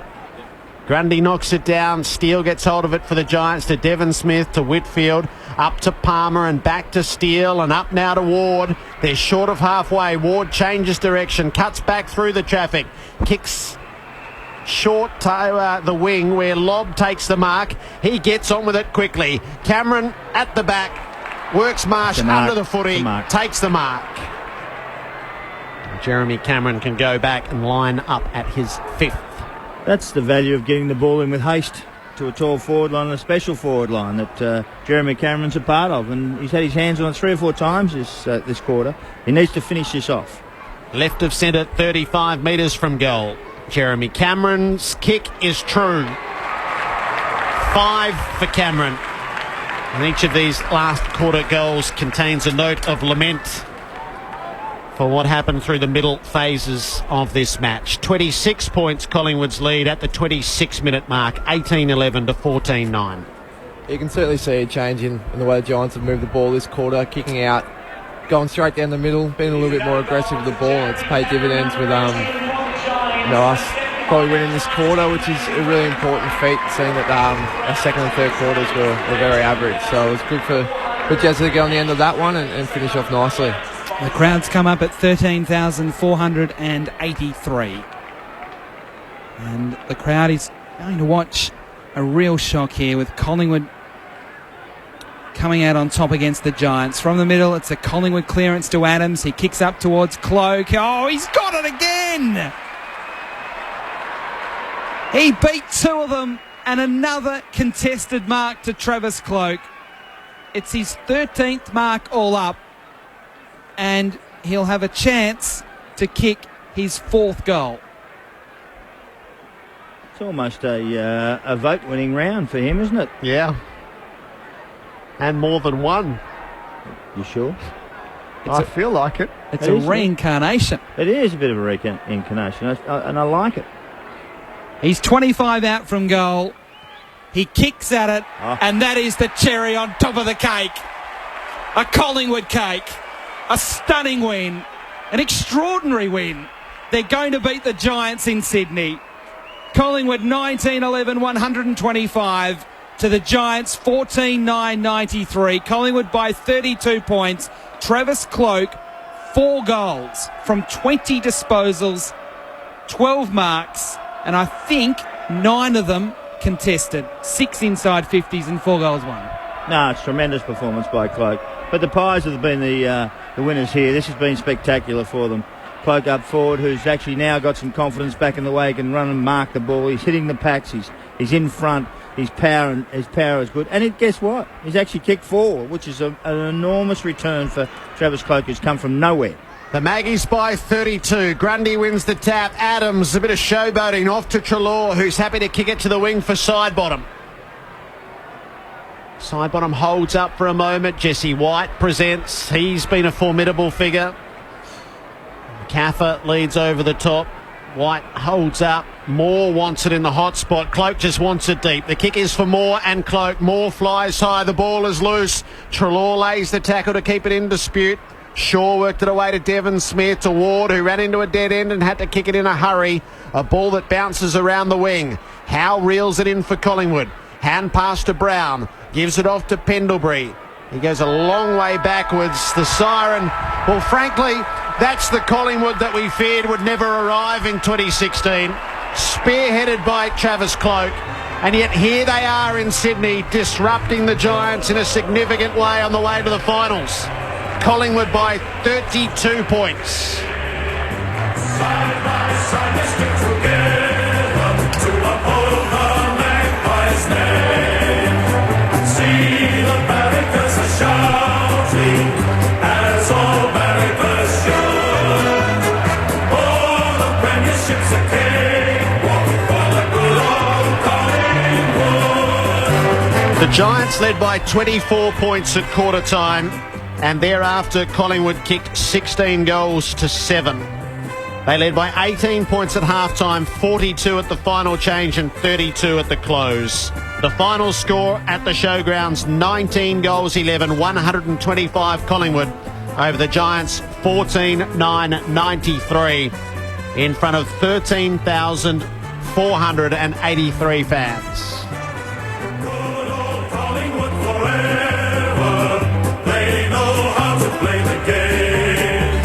Side by side they stick together to uphold the Magpies' name. See the barricades are shouting as all barricades should. Oh, the premierships are cakewalk for the good old Collingwood. For the winners, Travis Cloke booted 4 goals, Jesse White kicked 3, 2 each to Fasolo and Blair, with singles to McAfee, Grundy, Adams, Aish, Varco, Sidebottom, Sinclair and Josh Smith. For the Giants, 5 for Cameron, 3 for Patton, 2 for Kelly and 1 each to Shield, Ward, Johnson and Lobb. Collingwood 19-11, 125, defeating the Giants 14-9-93. Matt Buntine, just give us a thought or two and we'll let you head down to the Giants' rooms and let Mark McClure carve the rest up.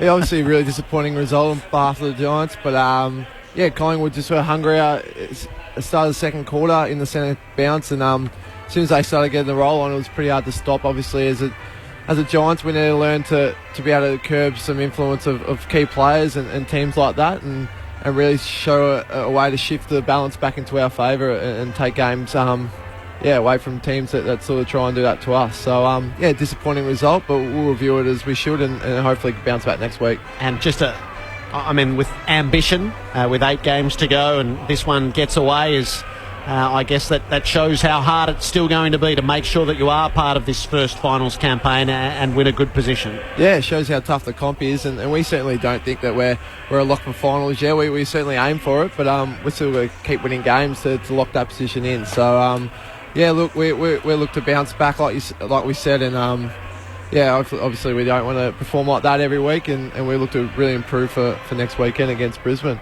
Matt, good to have you with us, and the best of luck getting back from the hamstring. Thanks for having me, guys. No, fantastic. Matt Buntine with us on Grandstand AFL this afternoon. Mark McClure, rip into it. What'd you see? I just saw a Pies side that we know what they can do now. This is a side that has fumbled through the year, really, and bumbled and made some mistakes. Played a couple of good games. They beat Geelong at the MCG, which I thought was almost their best game. This is their best by far today. Yep.